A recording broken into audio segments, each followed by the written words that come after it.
How does that sound? There's no feedback or anything.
Okay, we go live. Hello, welcome to the first ever Teknet Earth Global Science conference.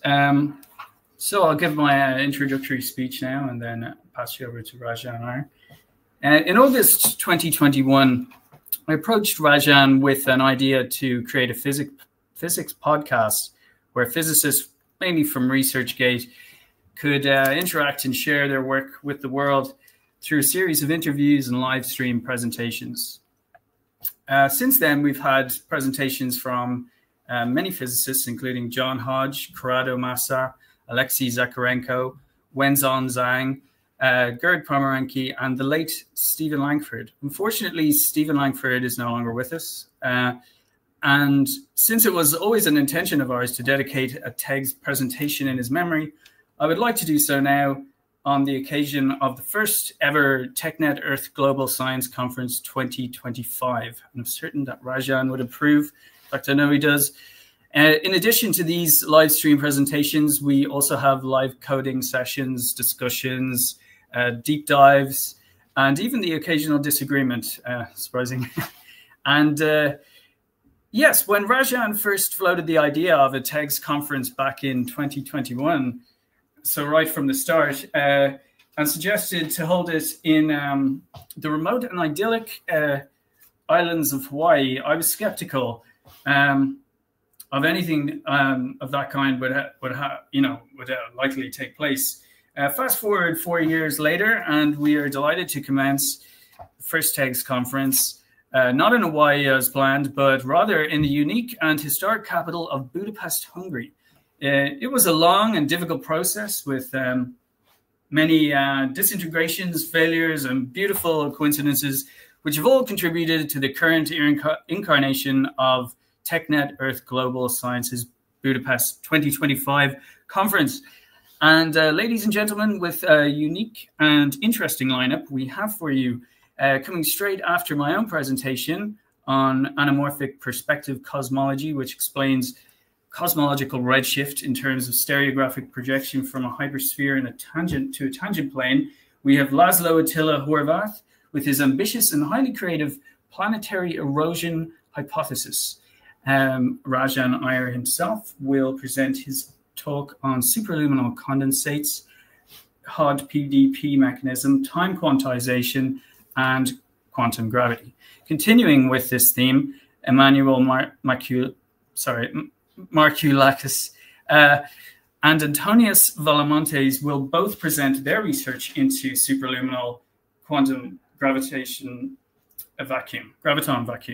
Then immediately prior to the panel discussion, we will be joined by our guest speaker, Dr. Mohamed Kourele, and his talk on mathematical modeling of virus transmission dynamics, stability analysis, and immune interaction. Okay, so before all that, we will have a brief break, or, well, yes, I will hand you over to Rajan, the TEGS chairman, who will give you a brief introduction of his own. Rajan. Thank you very much, Christopher. Welcome, everyone. We are so happy to present our very first Teknet Global Conference that Christopher has nicely, wonderfully, and in a premier talk, he has given wonderfully the introduction, and he's the master of ceremony as well as the organizer. We are all part of the steering committee, and it is working well. I mean, this is a very innovative way we are doing this, but we are so delighted to have you all join us. Continuation. This is just a first start, and we want to continue with further conferences like in New Zealand, different places. So Budapest is a wonderful city, and we thank Dean's from Budapest hotel to let us present this and give us a wonderful hosting. And also, we had a tour yesterday, and it is a wonderful city, and everybody is highly welcoming and very friendly. So we thank them all, and then with gratitude, and we hope to, we can always recommend anybody who want to do anything like that to this place.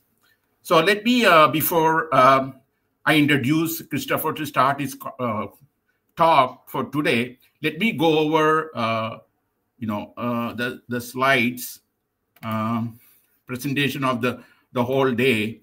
So we are going to start. Okay.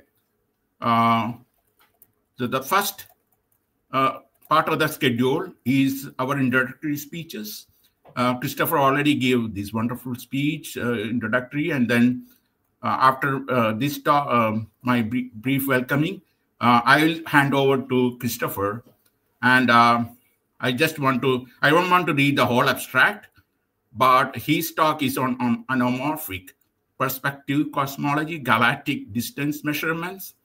So essentially a 4-dimensional high sphere. He's working on very breakthrough, first of a kind model. All of our research, I think, are something that nobody has done that before. It's a very innovative new way of looking at things and new approaches. So he explains the cosmological redshift without recourse to a continuously expanding universe, therefore does away with the need of dark energy. So he's going to go over this for his talk today, then followed by Laszlo Horvath, and he's going to talk about planetary erosion. And he believes that rocky planets, like the surface of Earth, have their birth, life, and passing manifest in continuously changing erosion. So he's connecting the rocky planets to erosion, and he thinks there is a connection to other astro objects. Again, he's going to have more detail about that, and Christopher will be chairing that. Followed my talk, I'll talk about superluminal condensates, hot PDP mechanism, time condensation, quantum gravity. I have research in different areas, worked with about 10 co-authors, including Manuel Malavar, who is an astrophysicist, and Emery Taylor, who is a discontinuum physics. Then I have with Christopher and John Hodge, who could not be here, and a few other people that like Wen Zhang, we co-authored. And this is about a new theory that I'll be talking just after Laszlo.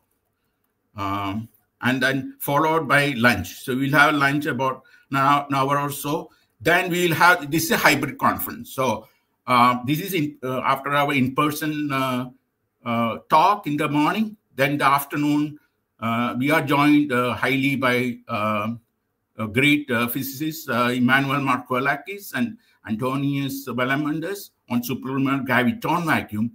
And this is, initially I worked with Emmanuel. I was at Greece. I visited him in 2018. Wonderful hosting he did. And that was the start of a wonderful relationship that we are now enjoying, this group of scientists coming together here, every week.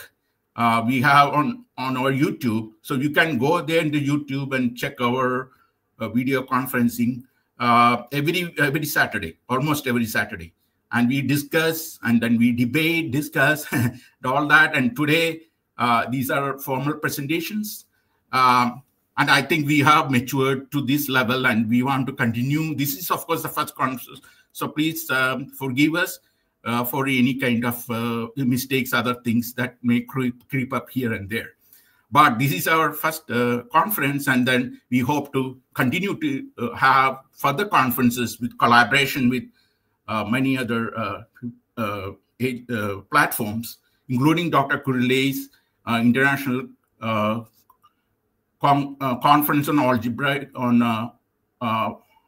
algebraic and fundamental sciences that we present. All of us present there as well, and that is from Turkey every year that goes on.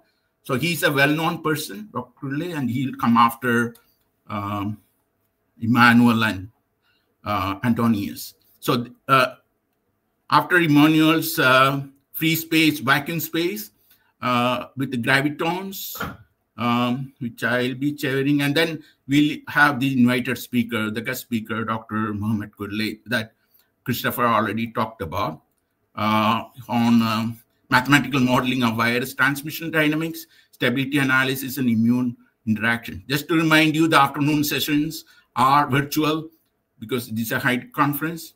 Then immediately following Dr. Kurilei's talk, we'll have the panel discussion, and Christopher will be chairing that, and all of us will start debating and discussing all the topics. We welcome all of you who are watching in YouTube, or you are able to have the link and log on. We will let you in during Q&A and also panel discussion. And during that time, you can share with us. You can also text with us with YouTube, and we'll have the questions coming up. Unfortunately, for the lack of time, we may not be address all the questions today, but don't worry, we'll have special session in TEGS where we start discussing that, and then we will invite you there, or you can email us, and we'll take up on this for weeks to come, even months to come. So, so just start our panel discussion. Of course, tomorrow is our closing ceremony. In the evening, we have closing ceremony with dinner. Tomorrow, we have the post-conference sightseeing that we plan to do a city. And after that, we are of our own. I go to, for example, Brussels and then Geneva, hopefully LHC, and see what they have in store for us. So without much ado, let me introduce Christopher to the stage to present his talk, and then we'll go from there. Thank you very much. Christopher, please come in, Christopher, and then give us your talk. Thank you very much. Great, thanks. Okay, thank you, Rajan. That was very good. So it's just going to take a little while to switch into the different presentations here. So bear with me. It's just saying stop that screen. And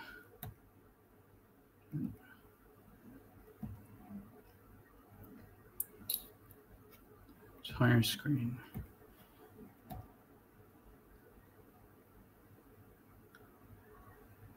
Yes.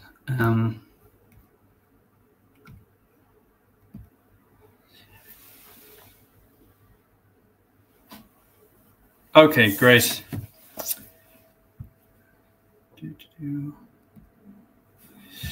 Okay, so the title of my talk is Galactic Distance Measurements, Anamorphic Perspective Cosmology, or APC. So since antiquity, there's been many different the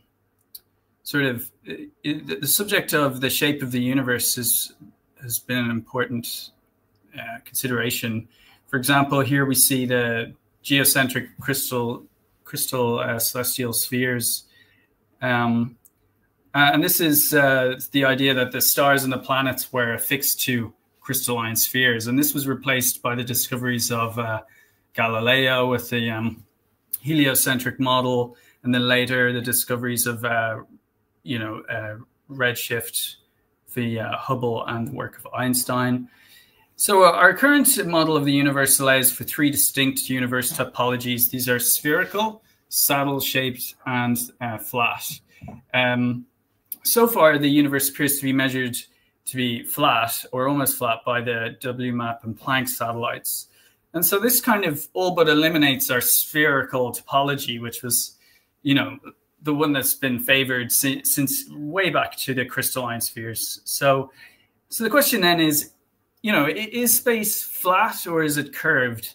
And yeah, so the purpose of the anamorphic perspective cosmology is to really combine the two and say, well, it can be both. It can be both flat and curved. And this idea comes from a new model of the universe, which explains cosmological redshift using 4D stereographic projection from four-dimensional hypersphere onto a three-dimensional tangent space. And this explains, as I said, the cosmological redshift, and how it does so. You know, a visual example of this can be seen in this drawing here by Swami Vivekananda, and which uses anamorphic perspective.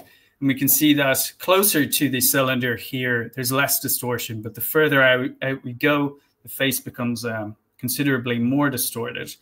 And in terms of our universe model, that distortion is likened to redshift. So the further out we go from the hypersphere, the more redshifted things appear. And this will go on to infinity because of the nature of the hypersphere. So the data we're going to be using here is not Vivekananda's face, but rather SDSS data, Sloan Digital Sky Survey. We're going to take, this is the query we use, the top 1 million galaxies, and with you know, a G shift of less than 17, and we also want the redshifts as Z, and that data is available from sciserver.org. And what we do with that, then we project the galactic data onto the hypersphere, and then we rotate. We can rotate it by 180 degrees, to do this we use the following 4D stereographic transformations. A simple example using 3D stereographic model here is we have on the left this grid of blue squares, and that's the untransformed grid. And then on the right, you can see the blue square is the grid in the center here, and the transformed metric then, when we rotate it at 180 degrees, creates this other pattern. So that's what we can do with the galaxies as well. On the left, we have the galaxies as they appear based on the SDSS data. And then on the right, we have the transformed galaxies in the universe by simply rotating the hypersphere 180 degrees in the XY plane. Okay, so yes, and then we can use, previously we were looking at 3D versions projected onto 2D tangent spaces. Here we see the same data from a 4D hypersphere projected into a 3D tangent space. Again, we can see the concentric circles or spheres of galaxies located around our Milky Way galaxy.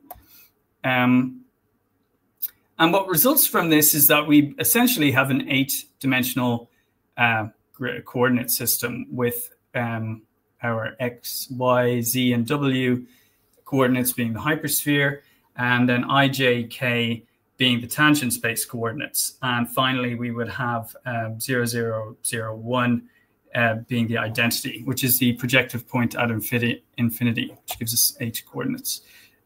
So we can just list them here for different objects from SDSS using the object ID. So we have, yes, and that's one way of cataloging objects in the universe. And here we see the same process with the 4-dimensional hypersphere projected into the 3-dimensional tangent space, but rotated in 180 degrees through the ZY axis.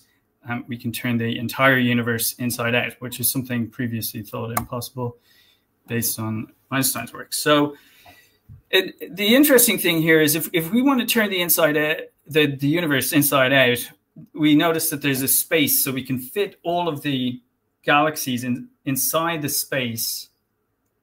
You know, in the sort of the void between the first Great Wall of galaxies. So to do that, we need to scale the transformed galaxies by a factor of 70. So that's something to keep in mind. It also seems to be very close to the Hubble constant, or parameter, which is generally thought to be around 70 kilometers per second per megaparsec. As we'll see, that this might actually be a coincidence. Here we see it again, but we're using the four-dimensional. The blue is the transformed and scaled galaxies. Okay, so let's look at the expansion rate of the universe. Subtitled, Did the Universe Have a False Start? So in 1875, Edward Lucas challenged his readers to prove that a square pyramid of cannonballs contains a square number of cannonballs only when it has 24 cannonballs along its base. And the answer to this, aside from trivial examples like 0 and 1, is the number 24. And this works out as 70 squared. So we have this relationship between the number 70, which is our spatial rescaling from the hot, dense, untransformed model, if you like, and then the Big Bang, it happens, all the galaxies, the hypersphere inverts, it rotates, all the galaxies spread out and scale by a factor of 70. So we have that number, and that's our space scaling. And then we have the number 24, and we ask, well, you know, what's the significance of the number 24? And as we know on Earth, 24 relates directly to time in terms of the number of hours per day. So we can suggest that this entire event took 1 day to happen, which is not unreasonable because the hypersphere can rotate, you know, at that speed in the fourth dimension. That's no problem. So here we see the graph for this scaling factor expansion of the universe in a 24-hour period from 0 to 70, and the equations used for that. What's interesting is that this discrete sort of value or graph here can be turned into a continuous graph using the elliptic curve 1728y. And this is actually the Lucas cannonball problem formulated as a Diophantine equation, which can be seen here. This is an elliptic curve. Therefore, the expansion rate of the scaling factor can be modeled by this curve.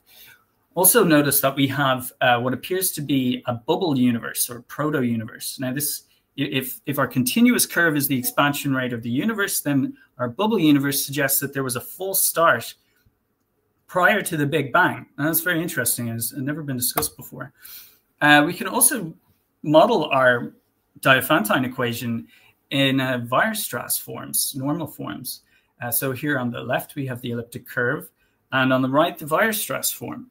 And then we can map both of these onto the Riemann zeta function, which can be seen as a series denoted here. That's not the actual Riemann zeta function, but it's, you know, it kind of helps to understand the process.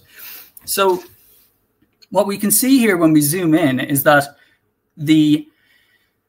when we place the elliptic curves over the analytically continued function, it reveals the first iteration of the hypersphere at 1 hour and encloses the only cusp value in the Riemann zeta function. So that's very interesting. The proto-universe bubble, therefore, also has a stationary maximum critical point for the Diophantine equation located at this value here. And the stationary minimum is located at the other value. The greatest extent of the proto-universe bubble, therefore, is equal to the maximum critical point at these two values. And this will be important later on when we're looking at the size of the hypersphere. So, yeah, we can also look at some of the implications of the hypersphere model in terms of quantum thresholds, particularly spectral energy limits. Here's the spectral energy of the CMB or well, as we deem it. So if we're using let's say a hypersphere with a certain length and a certain particular temperature, we can create the spectral energy, Planck's law, get a nice curve, such as the one you see on the right, and then project that onto the hypersphere. Now, the purpose of this is that there's a quantum threshold, because if you think about it, we're moving up the side of the hypersphere, and we have all of these galaxies. And as the closer we get to the projection point at 0001, the smaller the galaxies have to be, because when they're projected, they'll be projected to an infinite size. And so we can imagine that the galaxies are getting smaller and smaller. So at a certain point, they will have to cross the quantum threshold and become quantum, so effectively. So that is what that yellow sort of ring represents, because it is representative of the spectral energy CMBR here. And the mid value of that range occurs approximately at 85 degrees latitude. So it'd be interesting to reproject that back onto the tangent plane and find the distance for that, but it will be close to infinite. So we'll probably never be able to see this quantum threshold in our universe. Okay, so let's get into the main part of the talk, really, where most of the sort of information and digits that we saw in the previous 2 slides will be explained. So this is, first of all, we'll look at previous attempts, and then we'll go into the new methodology. So scaling of the hypersphere by the Hubble parameter. All these equations here simply show, well, to start with, we have the recessional velocities using the Lorentz equation, and then we create the distances. So basically, we just want to vary the hypersphere diameter until the projected line basically has the same gradient as the Hubble parameter. So we can see that this occurs at approximately 4,320 megaparsecs. The problem with this is the methodology is only correct if recessional velocity is correct. And as we've seen, this is very unlikely under the anamorphic perspective cosmology model. So the new methodology, excuse me, is described here. And basically, we sort of divide the hypersphere into n equals 1,600 different sort of strata, you know, and then we take a small sort of displacement on each longitude value, which is equivalent to the wavelength of the hydrogen element in the laboratory rest frame, and then we reproject that onto the tangent space, and then that gives us our z redshift value, which we can then use to calculate the distances through just basic trigonometry, really.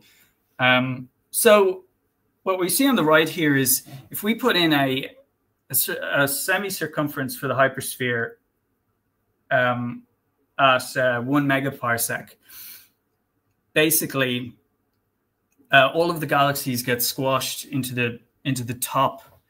So if we imagine this sphere is divided into lines of latitude, all of their galaxies appear to be squashed way up at the top near the projection point.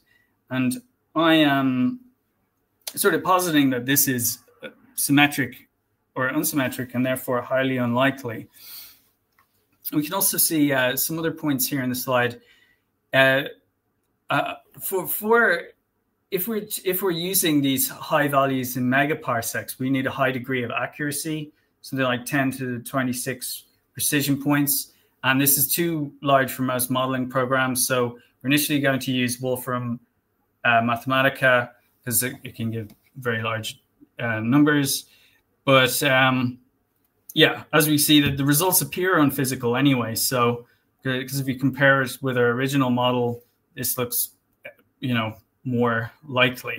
So on the plus side, it means that the circumference is much less than a megaparsec even. And this means that the ordinary Python and even artificial neural networks can be used to generate a model of galactic distances. So let's get into that. Well, first we have to say that neural networks won't work actually so we will have to use linear regression to fit non-linear functions. The way we do this is to first plot all of the redshift curves based on our various semi-circumferences, and we do this for I in range, 100,000 to 10 billion, with a step size of 10 million. And this is what we get. So we want to transpose this graph here and then slice it in a particular direction.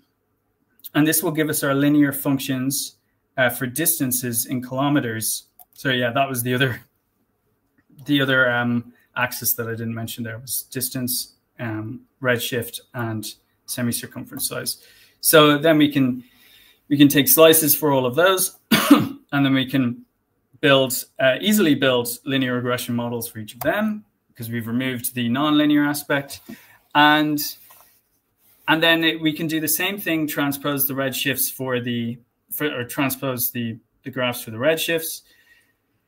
And and then we get these results. Now, this is a bit surprising here, actually, because you'll notice that we get to around 464 and everything drops off and it just flat lines. Now, it's not true that it totally flat. Well, no, it pretty much does flatline. We get very little data out of it at the end. So we can imagine that we want the point where these redshift values cross the zero line, because that is, zero here is zero redshift. So that is going to be the point which is usually located out at the Great Wall of Galaxies. So that is where that is going to be. So we don't know how far that is yet. We're going to have to work that out, and to some degree. But everything else should line up well when we continue at that point. So we want this point, which would be like index 465, let's say, and we can locate that, and that gives us a semi-circumference of 4,660,100 kilometers, excuse me, and which gives us this curve of redshift to kilometers for the hypersphere distances. So that's good. It's a nice curve. And from this, we can work out the hypersphere dimensions. So we'll look at the statistics and specifications of those. The equations we'll be using are just the basic four-dimensional equations, including the very basic circumference, 2 pi r. Then we have the volume and the surface area, which just works out as the differential of the volume. Okay, so dimensions of the hypersphere in meters here. We have a radius of 1.5 billion meters, diameter of 2.9 billion meters again, a circumference of 9.3 billion meters squared. The semi-circumference we already mentioned. Again, this is in meters, so it's 4.6 billion meters squared. And the surface area is 6.4 meters, 10 to the 28th meters cubed, sorry. And the volume is 2.3, 10 to the 37 meters to the 4th power. So using discrete Legendre transforms, we can work out, based on the surface area expansion of the universe, we can find the pressure changes over those times. So there's a first graph on that. We can do the same thing using volumetric expansion to get a different set of numbers. And these turn out to be more important in a sense. So you can also work out the dimensions of the proto-universe, which are these. So if anyone is interested. So what is the structure of the universe hypersphere? We can see that it is a sphere. So is it a bubble with two sides, or is it a droplet with only one side? To look at this concept, we have surface tension pressure. So we can see here a model or a molecule located in the bulk is pulled equally in all directions by neighboring molecules. But those on the surface are are affected differently by this force. And we can work it out by the force divided by the length squared. And interestingly enough, if we do this with the hypersphere, where the length is the circumference, we get a specific value, which is 1.24331468. And the result here is divided by 2 because there's 2 surfaces. So this would suggest that it's more like a bubble rather than a sphere. Now this value, 1.24331468, is here related to we call it the universal gravitational function, because we use the gravitational constant, Newton's gravitational constant, as well as the circumference value, 4.3 million meters squared, and that gives us 1.24 meters to the 5th kilograms inverse seconds to the -2. And we can see that graphed there as a differential over the expansion period. Here we just have the equations for bubble pressure, both up and down. So the pressure differential of the inside and the outside of the hypersphere can be obtained by this equation. And these are the output values here. We see it starts at infinity and it quickly drops, excuse me, to a value which is very close to 1.6. Well, when I say very, it is very, very close. Yeah, so it's quite close. It's in the much in the range 1.7986, which we're saying is close to the electron volt of 1.6896. So the reason for that will become more clear later on. So we look at the pressure difference in the up direction, which can be calculated by this equation. And again, strangely enough, it leads to the same value, 1.2433. So similar to the universal gravitational values or constants. And same with the pressure difference in the down direction, also gives the same value, which is interesting. So using these 2 values, we can work out the temperature gradient of the expanding universe, which we see here as it drops towards the current expected value, which is around 2.7 Kelvin. And then using that, we can take the discrete Legendre transform of this, temperature in kelvins, to get entropy in Boltzmann. And we see, and then the answers for those. So if we get the entropy turns out to be 6.6 10 to the 20 Boltzmanns, then if we multiply that by our temperature, absolute temperature of the universe, which we said was 2.7 Kelvin, we get 1.799, 10 to the 21, which is the delta heat of this system. Here's just some unit conversions and interpretations. So again, we have our entropy times absolute temperature equals delta heat. We notice that the answer is very similar to the pressure differential answer we had, which we also likened to the electron volt. But here we can see it's obviously, orders of magnitude larger, but still similar value. Just thought I'd remark on that. Then we have the universal gravitational force, which once again we said was 1.24331468, and that is the same as the up and the down value. So in the case of the up one, that's going to be meters to the 4th newtons sorry, that should not have moved on. Right, newtons to per kilogram second squared. So there's a missing dot in there for some reason, and that is interpreted as volume change per pressure difference. So that is the meaning of that unit. So we look at some more important measurements. Hang on, my battery's running low. Oh, it got unplugged. I'll just plug that back in. How's that working? Yes. Okay, so So first we have the gravitational constant, obviously. Then we have the universal gravitational force, as we mentioned, which is the surface tension of the hypersphere. So we've been over that. And then the grand potential, which is also a surface tension value, which is the surface area times, in this case, the universal gravitational force, which works out at 4.2, 10 to the 18 meters, fifth to the kilogram, inverse times seconds to the -2.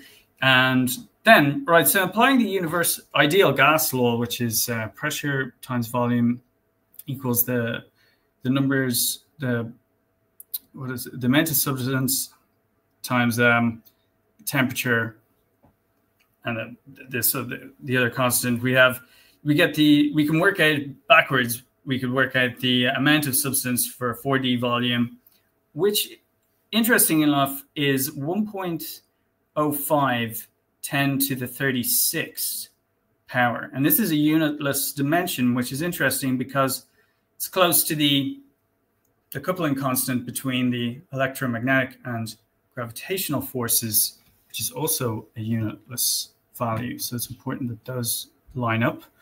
And then we can also work out the number of elementary entities using the Avogadro constant, and that will give us 1.75 10 to the 58. Now compare this to the current value. This is number of particles in the universe.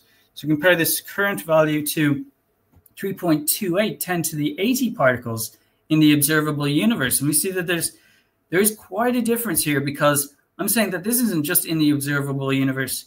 This is in the entire universe,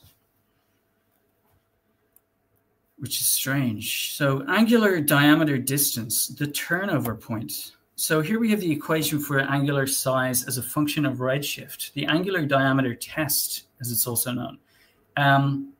If we simplify the expression for theta as a function of redshift for z much less than 1,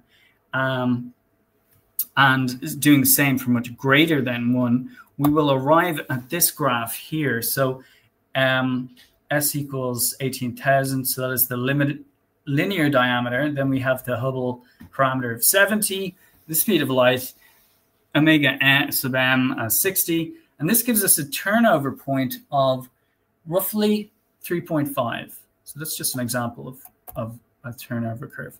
However, using the anamorphic perspective cosmology hypersphere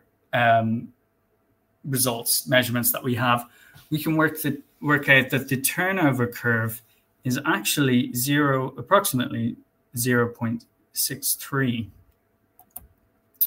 Right, so how did we do this? Well, I'll explain now.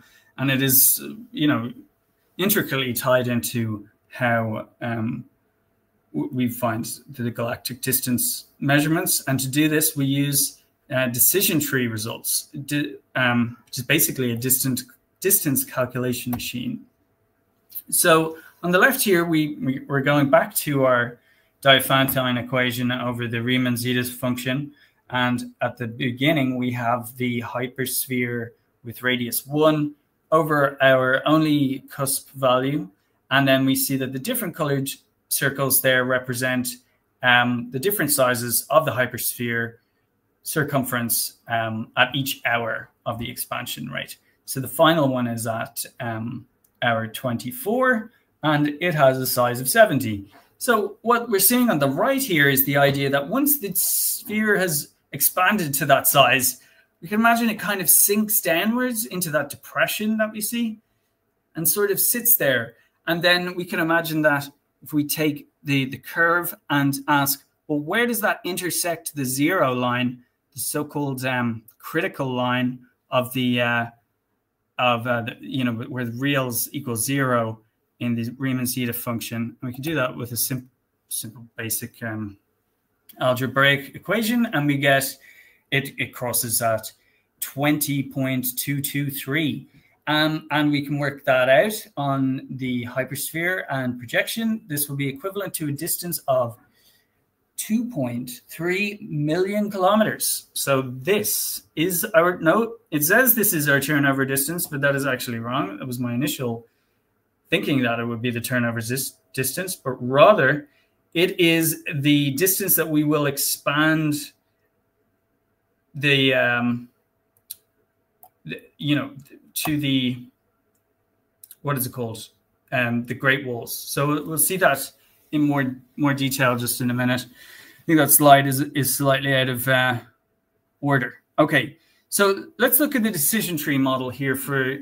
So we have our radius, which was 1.4 billion meters, and then so we have our decision tree regressor, and we give it a max depth of 800 because that was the number of galaxies.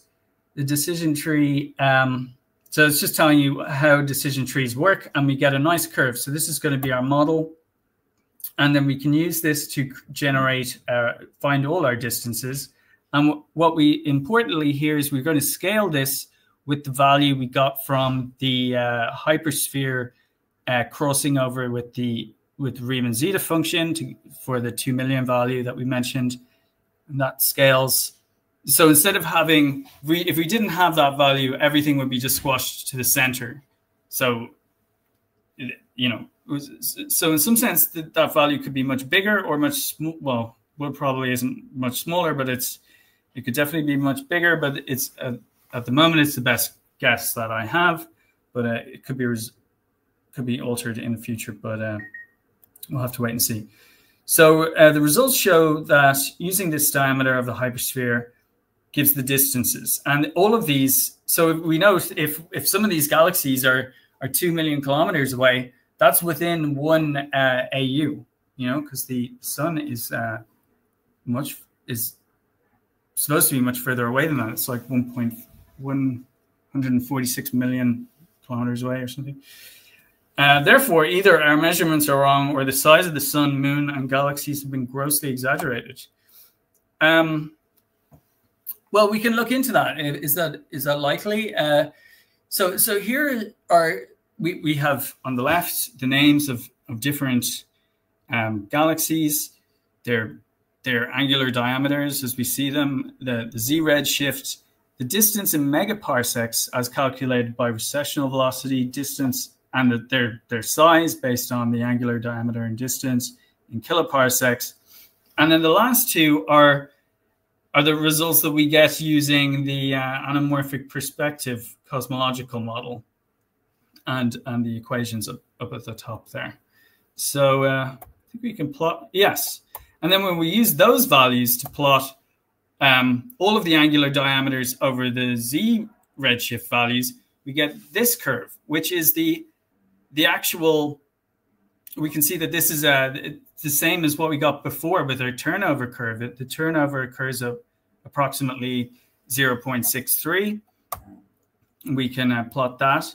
And so this is a way we can falsify the anamorphic perspective cosmology model, because we see that we have the turnover curve, it lines up correctly, but according to standard cosmology, the turnover curve is going to increase the angular diameter along this red line, whereas the anamorphic perspective cosmology appears to suggest that the value goes up and then it stops and then it goes back down again in sort of an asymptotic curve, or it looks like it might be converging on a certain value, and that value is actually 19.53.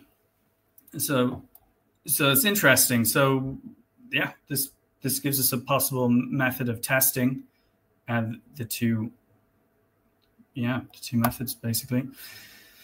Going back to so is this correct? Do we really have a hypersphere with a semi-circumference of 40 or 4.6?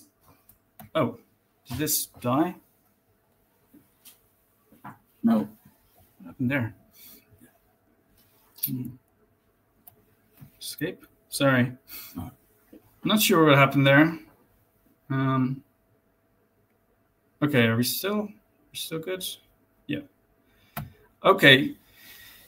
So, This is the problem with live stuff. So anyway, there are people who, as we've noted, it looks like according to this, the galaxies appear to be a lot closer within 1 AU, and they're also a lot smaller based on our angular size distances, as you noticed. So, I mean, there's other people who are saying that the galaxies could be small, like the sun, such as Eric Debay, who calculates the distance to the sun to be around 2,390 miles. Another person, Jesse Johnson, using, I think it's just geometric methods, calculates 1,650 miles using trigonometry, right? So, yeah, so it just really, it depends. Like, obviously, if everything is smaller or if everything is closer, then everything is going to be smaller. So it could be that we have just the wrong model, or maybe we need to scale the galaxies by a greater factor than just 2.3 million miles. So those are the different options. But we can still, you know, kind of have fun with the values that we currently have. So for thin film galactic interference, we can look at galactic polarization using Newton's rings for our values. And we get, well, so to do this, we have to take the projection from the hypersphere and just take a basic projection. So standard projection rather than a stereographic one. And we get the figure on the right. Then we use the equations for destructive and constructive interference for Newton's rings with a wavelength of 400. Our radius, that's probably an old radius, but we've updated it in terms of the images. So there's the equations for the destructive interference and constructive interference. So for reference, we have destructive interference on the left, and then we scale the galaxies by a factor of 6,000, and we see that there is indeed a lot of conformity here. But you know, does this tell us much? It's kind of interesting to look at anyway. But scaling by 18,000, we get another very clear result of concordance, and then scaling by 54,000, basically all the galaxies are now outside of the Newton's rings polarization field. So in conclusion of that section, therefore, we have anamorphic perspective cosmology explains cosmological redshifts in terms of stereographic projection from a 4D hypersphere to a 3D dimensional tangent space. The Diophantine equation of the elliptic expansion curve reveals a full start proto-universe. Hyperspheres with large radius values in the megaparsec range produce unnatural galaxy distributions. At least that's how I see it. So hyperspheres with smaller radiuses violate current cosmological models. However, they do appear to give good results for physical coupling constants, as well as for angular diameters. The decision trees provide means of measuring the absolute distance to each and every galaxy in the universe, along with its angular and linear diameters. The linear diameters and the turnover point can give a potential means of falsifying the APC hypothesis. So that's in a very, you know, sort of broken manner is the basic concepts, but we can go further and really have more fun with these concepts by applying them into, let's say, for example, hyperbolic embeddings, mapping galaxies in hyperbolic space. So here we see the Poincare disk. So the method here is to convert to continuous integers. Filter x less than or equal to 550. We filter y and z by x. Polar transform the data, then transposition, and then the hyperbolic embedding with a metric of hyperboloid, and those two equations give the result on the right.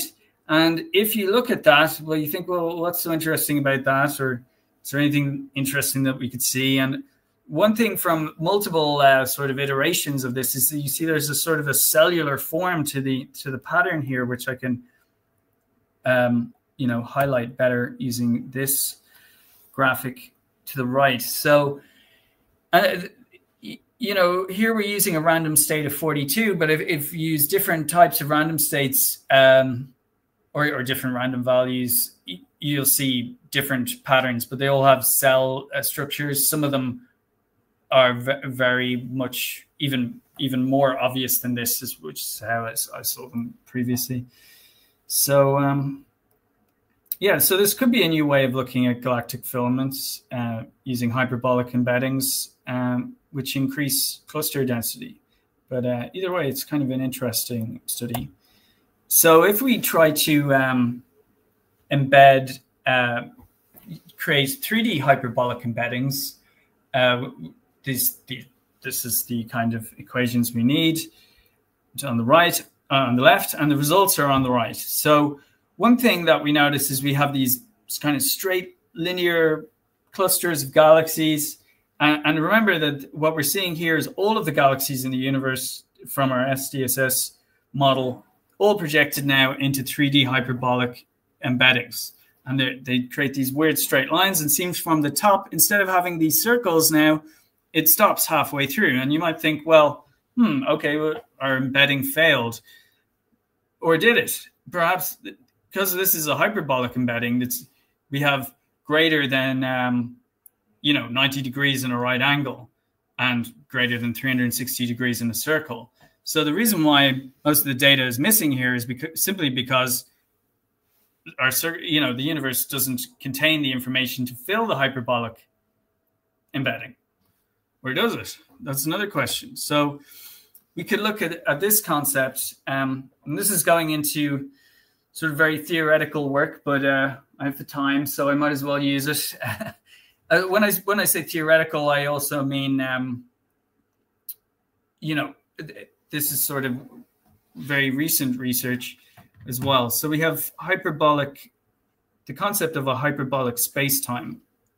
So if we are applying faster than light travel to the Lorentz equation, results in imaginary time. So this is well known. We have the Lorentz equation on the left, and on the right, you can see the blue line as it increases towards C, and then the green line as we go beyond C, we go into this imaginary time curve. So if we imagine a modular continuation of this, where we're increasing on the blue line towards C, and then going beyond C into the imaginary velocities, and then if we keep going past so we go C, we go to C, so we are now going twice the speed of light. We notice that the value starts going the opposite direction, and so it has this repeating modular characteristic, which can be expressed by simply adding the mod velocity term there that we see. So to the Lorentz equation. Now, I don't think this video is going to work, but you get the idea. It's like, imagine when you're looking at this car and it's driving, its wheel will appear to be moving forward, but then as it starts going faster, the wheel starts going backwards, and then as it goes even faster again, it starts going forwards again, and then if it goes, so on and so forth. And that's exactly what's happening to time. And as we travel, we're going faster than light. Time is going forward and it's slowing down. Then as we go beyond the speed of light, time, we'll see that here. So as we go faster than the speed of light, it looks like we're slowing down, but time is still going forward. And then as we go twice the speed of light, it looks like we're speeding up again, and time is going backwards now. And then we go back into real time, which is we also look like we're slowing down, but time is going backwards this time. Then then we reach the same point where we're going, you know, the pattern repeats after that.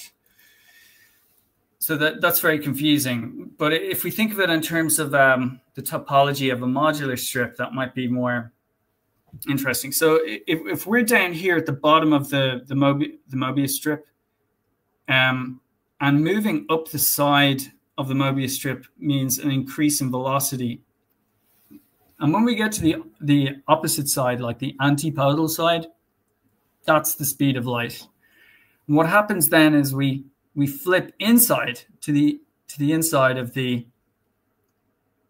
So, oh wait a second. If we started on the inside, we flip to the outside, right? Okay, let's do that to stay consistent. So now, once we're on the outside, things are slowing down, but time is still going forward. And then when we go around to the far side, it looks like things are speeding up, but time is now moving backwards. And then we flip to the inside, where it looks like things are slowing down and time is slowing down. And then we arrive back at the same point. So why am I telling you this? It goes back to the hyperbolic embeddings. So let's look at it this way. Imagine you're traveling up to the speed of light and things are compressing, but what's actually happening is that so the best way to probably describe this, because it's fairly visual and there aren't any visuals to describe it, is to use this paper fortune teller game. So people know this game.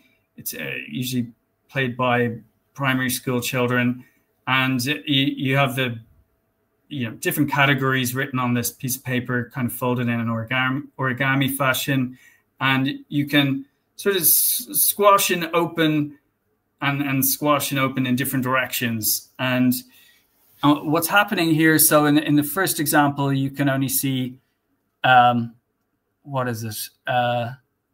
Like the numbers 2, 5, 6, and 8, let's say. And then in the second, when we squash it and open it a different way, you can only see the numbers 3, 4, 7, and 9 or something. So, or 7 and 1 maybe. And so that's what's happening as we approach the speed of light. So this is the universe as we see it in the non-hyperbolic plane, just looks like a circle. But then as we approach the speed of light, we get more degrees of freedom in the circle, and we start seeing more galaxies from a different universe. And then once we've reached twice the speed of light, which is twice the speed of light is on the opposite side of the Mobius strip. It no longer looks, we're now at the bottom of the Mobius strip, so it looks like the wheel is now stopped spinning. You know what I mean? It's no longer going backwards. It's just stopped. And as it stops, we also notice that our universe has entirely folded away, and a new universe has entirely unfolded around us. So the new universe is actually on the opposite side of the Mobius strip, a place we cannot reach because it is impossible to go faster than the speed of light. So the only way through to the opposite side, through to this universe, is to pierce through the Mobius strip. And that's interesting. And how do we do that? Is it possible, or has it even been done before us? This is the question. So hopefully that's understandable. Now there's a slide missing for some reason. Oh, there it is. I don't know if these videos play. No, they don't. Okay, so never mind. Basically, the point of those videos is to say that I think a number of years ago, there was an incident in the Miami Mall, in Florida. And basically, a lot of, all of the police cars from the police department were called because reportedly a group of teenagers were setting off fireworks in a, what's the word? shopping mall. So you can see there to the right all the police cars, and on the left where the arrow is pointing is what people who were actually there said the cause of the disturbance really was, which was this 9-foot tall alien being. So, and that's apparently what was happening. The police were confiscating people's telephones, mobile phones. And people said there was reports of these like 9-foot tall shadowy beings moving through the Miami shopping mall. It's a crazy story. It's pretty funny to think about, but is it true? So later on then, another video, which is obviously fake, but could be based on real accounts, was that there were some students, like university students, messing around with some box, which like created this glowing energy.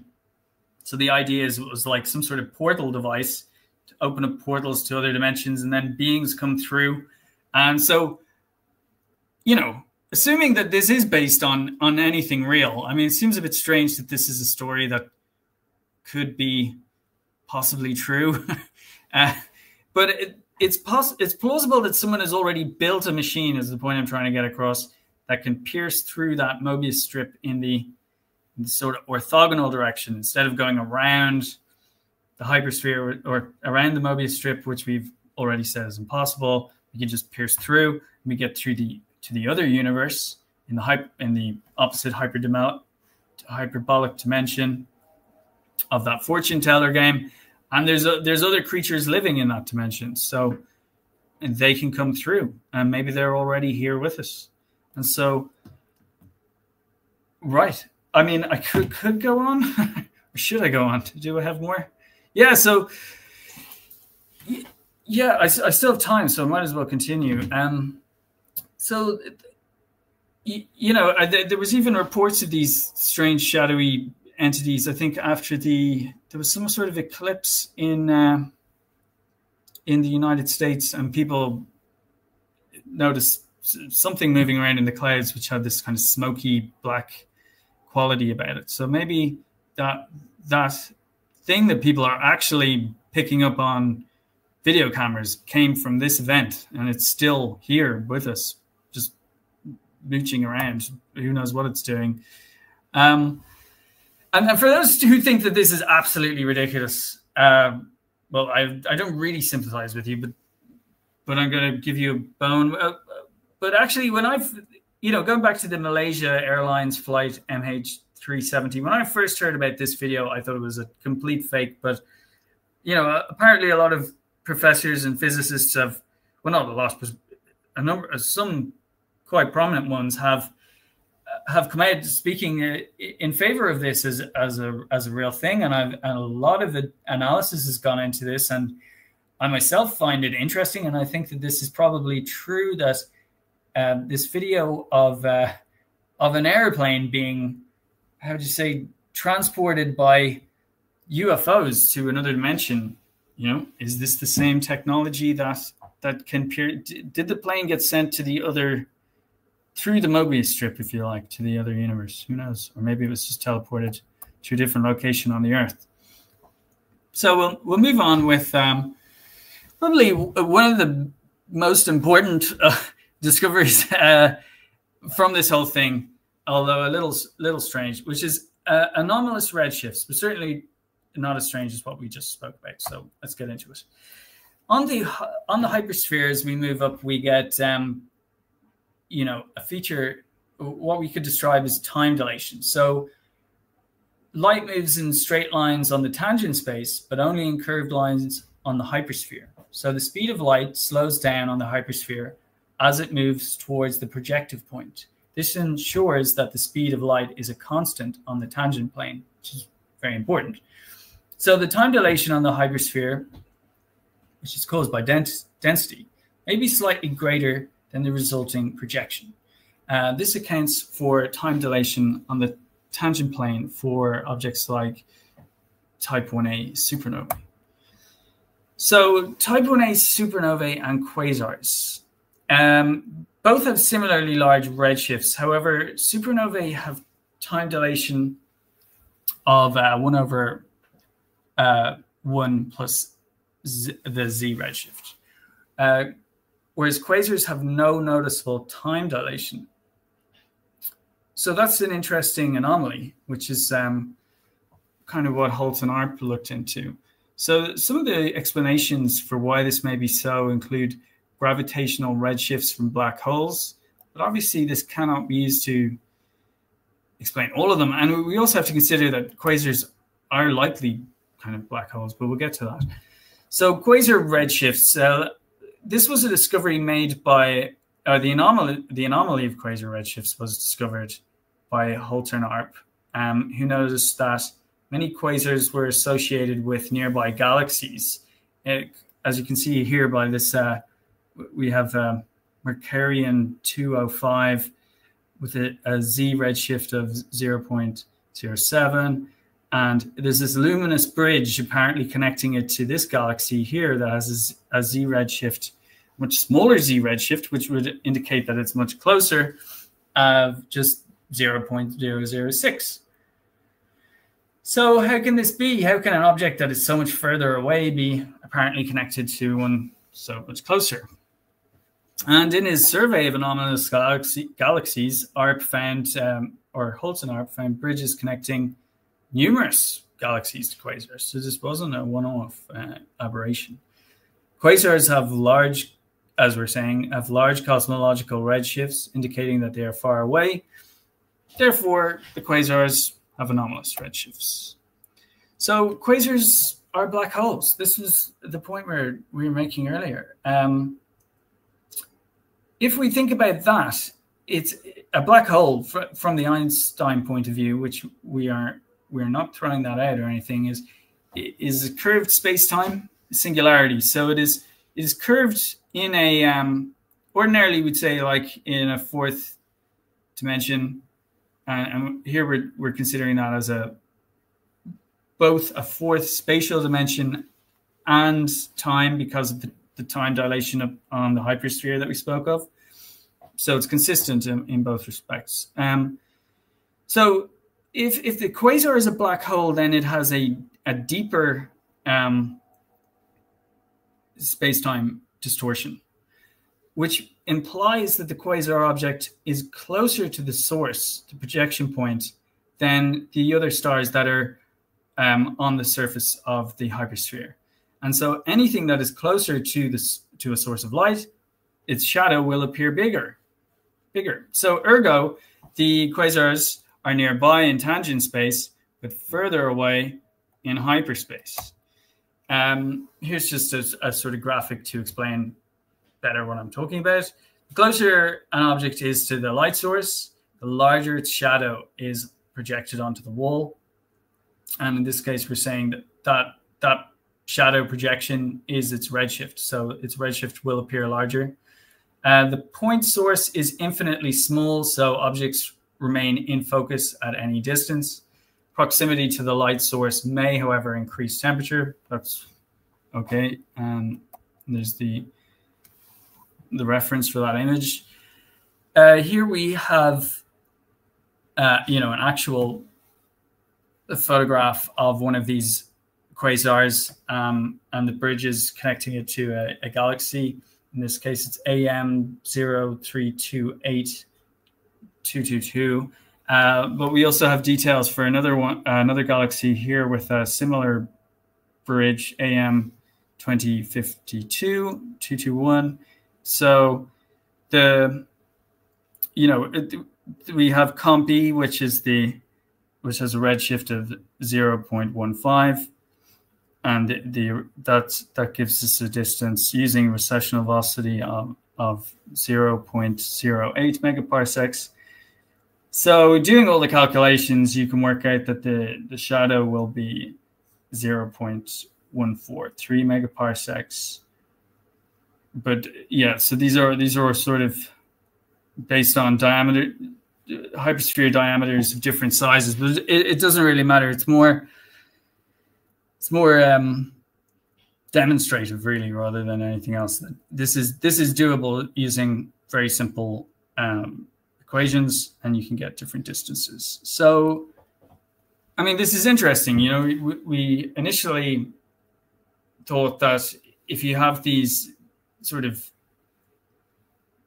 space-time distortions through the hypersphere, that these they could join up, like you see in the image on the left here, to create wormholes, essentially. Also called Einstein-Rosen bridges, I think so. But actually, thinking about it more carefully, that's probably not going to happen. And the reason why is that in order for all of these quasars to be redshifted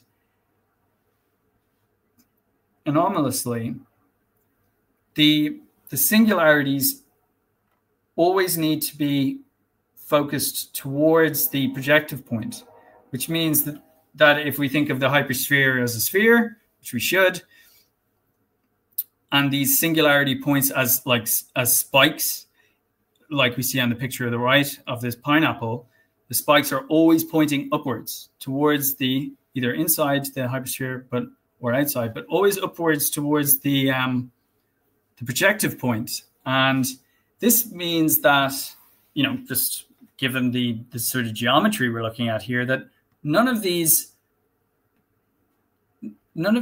singularities, if you like, are ever going to touch together to join to form a wormhole.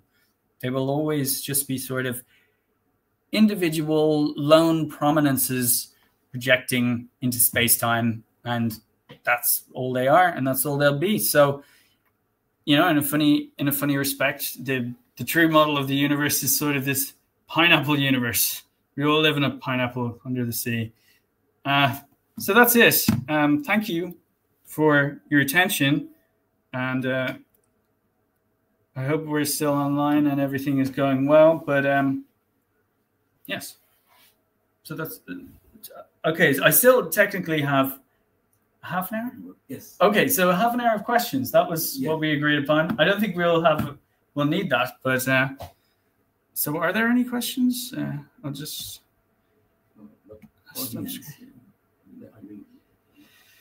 No, we're all good. So on that front, you're chairing, yeah.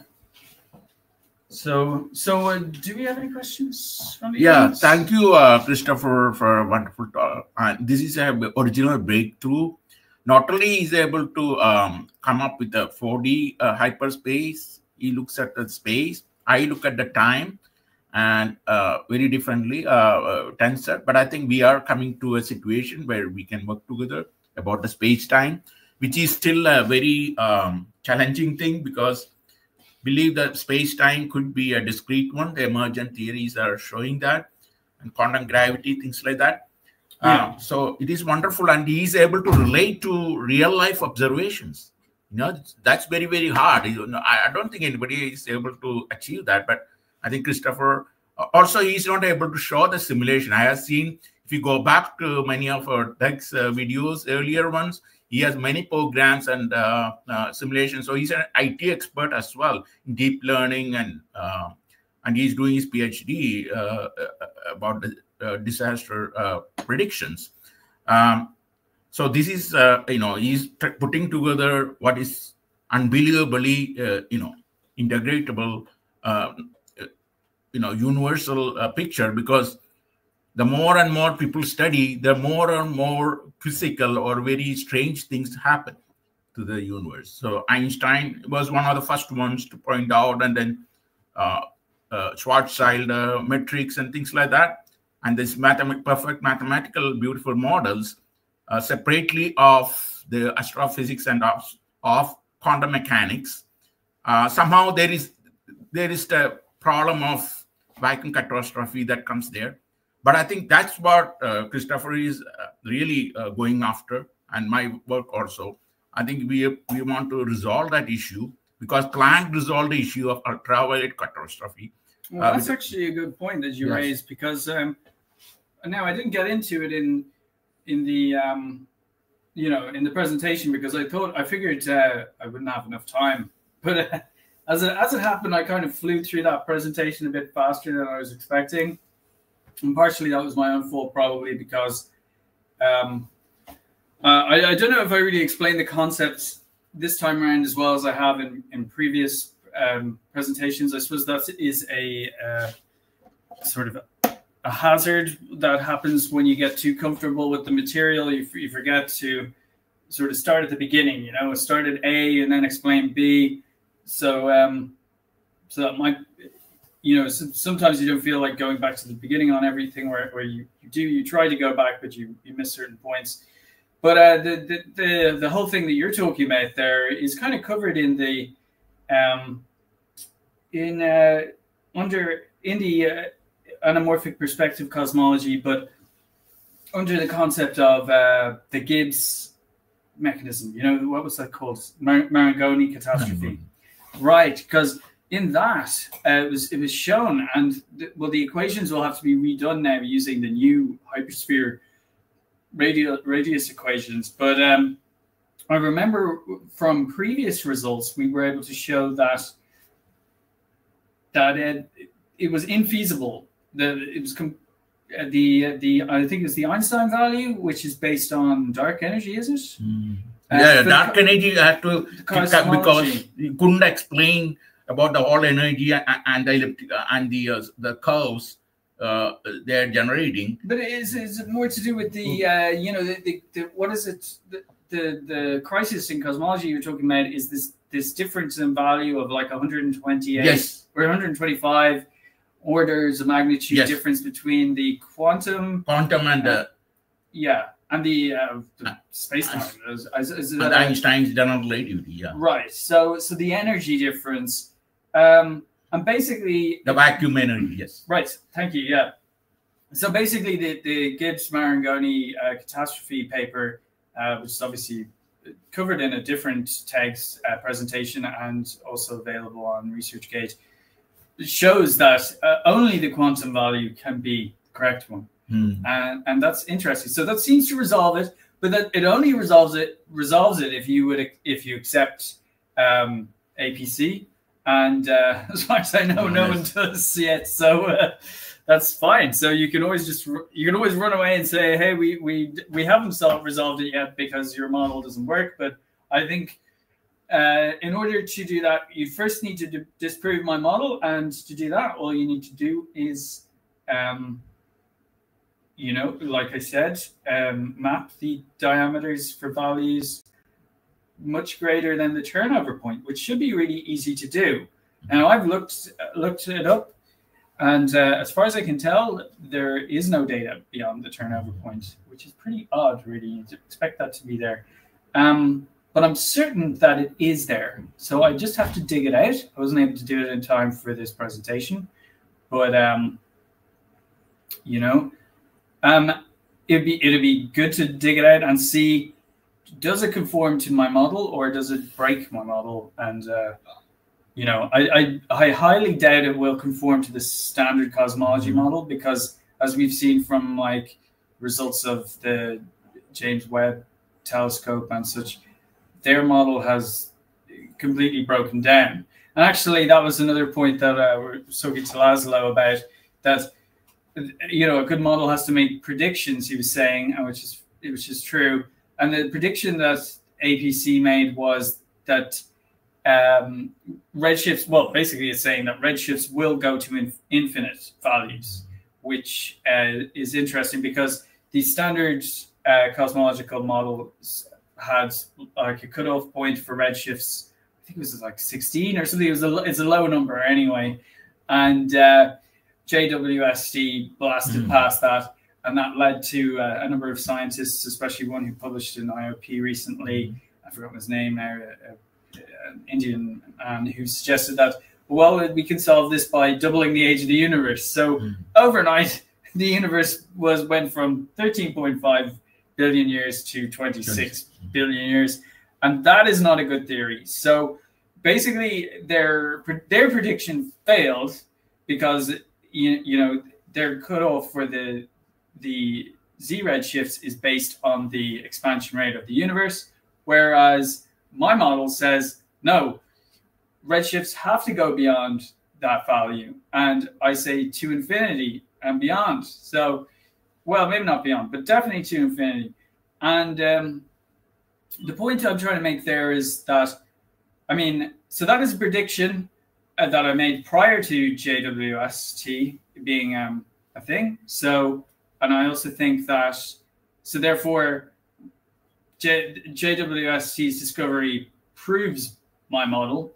But then you could argue, I guess, that does it really prove my model? You know, because maybe there's another model that fits in between, somewhere like in between the false model of standard cosmology, which has been shown to be wrong now, and which is causing so many people to say what, that the Big Bang never happened.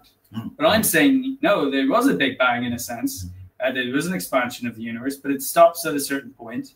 And then what we see in terms of the redshift is just a geometrical illusion, basically. So the universe is no longer expanding, but it looks kind of like it is. But those we can tell that the other model is wrong because, well, it failed in its prediction methods.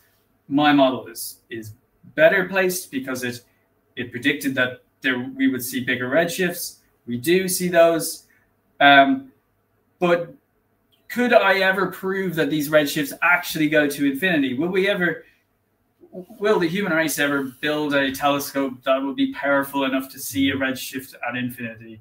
Of course not. Yes. So that there could be another model that someone comes up with that maybe fits in between, but that would still need a limit, and I would always counter that that limit will be broken. And that is my prediction from now to the end of time. Oh, yes. So that's a wonderful explanation. I mean, there are questions about multi-universe, evenly distributed big bangs, you know, small bangs instead of one singularity, you know, that we think is an inflation theory. May not be, you know, and the more and more is pointing out of discrete space-time, which means that these were, you know, nuclei at different places. And our superluminal thing is kind of pointing out that, and my talk I will be talking about that. But I will open to the audience if they have any questions, and if anybody is watching on YouTube, please you can text us there, or you know, otherwise, and we can also continue in our panel discussion more about this. Those who are, you know, because the time zones are, you know, like in the US it is like midnight.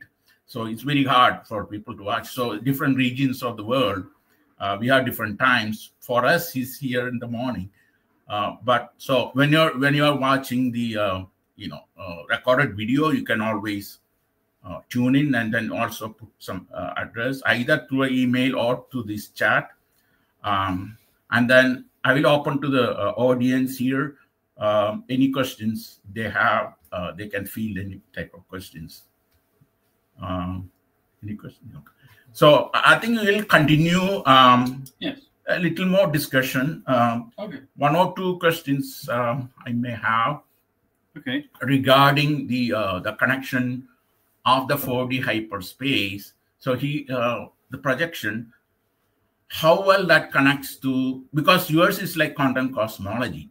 So yes, that's correct. Because of the crossover points with the thresholds, and that's also linked to the CMBR, which is also a quantum cosmological phenomenon in the standard cosmology.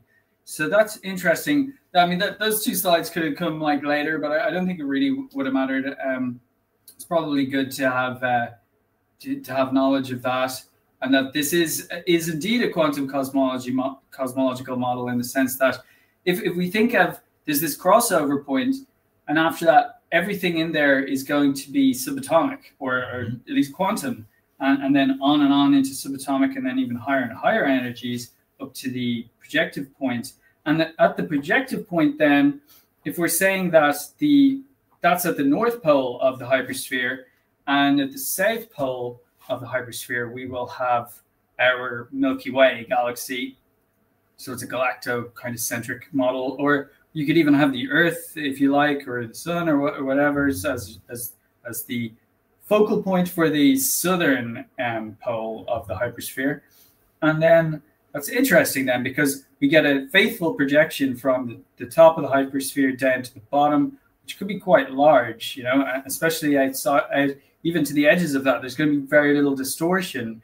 And that implies that the basic subatomic particles of the very ground that we're standing on and that everything are actually these galaxies which are infinitely far away from us in every direction, just being projected. So this is like as above, so below, and which is the from the Emerald Tablets of Thoth, you know, the Egyptian tablets. I believe they're attributed to the Egyptians anyway, and then of course we have it in the Japanese sort of Zen Buddhist monk philosophy of the, you know, that which is small is also big. Like if you go down to or if you keep going out to the very large, you will reach the very small, and if you go to the very small, you will reach the very big, which is something that Susskind has promulgated before, or thought was a good idea. But his model, which is similar actually to the APC model in the sense that it has a bulk space and a you know, a boundary, doesn't it? It has this like 5-dimensional boundary where everything is projected from the boundary into the bulk space, and that, you know, there's enough surface area to contain all the information, just, you know, on a reduced size. That was his sort of great contribution, but he wasn't able to, I think, bridge that gap between the very large and the very small, between the quantum and the cosmological. And I think the anamorphic perspective model does that in a very profound way, and in a way that would probably terrify most people. Let them be terrified. They're made of not just stardust now, they're made of actual galaxies. So, I mean, what's to be afraid of? So I think the 4D hypersphere, for me also, when I looked at the group theory, and we went through very much detail into that. And what he's talking about Buddhist thing is about an octet structure, which was used by Gell-Mann matrix to do the strong field aspects, the color charges, things like that. In terms of grand unification, I think Christopher has done a lot on that. Of course, we don't have time to go into the details, but they do suggest. And then I look from a time domain aspect with the time tensor, and the 4D is the best so far, because the string theory, you know, as you know, many dimensions, but the M-brain theory, which is instead of one-dimensional strings, it put together all the 5 different string theories, and then M-brain talks about 2D brains. Of course, the fluctuation probably will, in the 2D brain, will explain the gravitational effect.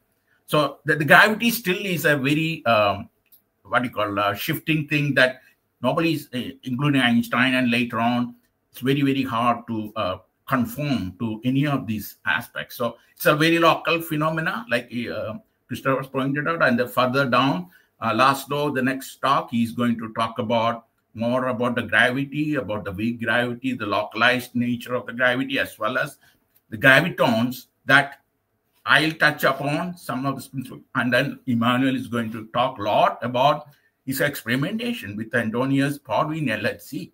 So we are exciting things. So that's going on, and then I think we are going to eventually unify, put together our different perspective. It's like pieces of the puzzle. Different pieces of the puzzle. It's slow that we should be. It should be happening faster, but I mean, I guess. It takes time because you see, we have to reconcile to what is there, what is normal science, as all the philosophers like Craig and Nancy Cartwright, all those people have pointed out to, and we have to respect their, objective and independent evaluation and falsification, things like that, or pauperism. That many scientists have difficulty reconciling, but I think eventually we are trying to put together other people who are really critically looking into it and then correcting many of these, theories on fundamental basis. So as it evolves around, there could be some falsifications, definitely, but I think we will move on. That will correct, we'll learn, and the new models come up, and we simulate them. So the idea is to, Christopher has done a lot of simulation, and he's going to continue, and my thing also go to simulation. We cannot show in this one is because of lack of time, but that will continue the research to further, and then from simulation, we can actually show whether these are correct. Even Laszlo's model is going to talk very soon about that. The simulations will give us, from theoretical point of view, the actual simulation. Like people think it's a matrix simulation, the whole universe. So the simulation will show, and then we can make very critical measurements for parameters. And this, then you compare it, we can see how everything works. Well, that's a very good point, though, Rajan, about the simulation, because if we're looking at from the perspective of the anamorphic perspective cosmology, does it look like everything is being simulated, doesn't it? Like it's a projection. I mean, you know, this was sort of like a key and sort of obvious observation from the very beginning, back when it was called, had different names. Remember, it was the anamorphic universe model. But we got a different focus now. So I mean, like, how do you see simulation theory with respect to the APC model? It seems like, you know, I think of it as like a snow globe where you've got the bowl, you know, with the water in it and the little house, and then you shake it and then it starts snowing. You know, it's kind of like that. It's like, well, we're back to the crystal spheres, aren't we? We've got this giant crystal sphere, and then it can rotate, and then everything starts moving around, and it's all full of life, and then maybe it settles down again, and then God just rotates it again, and then of course that kind of goes back to the Marangoni-Gibbs catastrophe, because we mentioned that there were these three different types of space. There was dark space, which is, you know, formerly dark matter, ordinary space, and then this surfactant space, which when introduced would like produce the Gibbs-Marangoni effect, which would basically destroy the universe. So that idea was that type of space cannot be anywhere near the hypersphere, because if it ever came into contact with it, it would destroy it. So the idea is that it will come into contact with it at the end of the universe, whenever that occurs. But you know, unless it's just floating out there in hyperspace and just interacts, or else it is introduced deliberately. It's another idea. I think maybe initially some of the concepts behind it being a simulation was, we noticed a lot of the recurrence between these types of numbers, like 432. You know, we had 4,320 megaparsecs. It was 288, which was for the diameter. So it gave us a radius for the hypersphere initially, remember, of like 144 megaparsecs, which seemed to have some sort of coding with the maybe sort of biblical revelation ideas. So, but definitely there does seem to be. Check the time there. Yeah, is it? Another 10 minutes. Oh, okay. So yes. So, but the whole structure, I guess, in a sense, the whole thing is a Potemkin village, isn't it? Like we think about the universe, oh, it looks so big, it's so infinite, you know, and it's all these galaxies are so huge. But what if it's actually all an illusion, and it's all just hypersphere isn't actually that big? I mean, what did we say that the semi-circumference was there? You know, 9.3 billion kilometers, or no, meters. You know, and this is why we can do things like we can get down to very, very high accuracies, way into the quantum kind of thing, because we're using you know, wavelengths of the hydrogen element, and winding up with connections to you know, using Avogadro's constant, and then the dimensionless number of particles in the universe, and how that connects to the coupling constant between the electromagnetic force and gravitational force for like a proton and electron, with 1.25 10 to the 36, you know. So and the fact that these numbers are popping up and there's this strong connection between them kind of reminds me, it harkens back to like Dirac's large number hypothesis, where he's talking about the amount of substance in the observable universe being connected to, I think it was the strength of the electromagnetic, and so it's all coming back. And I think, but this is way stronger, you know, because Dirac's obviously contributed a huge amount to quantum mechanics and is well respected in his field, but unfortunately, towards the later stretch of his life, maybe when he was positing these other theories, he was sort of denounced as being a numerologist and maybe being a bit delusional and past his prime. So I would say that his intuition was correct, but maybe he just did not have all of the data, and certainly not enough to convince me. But I did always like the idea. I assumed he was correct because he's Dirac, but then again, we shouldn't always do that. So yeah, but so this Potemkin village idea. So we have the universe looks enormous, and we're even seem to be looking out, and we're so fooled by it that we're like, maybe even these galaxies are not as big as they look. Maybe they're quite small. Maybe they're quite close. But then that has further implications, doesn't it? Because if the moon is smaller, if all of these things are smaller and closer, then they're all, did we land on the moon? Like, what are we sending out there? Like these satellites, you know, it starts getting all a bit crazy, you know. It's like, where's the money going for the space programs? And, you know, like, it's interesting. And what would the motivation be to keep up the lie? You know, who's in control of the simulation? Are the controllers also controlling the media in some sense? And why wouldn't they be? I mean, if they control everything else, it'd be a simple matter to run CNN or any of these companies. Don't have to actually go there for this though, because yeah, I mean, you know, it's like that meme where you have the astronaut pointing the gun at the other astronaut's head, and he's like, "Oh, I didn't know it was round." Always has been, you know. It's like that kind of thing, you know. I think maybe if it was revealed that the universe is actually quite small, or well, actually, here's another idea. Okay, so it doesn't have to, just because the galaxies get smaller as you go up the side of the hypersphere. What if somehow the Earth or the Milky Way galaxy that is at the South Pole is actually in the tangent space and not on the hypersphere at all? It's on both, but because it's on both, it's just might as well be on one. Like, you know, there's like a cancellation or something, and it really just exists outside the hypersphere on the tangent plane. So if we leave the Milky Way galaxy, maybe we only travel along the tangent plane or something. And that differentiation means that, like, as we go out, we shrink, but maybe by a greater amount.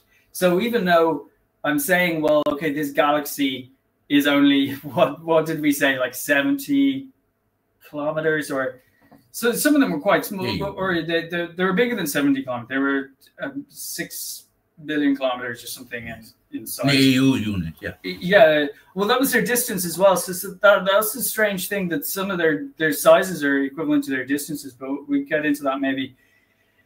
But the point is that if you're shrinking as you go out to them, then they're going to appear large anyway. So it could be an illusion in that sense, but we don't have to lose the magnificence and size of the universe as well. But it still suggests some sort of simulation at that point, that everything would be that nicely arranged. But if we look at the turnover point where the angular diameters start to get bigger, we're talking about projections where, you know, logically, the further we go out, some of these galaxies will be so big that they will overlap. They will also wrap around the entire universe, and multiple times as well. So that seems just unlikely. So I think the nice smooth tapering, and be interesting to know, is it tapering towards a constant? And could that constant be 19.47, which was, you remember Stephen Langford was also working with that number. It relates to Hawaii as well, with the tetrahedron inscribed inside the sphere. So it'd be nice if it linked back with that, but I don't know if it does. Maybe it just tapers to a sort of 0 point at the infinite. Okay, so with 3 minutes to go, I'm going to introduce Laszlo Horváth. Thank you, and his very interesting talk on planetary erosion, which is, I mean, in my thinking on this subject, it's almost like a sci-fi concept. So I'm just going to, I'm just going to do a quick. Bear with me. This is going to take just a little bit of time to set up Laszlo's conference. So we want to go to our screen. And then we want this.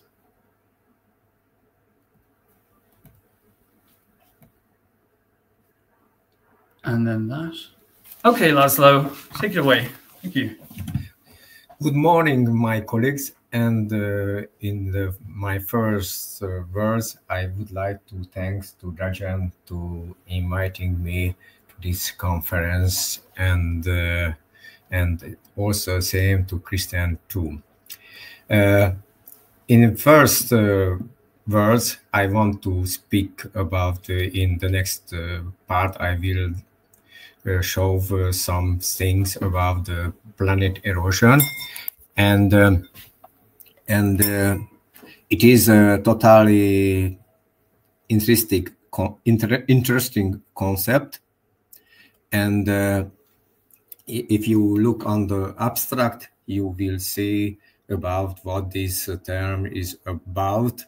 But in general, it is important subline that the planet erosion is connected to the geological phenomena on the Earth surface, and connected to the variable dynamic gravitation, and how is moving and evoluting the planet on the our surface. In introduction, I have to say to us, you know, that planetary erosion was first written down in 2006 and published in 2007. And it was important at that time. This subject not was very well explained. It was only referred to the Earth core, and the Earth core it was concepted that is made by some type of Bose-Einstein condensate, something similar. Now, and after that, there was connected example, the physical phenomena on the surface of the Earth, electric magnetic action, and the same the gravitational effect. Here I have to mention that the planet erosion concept is connected the formation of the asteroid belt and Ceres-like planets, dwarf planets. It is important. We have three theory of the formation, actual very good theories of formation of the inner asteroid belt, and Ceres-like planet is not inside. Dwarf planet is not inside, and let's go to look around it and what is they say. First, we will have to talk something about the classical accretion model of the asteroid belt. You know that moving asteroid belt, how formed our planet, is very well described in the scholar books and taught in the school. And this is important that this theory explained inner asteroid formation with not finished accretion. And that was caused because the gravitational force of the Jupiter, but is somewhat, I think, is not so good things. You will see after that. Now I am coming to the next theory. That is a very good theory, the Grand Track model, because this theory is somewhat, it was connected to the actual observation with our astrological tools and mathematical models. But was elaborated that in time of formation of inner asteroid belt, after creating the Jupiter Jupiter gas giant and Neptune gas giant, they are moved inside to the close to the sun, about 1.5 astronomical unit, and after that they are moved outside. Somewhat that is very strange concept. That has a problem, but let's accept how is it.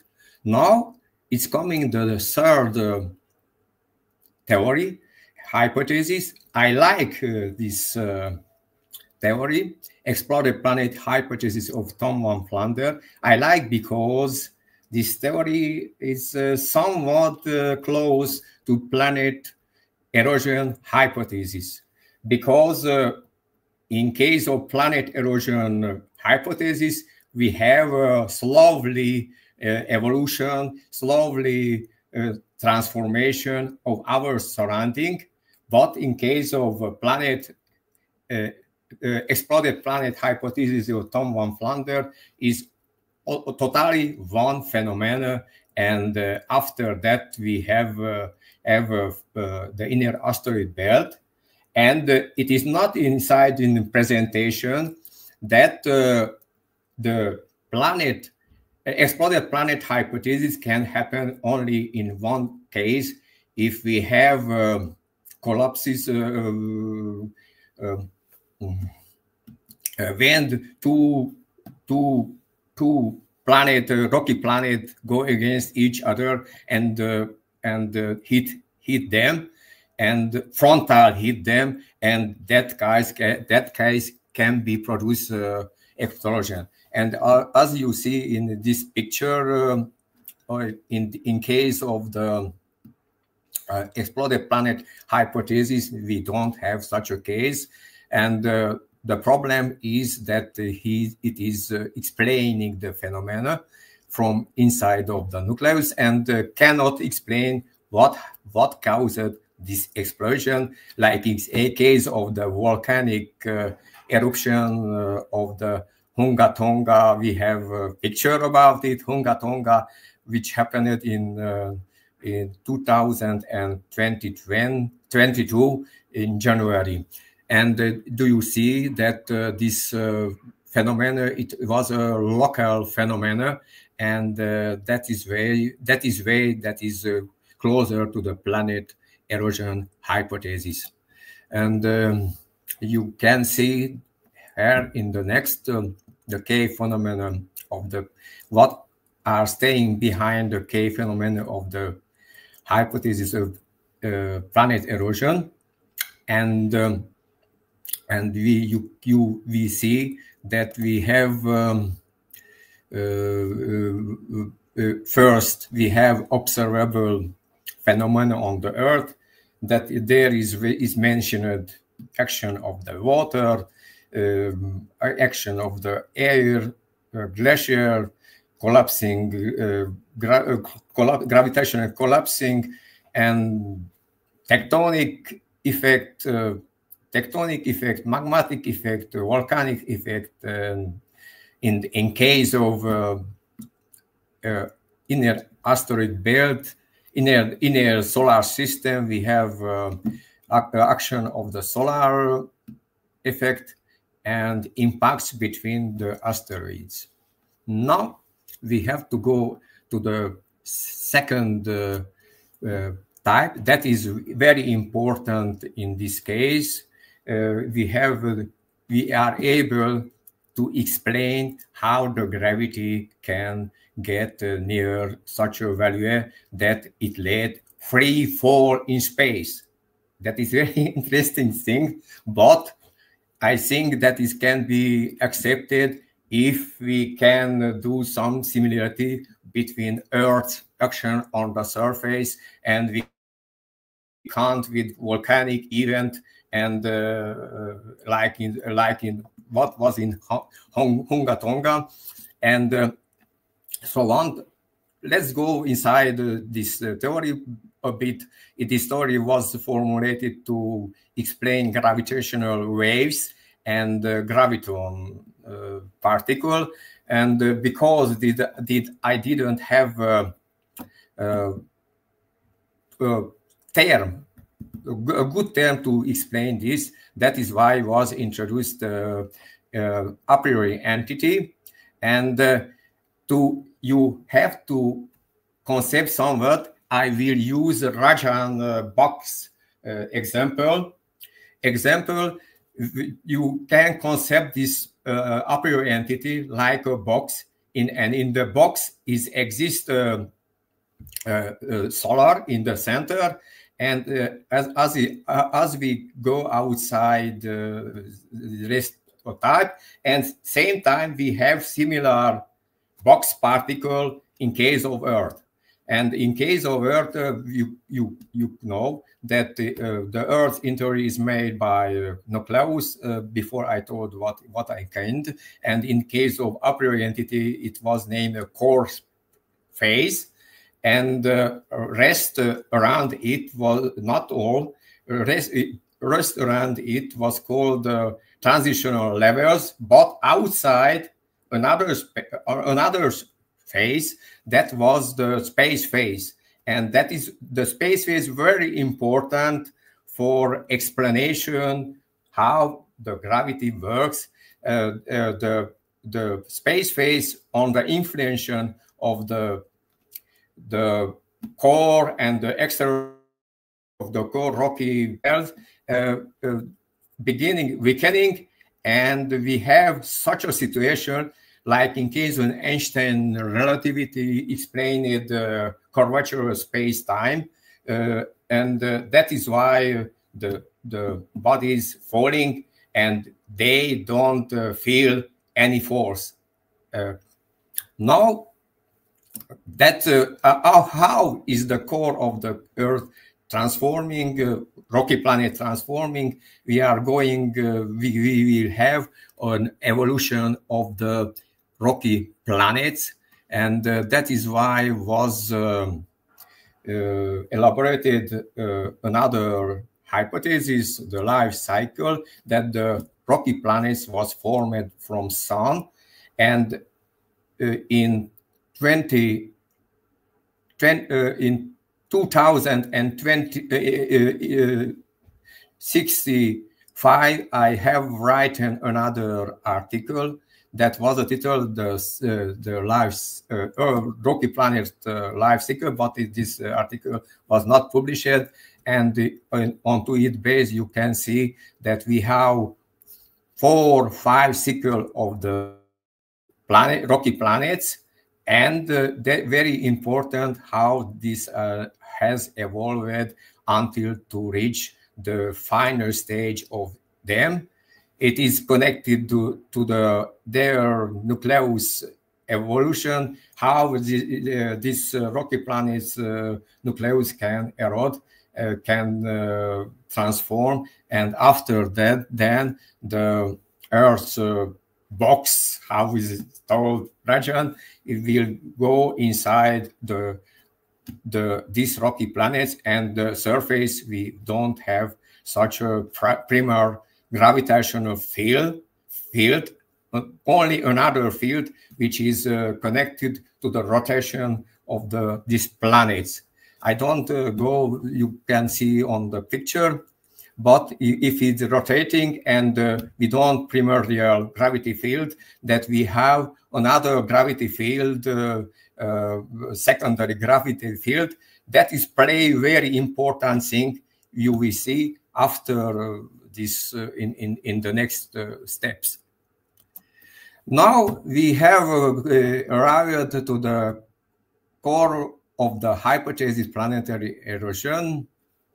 You have observed a lot of things at this Earth, and very important to observe three questions: what planetary erosion is, before I given perhaps not so well explanation that the rocky planets eroding surface and transforming in a dwarf planet of the Ceres-like and in asteroid belt, and what types of processes contribute to it before did you see?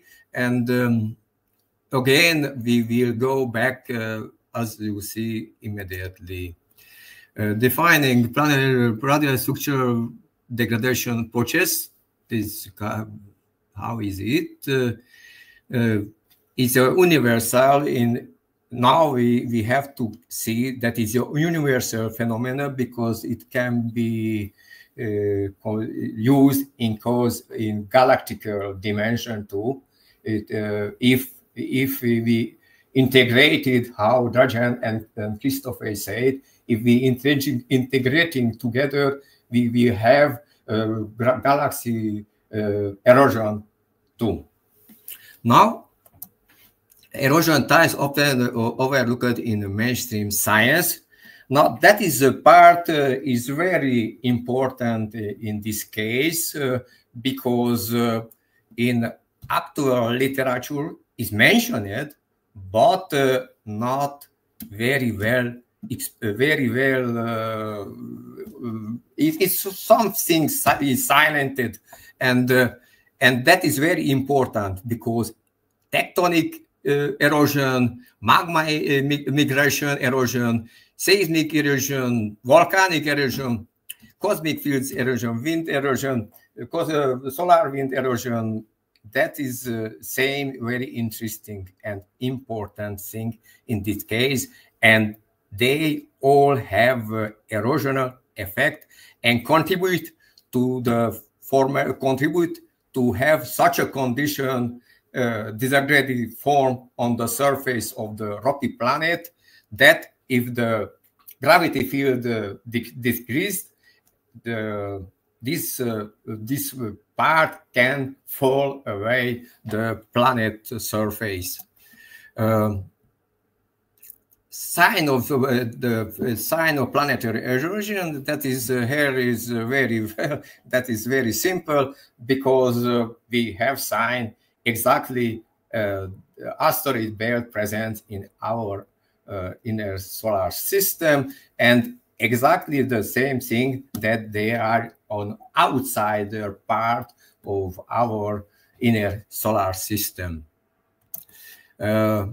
Now there is a picture about the erosion process. Do you see example on the picture that how is can broke aware of planet? And very interesting, every night if you look onto the moon, you can see something similar. And that is why we can conclude that moon, our moon, is in such a problem, but is beginning and happening such a transformation on the moon, and that is why we have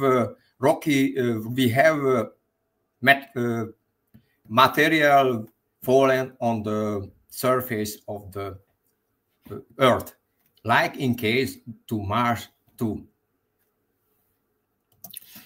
Now another type here is the explanation of the planet erosion hypothesis.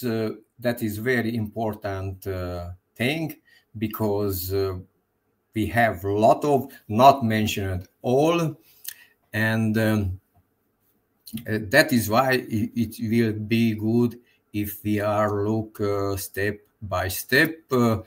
Example, planet erosion hypothesis is through the terrestrial erosion analogies.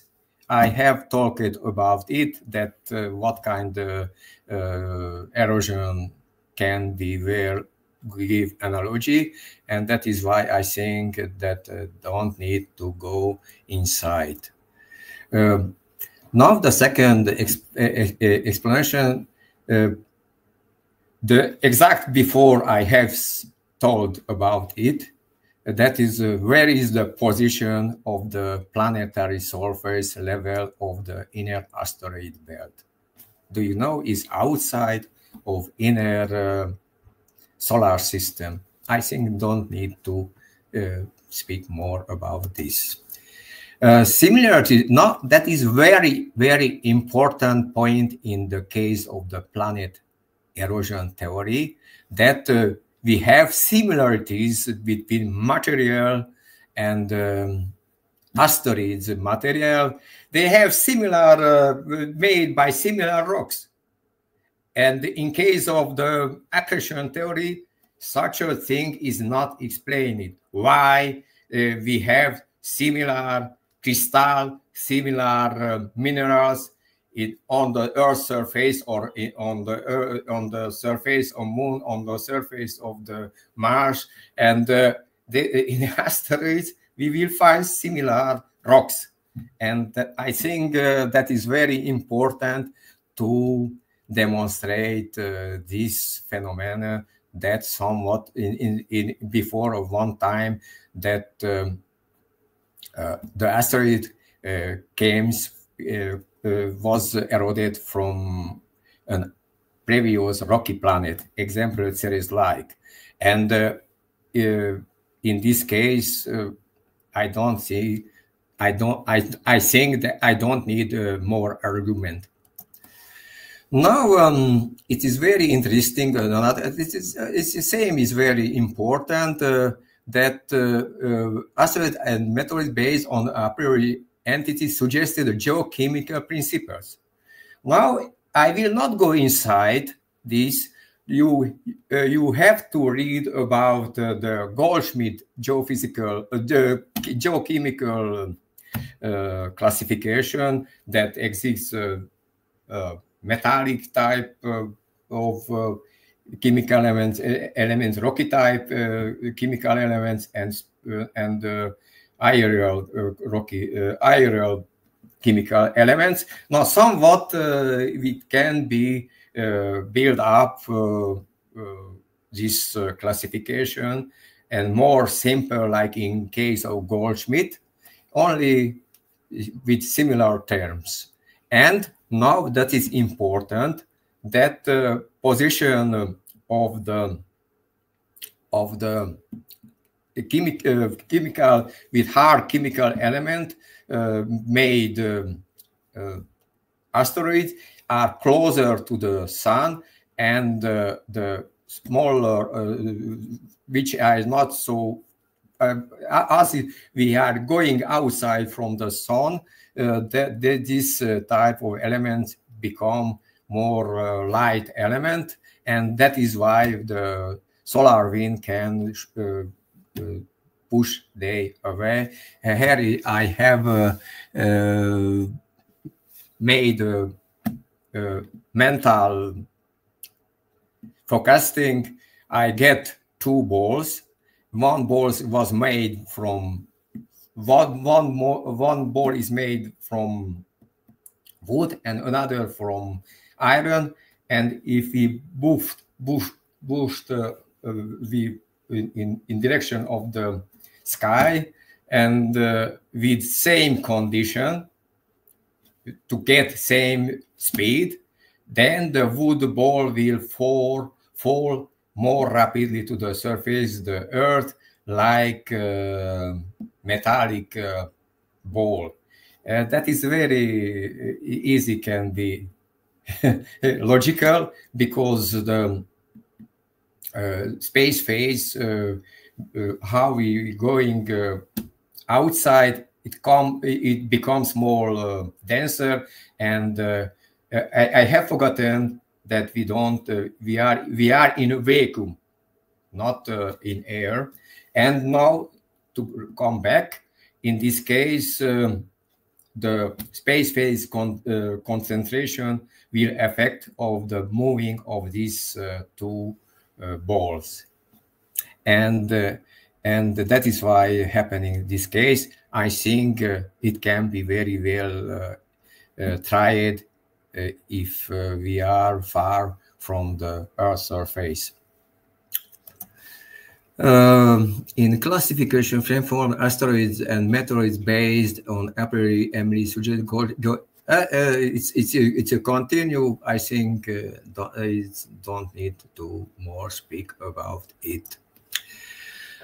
Now the relationship of comets to the sun, somewhat this type of that is very, very important part, because in history was registered one I have focused on, and Rajan and Christopher know it well before 1 week, that I have focused that the comets will break away when they are coming close to the Earth.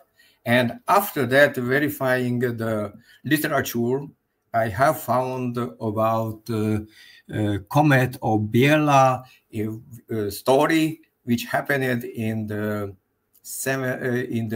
19th century, middle of the 19th century.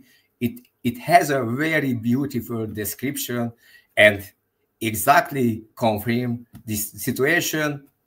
And I think should be very good if you read this literature about this story.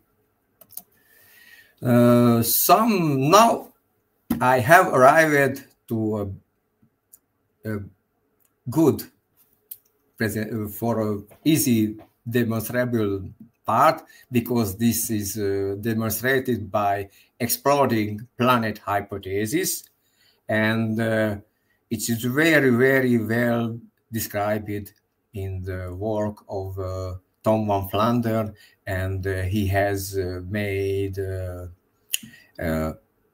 exist a place you can find it.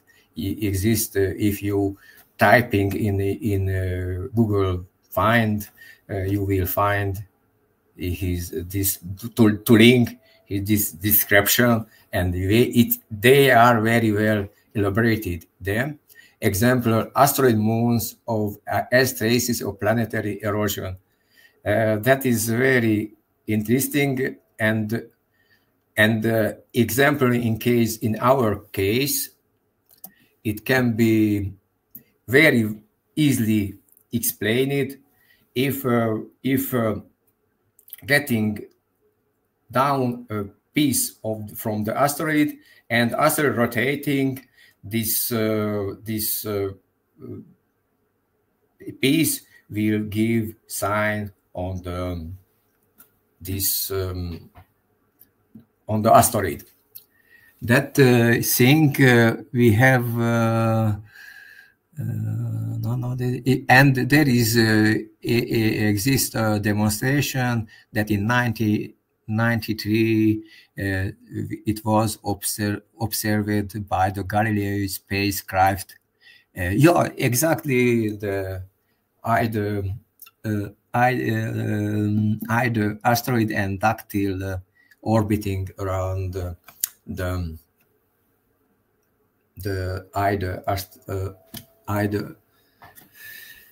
asteroid, and that is I have verified another prediction that in time of I predicted that either asteroid have to rotate its speed, and it is need to create secondary gravitational effect, and that is why the Dactyl part is moving around the asteroid Ida, and we will see after that exists same condition in case of the comets too.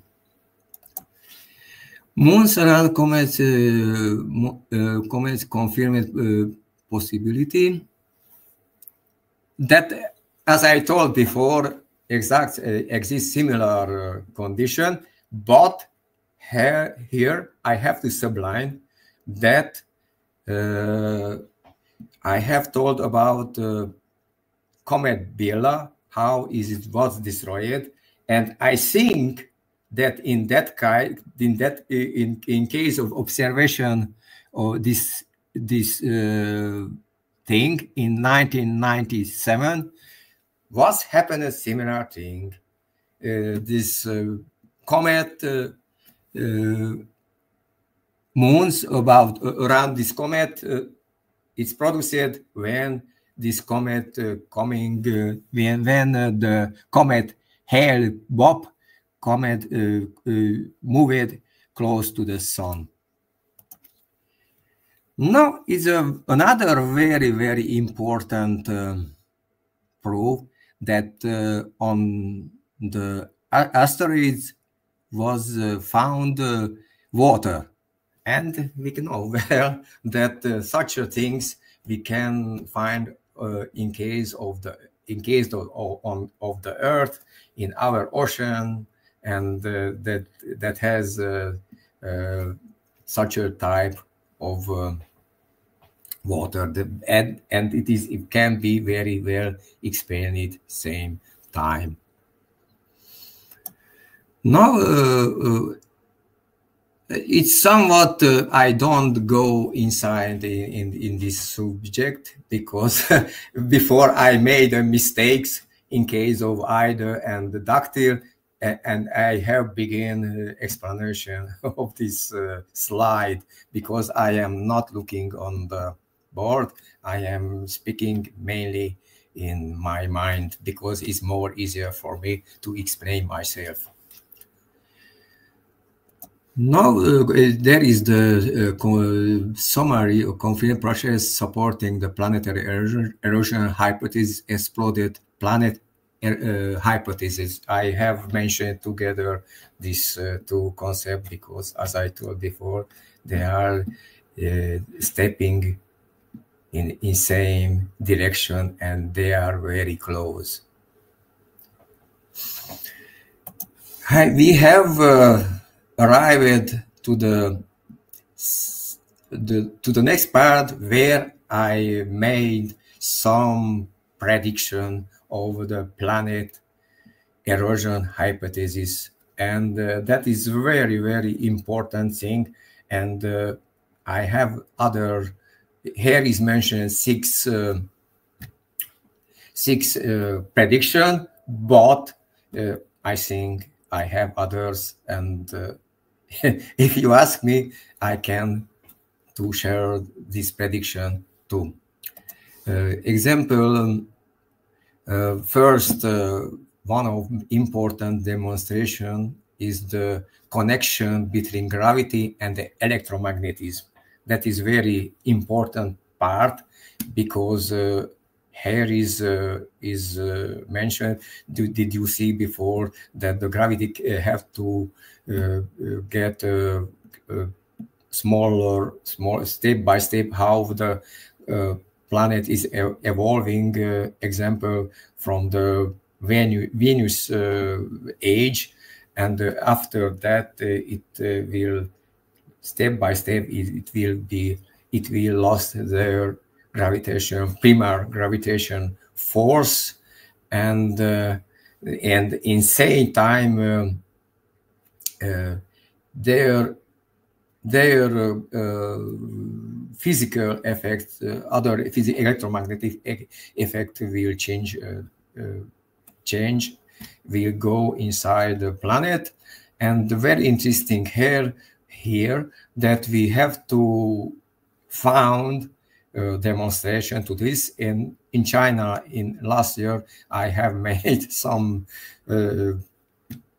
verifying test with scale, simple, very good scale, and I made measuring on the ground, on the top of the high building, inside the high building, and I made text 11 to 12 days, and I get very good results, which can shows that we have to go to this direction, and we will find solution, mathematical formalism to describe this phenomena between these two concepts, because in naturally everything is in contact. We don't need to take each other in different differentiate to in other bases and discuss them in such a way. Now experiment the proposal verifying secondary gravity with vertical aligned rotating truncated cones. Now this is a very interesting demonstration. It is a demonstration like what happened in case I get inspiration from either and ductile, and if we rotating the truncated cone inside of truncated cone, smaller diameter have to be on the ground, and if we're rotating in same way, one cone, truncated cone, is made from iron and another from example from glass. And if we're rotating these cones and inside we try to measure the gravitation effect, we will observe changing of gravitational effect inside of these cones. And interesting thing that in case of inside of cone of glass made cone, there where we have very interesting things, and I think that should be good to will be verified. Now the second is okay, as it's a second part. I let it to you see and read it, and to no, it's okay. Now this matter of solar system is explained by space phase structure of the sun. Somewhat before I mentioned about it, and that is why I don't want to go inside, because it's connected to it, and I think I don't need to repeat myself again. But this subject is explained in somewhat in other context. No, yes, that is a very, very interesting point. The possibility of life on Mars according to the planet erosion hypothesis. Actually, if we imagine the Mars and how is it its rotation, and has lot of similarities with the Earth, I can think that exists such a type on the Mars, and existed life on Mars. I have written an article in 1997. The title was there life on the Mars? And now I am concepted that life have to exist inside of the Mars, because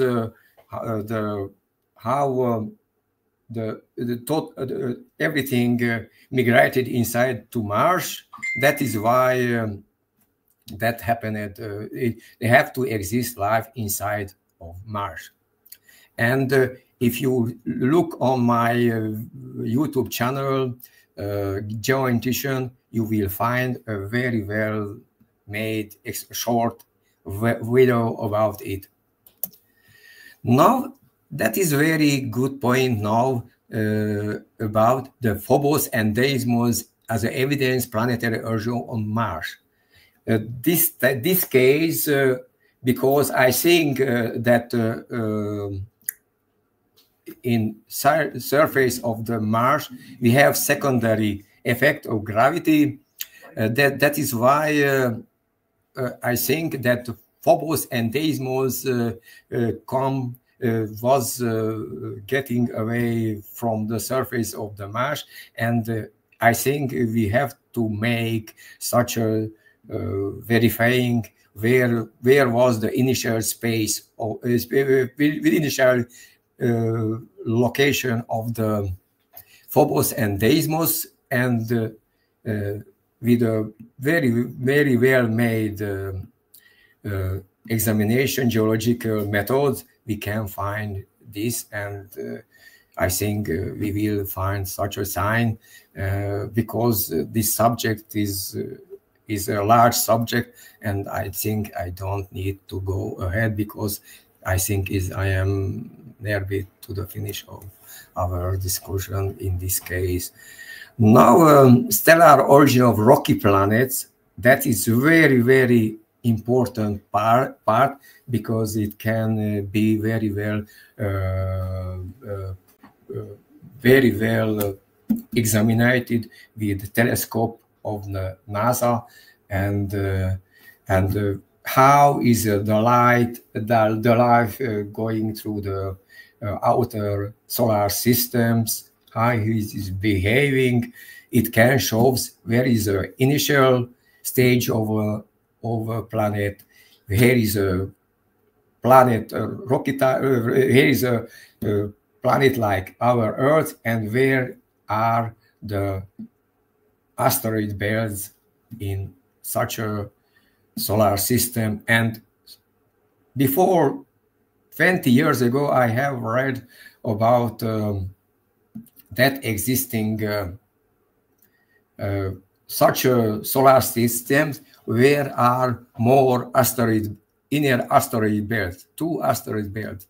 I don't know what was described in such a literature, and I think that can be used, and I think that is enough to tell about it. Now is a summary for our prediction of the planetary erosion. I think you can very well observe what was before said, and that is it's correct. Now we have arrived to the conclusion, and the conclusion is very important in this case. And in time of making this demonstration description of the slides, that arises the idea, this thought that every theory, in every theory case, we have and theory is very good if have a lot of prediction, verified lot of prediction. Perhaps some prediction will not work, but every time in science and in practice is a very important thing. Testing, and we are making testing. We are finding our errors. We will change in better sense, and we will have a better concept.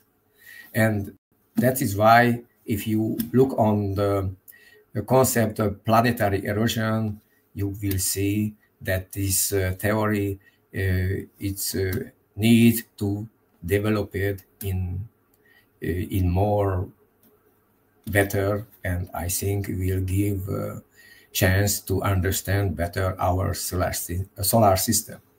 Thank you very much. Here is the reference what have been used in case of this presentation, and my final words. I thank you for attention, and again I want to thank to Christopher and Rajan to inviting me to this conference. I am so happy. Thank you. Okay, so thanks very much, Laszlo. That was very interesting. I'll just check if there's any questions for you from the audience. We're still very early today, so we might not have too much engagement from the internet side at this point. But so from our what about from the the audience? Is there any questions from? I think we will have more during panel discussion probably. Okay, so well, I could run through some questions then if you'd like to see how you engage with these then. So yeah, so I find it a very interesting theory, Laszlo. It kind of, you know, growing up as a little boy, you know, I was always massively interested in science fiction, and I think there's something about your theory here, the concept you're coming up with, that is like rooted in science fiction. It's like, you know, it could live in that sphere very well. But I know you're also a man of like hard science, and that this is not a fiction you're proposing. This is something that is real. And so I'm just interested in a couple of things. So when you talk about erosion, yes, that sounds like a very natural process, a process that is undirected. And and I'm just wondering, was this a choice of words intentional on your part, or how did it come about?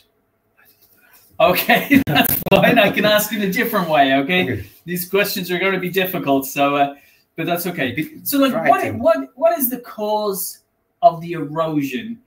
Could it be? I'm just speculating. Could the planets be living? Is it like us? Yes, exactly. Yeah. How we are living, and I have mistakes in time of explaining the panel, because I didn't explain it these things in better form. We have the core. Yes. We have the core of the example of the core of the rocky planet, and how we are going away, not in middle age of the planet. How we are going, because in younger stage is we have a contraction of the nucleus of the planets and the surface. This was written down in case of Mercury, and now come back to this form. How we from the middle age of the planet, how we are going far from the sun, and happening disintegration of the nucleus, transformation in minor in ordinary matter. Example, what is made us, what is made around of us. I have forgotten to tell before, and that is why we will happen expanding of the surface of the rocky planet. That is not like in case of tectonics, plate tectonics. It has a very good literature, but the problems is that both theories is overthought, because some theory of expanding rocky planets, they imagine very large expansion, but will not happen such a large expansion. We have an Hungarian geophysicist who wrote an excellent theory of the expanding Earth.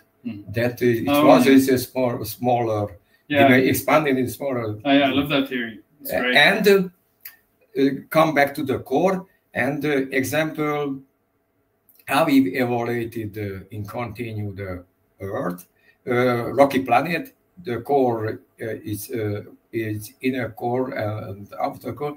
It will be small and small, and the rest will transform outside in ordinary matter, how I say before. And and example in case of Mars, that happening, that is similar with the Earth, and his core was so go inside and contracted, transformed in ordinary matter, and pushed outside the rocky shell, ordinary matter. And this case, the space phase has migrated inside of the Mars surface. Okay. And that is why Interesting. That is why such things exist inside of the Mars, like in case of our Earth. And outside of the Mars, we have secondary gravity force, which is connected to rotation, speed of rotation of the Mars. Okay. Such a case exists in case of the astrology of Ida, and I told about it. Interesting. Okay, so that is very interesting. I'd like to hear more about that in future. But so I'll continue on. We'll see how many questions we can get through before Rajan is coming on soon as well. So, but let's go here. So you're saying the asteroid belt, right, is older than the rocky planets, right? Because it's further along. Yeah, it's a good question. In our case, the inner asteroid belt is a mixed asteroid belt because we have material from Earth. Right. I didn't explain it well in my panels. Yeah. I didn't explain it in panel because I made a connection between volcanic eruption and the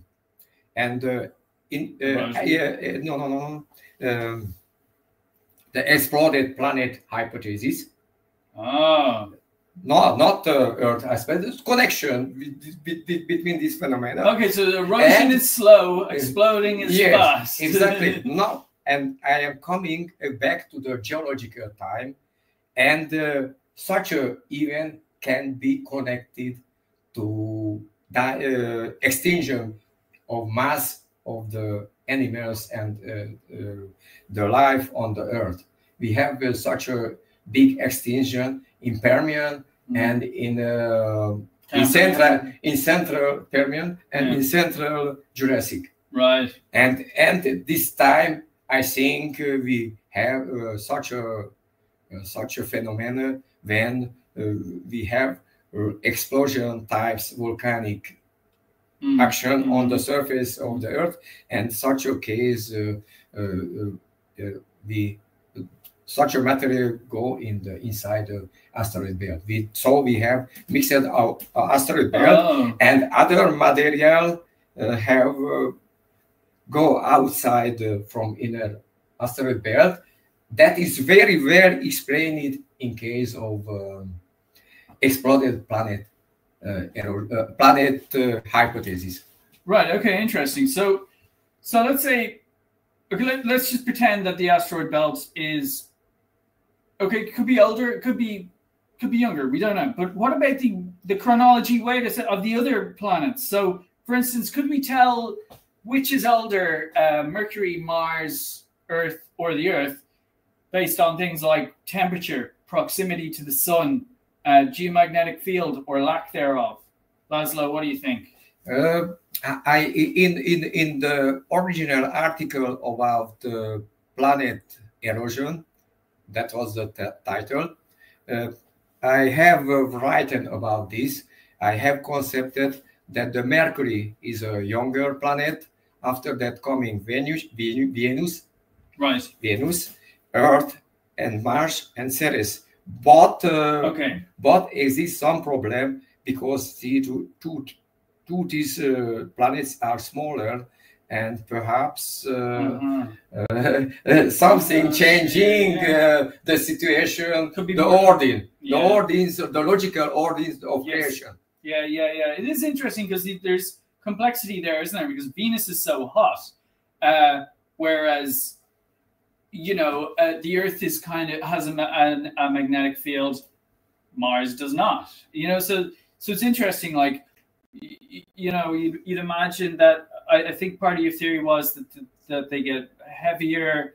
So like what is causing the erosion is like volcanism. But you notice Mars doesn't have volcanism anymore. It used to have volcanism when it was younger. Now it doesn't. So you'd wonder, how is Mars going to break up into an asteroid belt if it no longer has an active core? So that might be something you could think about in future. Whereas, like, look at Venus. Venus is very active. Do we think Venus is going to disintegrate? Could easily. Okay. Maybe. I can here give an explanation. Great. Why the Earth rotating and why the Venus act is because his slowly rotation has, and an original idea for this situation, which is not described with our science, that is when these planets form from sun, somewhat they have rotation because the effects we can see from telescope, and others not. And when happening a big eruption from the sun, rotating system will have rotation, and which part is not rotated will behave not will have rotation. Do you understand?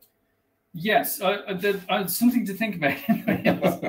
Okay, so I think therefore is it about time, Rajan, that you get started, because I don't want to don't want to eat up too much of your time. Laszlo, thanks for that. Thanks for your very interesting and presentation, and for your very interesting answers to my questions. I enjoyed that a lot. So I'm going to introduce Rajan. Yeah, I'm just going to introduce Rajan here. He's going to give his talk on his research into superluminal condensates, the HOD-PDP mechanism, time quantization, and quantum gravity. So, Rajan, whenever you're ready, take it away. Thank you very much, Christopher. So, yes, we had a very interesting talk with Christopher, a lot of discussions with Laszlo as well. And so I thought, thank you for introducing. So I'll start my presentation. Yes. Okay. So let me start my presentation. Okay.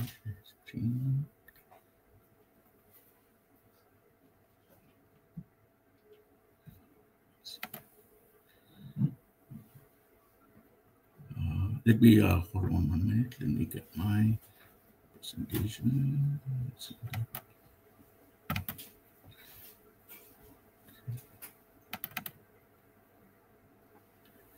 Okay. So now let me share that.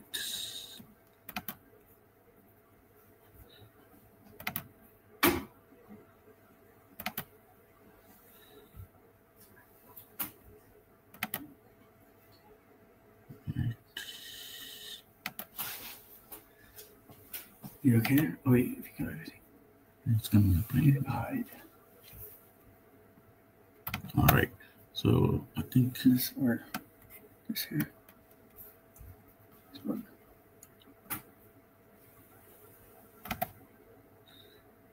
Hey, okay. So we go back.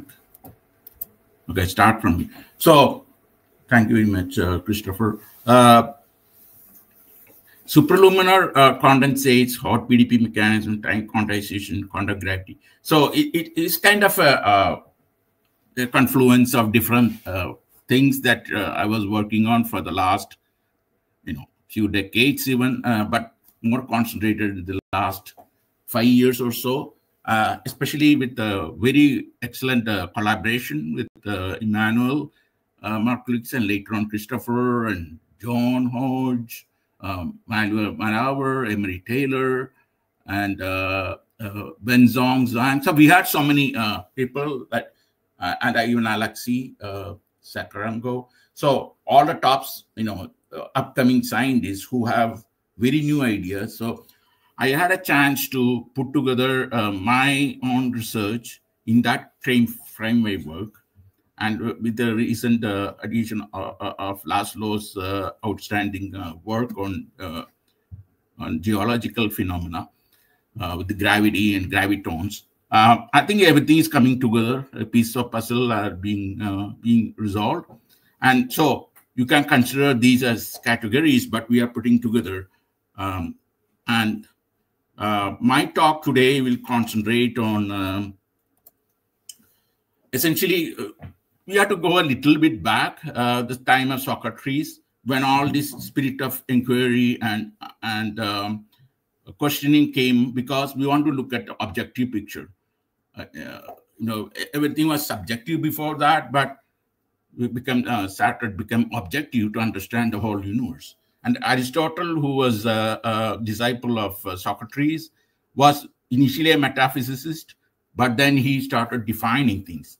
And realistically, Thales of Miletus is considered possibly the first physicist. So a lot of Greek and then Egyptian and other people came along, as well as the Eastern and the Western, scientists. So Thales said that water is an essential substance. See, at that time, you see, becoming object, this is a big thing. He is making a very important fact, a global fact. And this is so true even today, because water forms the key aspect of life. So that's why we are looking at Mars, or like Christopher has mentioned, and then especially last though about the other planets, and we are talking about UFOs and unidentified aerial phenomena, things like that. So they could be other life forms in other planets.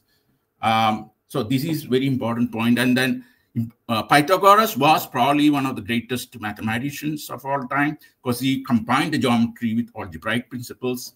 And this is used by later on, Riemann, or anything, even calculus uses Pythagorean, that orthogonal triangles, the special relationship, and also to trigonometry, the sinusoidal and cosmic thing. But the question of connection between the rotations and also translation aspect came from the Cartonian theory, where you have the I, the imaginary particle, imaginary value coming into picture. But essentially, if you transform it, famous Euler's formula, e to the power I x theta becomes sine theta, cos theta plus I sine theta. And we manipulate that, we can find out cos theta and sine theta. So there's a direct connection between Cartonians and the rotation, the harmonic motion, things like that. So it's a very important aspect as we start to understand more the scalar aspects from the vector and tensor aspects, becoming more with the quantum mechanics and general relativity. So my introduction of the superluminary condensates, which is a new frontier that I work with Emmanuel, and he's going to talk about further advancement as well as experimental verifications. I start with the definition of the superluminary condensates. Superluminary condensates are essentially hypothetical quantum states of matter with velocities that may exceed the speed of light. So Einstein, general relativity, said that nothing can exceed the speed of light. That's true of particles. Anything that has a mass or something, yeah, it cannot exceed the speed of light. But Einstein himself has not ruled out that possibility for other entities. And the key features of these superluminary condensates are they don't have mass. So that question doesn't have, or information. So that problem, it doesn't violate the principles of relativity in that sense. However, the velocities can emerge from collective behaviors with systems like Bose-Einstein condensates, which is studied in great detail in experimentation as well as, or superfluids, which most of the scientists agree that that could be the one factor that could unify all the concepts together. This concept of the superluminarity evolves from quantum field theory as well as condensed matter physics. So they all come together in some sense, but there are a lot of debates and contradictions as to realistically what's going on. Okay, so the first paper, the seminal paper, the most important paper I had with Emmanuel about the theory of superluminary vacuum quanta was the real initiator of a proper way of explaining these. And Emmanuel given a fantastic graphics about that as well in our paper.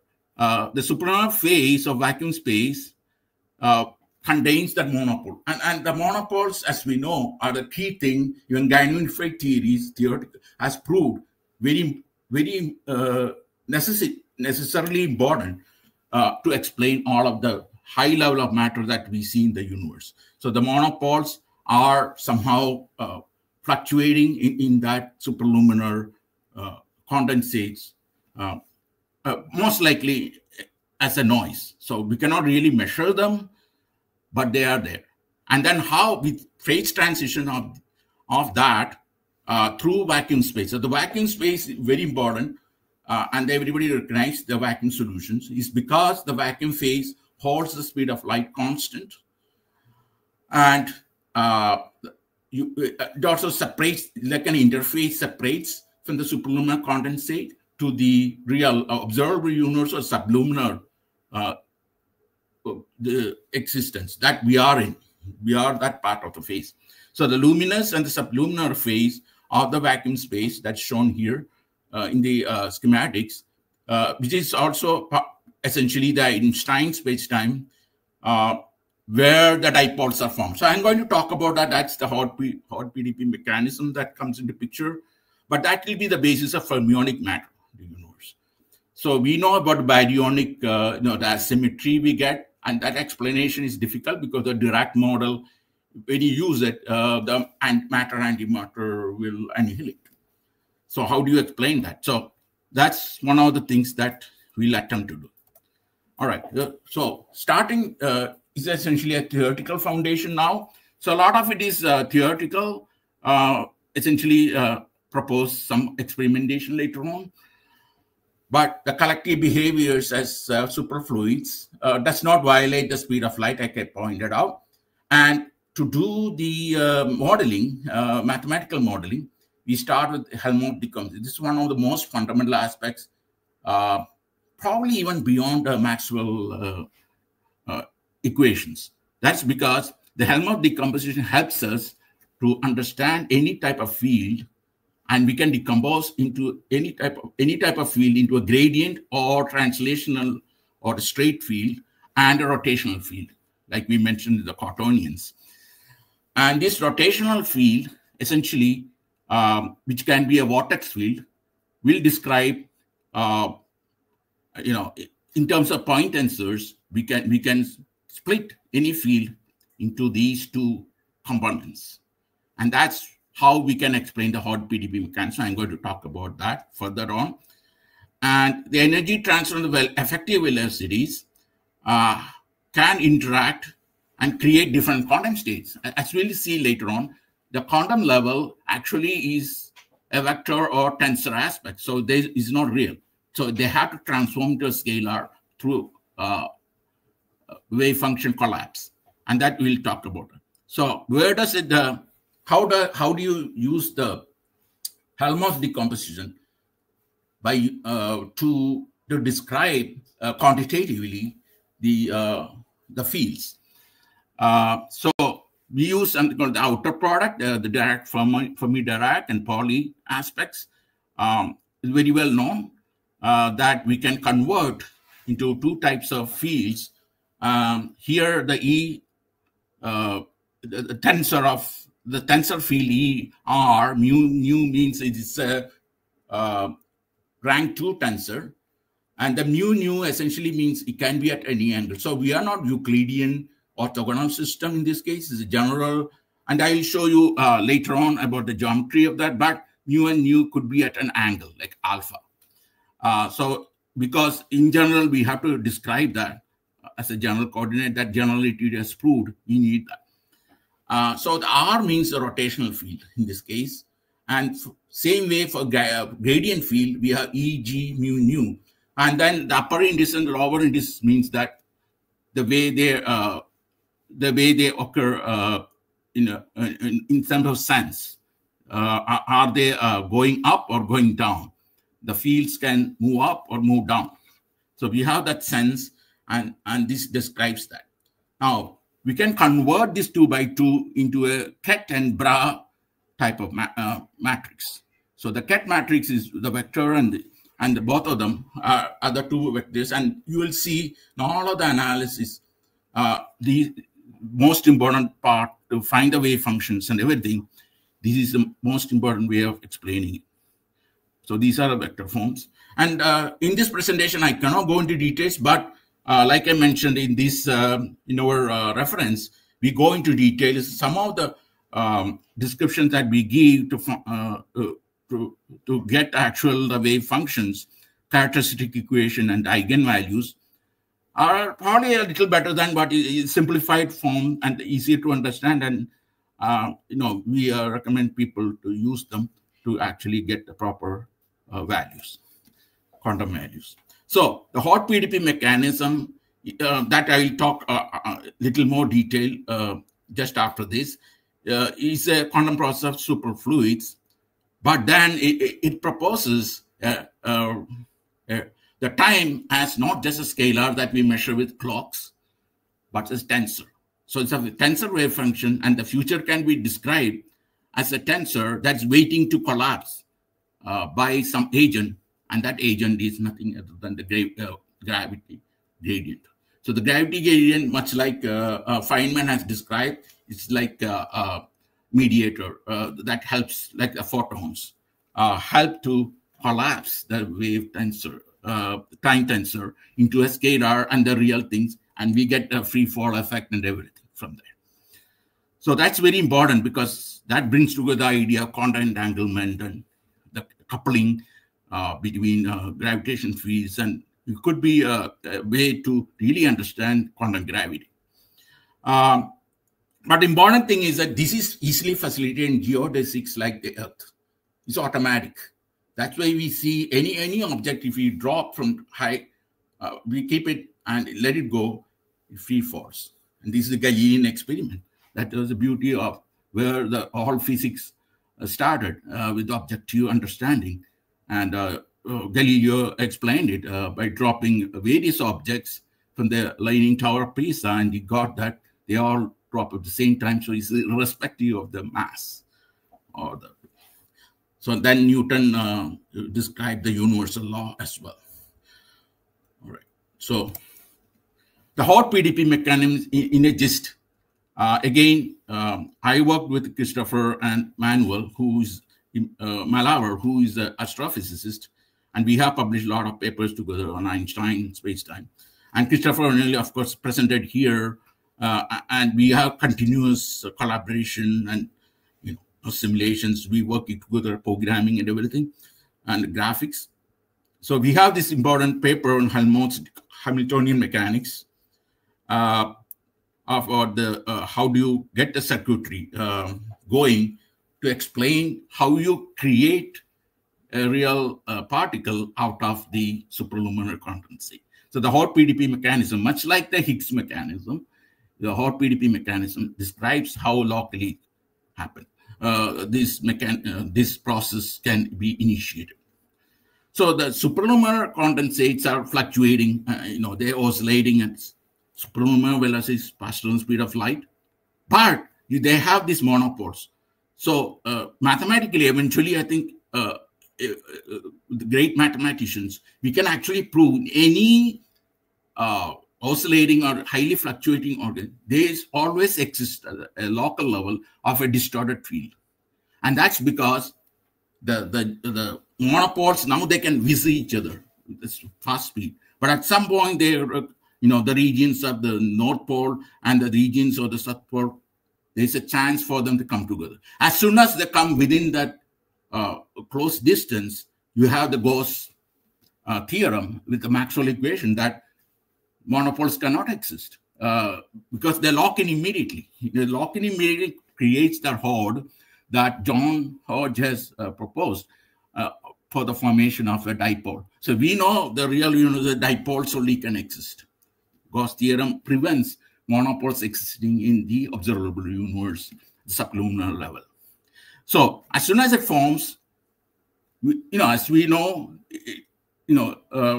that famous thing that minimization of energy immediately happens, and this releases a lot of energy. This energy is sufficient, probably sufficient to create the electron and positron processes, which are like ARM particles. In this case, they are not real particles, but they can be considered ARM particles, and they combine with the monopoles to create this circuit. What I call is as poly-Dirac Planck circuit or PDP circuit. As we mentioned, that's how we get a term hot PDP mechanism. And we'll see later on that will be a very important part of the quantum gravity. I may not be able to go into details in this talk, but there are a lot of peer-reviewed papers that go into details about that, and I publish along with many other authors in our group. So this, I'm not going to go into characteristic equation, which is all described in my paper with Emmanuel. But using that, we can come up with the eigenvalues, and they show that the North Pole and the South Pole fields, with unitarization, everything, they form like a supersymmetry. But John Hodge proved that they're not, the South Pole and the North Pole does not have equal intensities. They are asymmetrical. The South Pole has a little more. So you have a symmetry already built into that. And to understand further, we can use something called Coulomb-Hilbert gauging. So the gauging, unitarization, the very important part of the quantum mechanics, as we know. And that gauging tells us that we can get, Higgs boson and all along the diagonal matrix, which is Higgs boson matrix, that converts from inertia to gravitational aspect, right? So that is the God particle, the Higgs boson, which has been proved in LHC, one of the greatest confirmation of the standard model. So that's along the diagonal term, and the cross diagonal or pan diagonal is the Coulomb gauge, which gives the actually the fermionic thing. So we can analyze that and extend this theory further, and like a string, we can show that by using continuously, because the matrix of minus G and G in the inverse G have a point mirror symmetry that was shown in these papers, our papers. And you can use repeatedly and then show it expands like a string matrix. Of course, I end up trying to go through all the derivations here. But essentially, we get cross-diagonal, pan-diagonal, where the fermions, the electrons, are expanded. And diagonal terms then will correspond to the Coulomb charge, the fermionic, that is essentially working, supposedly to work like the micro black hole. So, yeah, there are a lot more details, but I'm not able to go into details. But it shows how the charge asymmetry can come into picture, and gauging and the matrix aspect. All right. So how does it look in terms of electromagnetism? So we have like 10 different schematics in our paper that I have with Christopher and Manuel Manauer on Helmholtz Hamiltonian mechanics, published in Oriental Journal of Physical Sciences with peer reviews. Very detailed peer reviews, so we had to do a lot of editing, but finally it was published. And that shows clearly, and this is the schematics that we have chosen that will explain all of the phenomena very well. As we know, the North and South Pole, they combine together and form the dipole magnetism. Now, the fundamental property that Maxwell, everybody has shown that the magnetic field and electric field have orthogonal. They form orthogonal to each other. That's the fundamental property. They are orthogonal. And because of that, all the motion that occurs in the third dimension, which is orthogonal to both of them, is the fundamental. And it has been proved by experiment as well. So we use it all the time, and even in television, any phenomena motor and generators, all these are used. So it's a very important aspect. And this starts with the hot PDP mechanism. So you have the electron-positron perpendicular or orthogonal to the magnetic dipole direction. And when you analyze that, they actually form a compressed space-time. Very important. And when you say the compressed space-time, immediately we know that the pressure is going to increase again, like last law, Christopher, they are going to expand. So this is where the equilibrium is going to come together.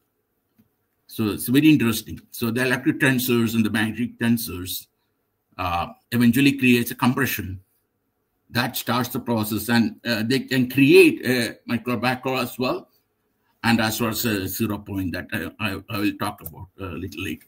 Now, one of the things I have done is from the Newtonian physics, we have one of the problems is that how do you find the mass? Because G, the force is explained in terms of G m1 m2 or r square, fundamental Newtonian thing, and the modified thing we have to explain all the masses because you have relativistic effect, you have quantum effects. So the mass, Yang-Mills also shows about the mass problem. So the way to do that, because there are interrelationships that comes through transforms. So what I did is more than 20 pages derivation. You combine it using all many different transforms, whatever is necessary. In fact, most of the transforms come into picture here, like Fourier transforms, Laplace transforms to explain the flow, Fourier to explain from the time and frequency domains. So the energy is converted, which means the mass, which is from the relativistic equal to mc square, which is true at the quantum level or the subatomic level, especially. And the Legendre. Legendre helps to, again, the transformation aspects from space and time and all that. So all this put together, and then a couple of more other transforms also come to the picture. We can relate everything in terms of time and a gauge field. So the EGR is a gauge field.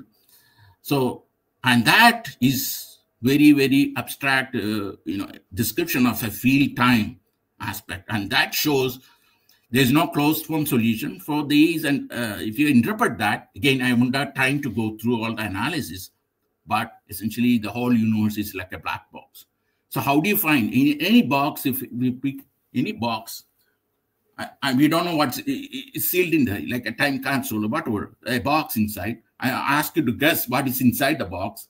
How do you figure out? And this is a famous Schrodinger cat problem as well. How do you guess that? So you look at from different and try to sense some things, some signals that are coming out from a different perspective, and then put together and see, again, we won't be able to, like the Schrodinger thing, unless we open the box, we don't know what is inside the box. Okay, that's a famous problem. So the same way the universe, we could be living inside, like Christopher saying that further discussions, we don't have time, but eventually says we could be living inside a black box. And when Gert's metric universe and other things, and Christopher's ice space, all of them work with discontinuum physics, all point to the fact that there could be we could be living inside black hole because the black hole has very rich structure. That's something that the future may decide that. But a lot of things had to be proved to get to that point. The key thing in my research, like the 4D hyperspace of Christopher and the planetary erosion of Laszlo's theory, is the time aspect. So the time is not just the scalar quantity or the arithmetic, what I call the arithmetic thing, which is a number that moves on the future, that clock measures. There's more than that. There's algebraic aspect, which is the tensor aspect. So I found out from group theory what type of tensor it would be. It's actually should conform to a rank 6 tensor time, which can be described like TIJKLM that I talked with Christopher about the norms that's normally used. So IJKLM is the correct way. And then it is connected with a metric. It takes care of the units and everything, GIJKLM, and also a differential of the Euler angles. So the Euler angles are the best way to describe any dynamic system. We cannot describe by normal Euclidean geometry. A dynamic system undergoes the reference transformation all the time. So we had to use the Euler Euler is one of the top mathematicians who is able to use this thing. Also, he connected between the quaternions and the scalar aspects. So the Euler angles of rotation occurs in different domains of reality. We proved when discontinuum physics, we have to consider different domains, and we don't know what they are. So they are termed as IJK, and then we know it's a rank 6 tensor. So we have the differential of theta I and with respect to TJI. So you have to do the right math calculus, and we get this effect. But much like other general relativity, where we say C equal to 1, we can actually put unitarization gauge Gij equal to 1.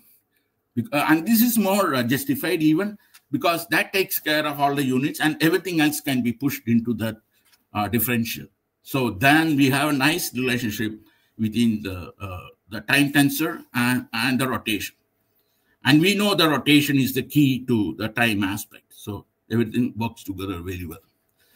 But we have to always worry about the conservation laws, equation motion. And this goes to classical physics. We have to prove the Lagrangian. It's a very known thing that equation of motion that I described with this math. And also the conservation law says that the differential of Lagrangian with respect to time should be equal to 0. So that's a conservation law.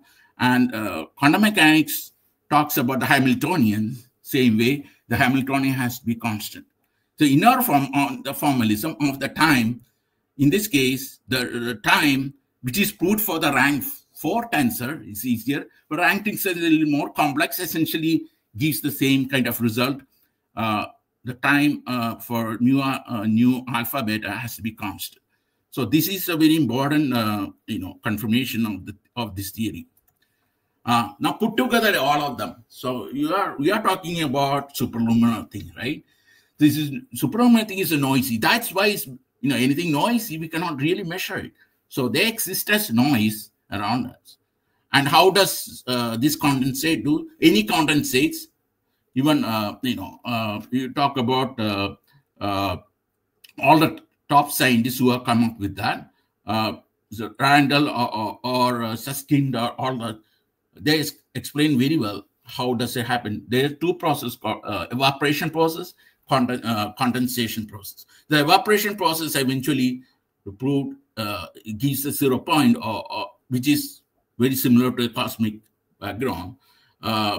That's generally called the foam, the quantum foam. And the condensation essentially creates like a vacuum bath and creates the gravity we know is a local phenomena. And that's very important part in all the theories that's coming, emergent theories as well.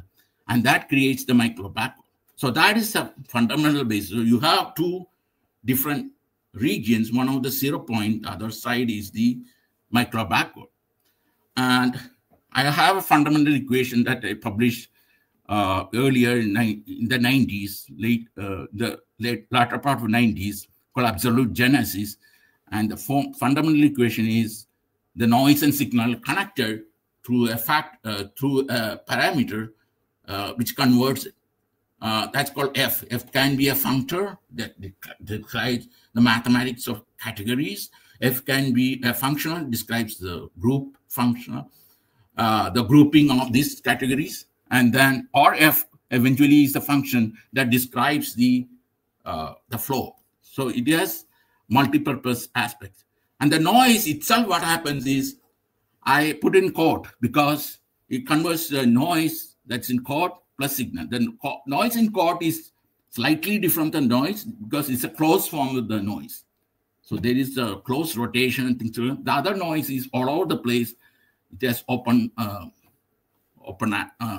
system aspect.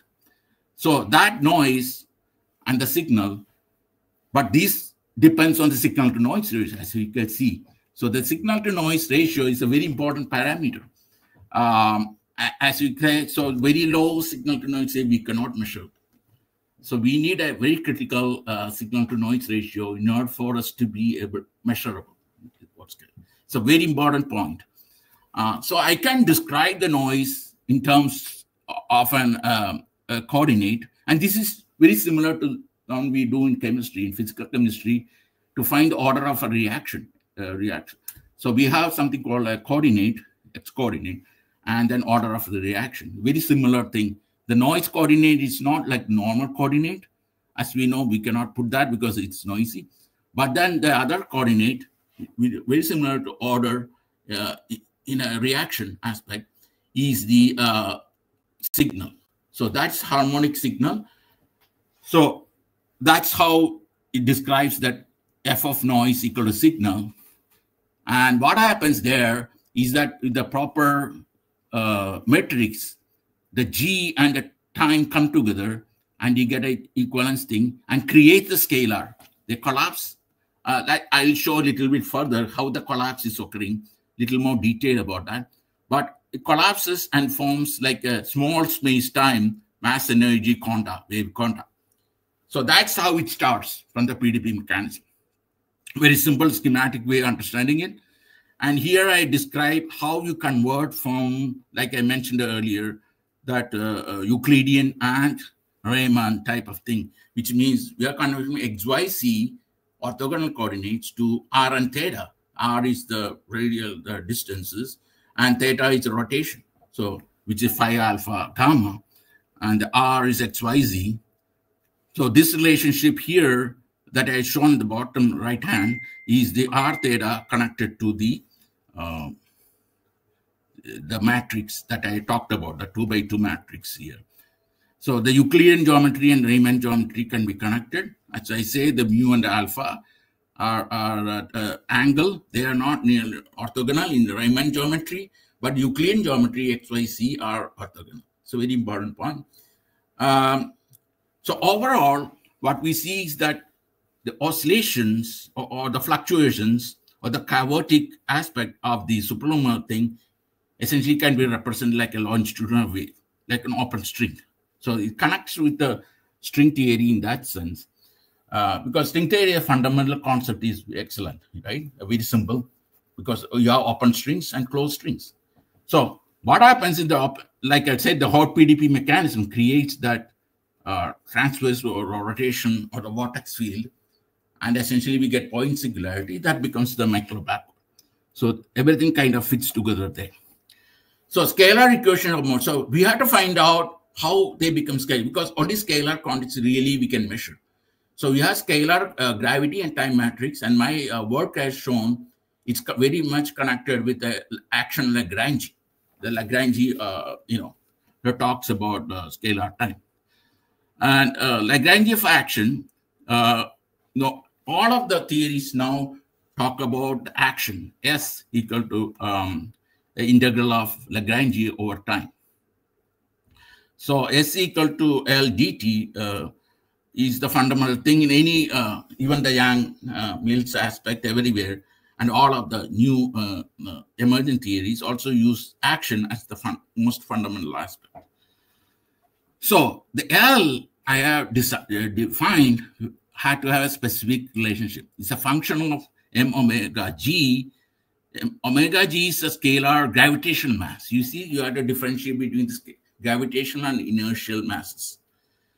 But the m omega g is specifically scalar gravitational mass. And we'll find out how we can get that phenomena. And I'll prove it for scalar for classical conditions that it actually reduces the Newtonian mechanics. So that's the beauty of that. Then TQG refers to, again, specifically scalar quantum gravity, okay, time operator. So they have specific requirements. But in classical physics, we can easily equate and show that they're reduced to that. Then R is the coupling of 4D toroidal hypersphere, very similar to what Christopher was talking about. And we probably will be working together on that. And that connects the quantum gravities, the gravitational fields. And that could be the key thing to understand gravitons and other things. So S is the action, L is the Lagrange, delta T is the time differential, and S, the action itself, is a function of the quantum gravity time of TQG, and the L is a function of, again, 2G. So you remember about the general transforms where I can describe everything in some time. Now, specifically, describe how that comes into picture here. Okay, there are a lot more details, but I'm just going through the gist of that. Now, how do you scalarize time and guide? It's a very important point. So any tensor in general can be decomposed or dissociated into vector quantities. This is done in IT, the tensor flow. So it's a fundamental process converting into vector multiplication process, like I've shown here, TEGS, and that forms the Bra vector of the time. Okay, and these are multiplicative vector, and since we know this rank 6 solely, so this is 1, 2, 3 up to 6. The Q has those values, and so essentially it's also called flattening of tensor to vector equivalent, and then that vector can be converted. How that vector becomes scalar is what we are going to do next. So it's very step-by-step process. All of them I cannot describe here. They're very highly detailed, but we can create a sense field. So believe that the time and space has different value. The sense had to give the field effect. And only in our mesoscopic level, it gives field effect to both time and space. But in the quantum level, it gives only space. The time is hidden. It's a hidden variable, actually. This is true in astrophysical level. So a very interesting aspect, which can be, which is almost verified theoretically right now, possibly in future, some way of this, doing it experimentally as well. So G omega is a gravitational gradient, which is a ket vector. Now, there's a question about, is gravity a force or not? This one will resolve that aspect, because what happens is initially as a vector quantity or tensor quantity, as a vector quantity, what happens is the gravity exists as a gradient, much like that time, which acts like a tensor, and they come together and collapse to each other to produce scalar quantities. So this is a gravitational wave function. And you can do the math, and you can get the vectorized time and gravitational field wave function. Those calculations are detailed, but it's all given in my reference, scalar matrix tensor gradation. That's published in Open Journal of Astronomy, again, a peer-reviewed paper. And you can convert into a matrix like very similar to Schwarzschild matrix that I've shown here. All right. Now, the scalarizing gravity, very similar. We can do scalarize with terms of mass, and then we can express in terms of the action, Lagrange, like I mentioned before. So now, the important thing here is the mechanics. So as mechanical engineers know, physics, any mechanics can be converted into a static form and a dynamic. The static form is the equivalence principle that I'll show you. The Lagrangian describes the dynamics. So this is a very important aspect that we'll be talking about further, because these are research in progress, but these are concepts that can be applied. So in order to prove that, I come up with the problem of even general relativity has to prove that, quantum level has to prove that if you use the conditions of classical physics, it should reduce to Newtonian, Galilean type of thing. And here I show clearly, you can describe Lagrangian for a free-falling thing along the direction of the gravity, right? And you can describe in terms of kinetic energy minus potential energy. And they're very simple, p square over 2m minus mgh for classical conditions. And if you do the calculus that I have shown here briefly, but in this paper that I mentioned, my reference here, it goes into detail how to figure out all this very nicely, simple thing, even in high school colleges, and some of the, like Christopher has shown, for primary schools. Even school students can do this, or advanced high school students definitely can do this easily.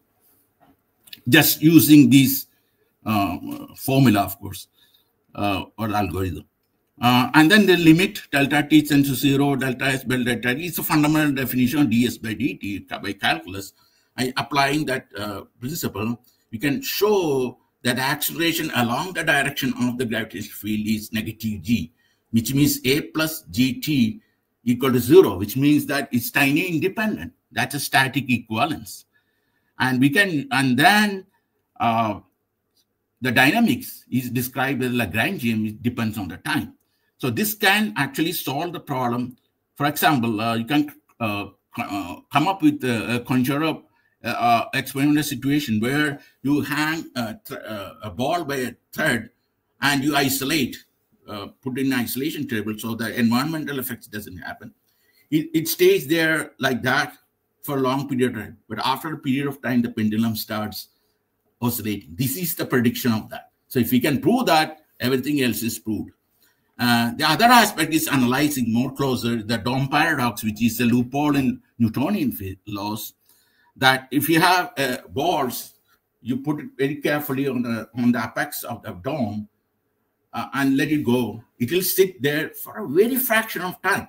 This is proved by this YouTube video of who is a fundamental physicist. He's a young physicist, has shown that.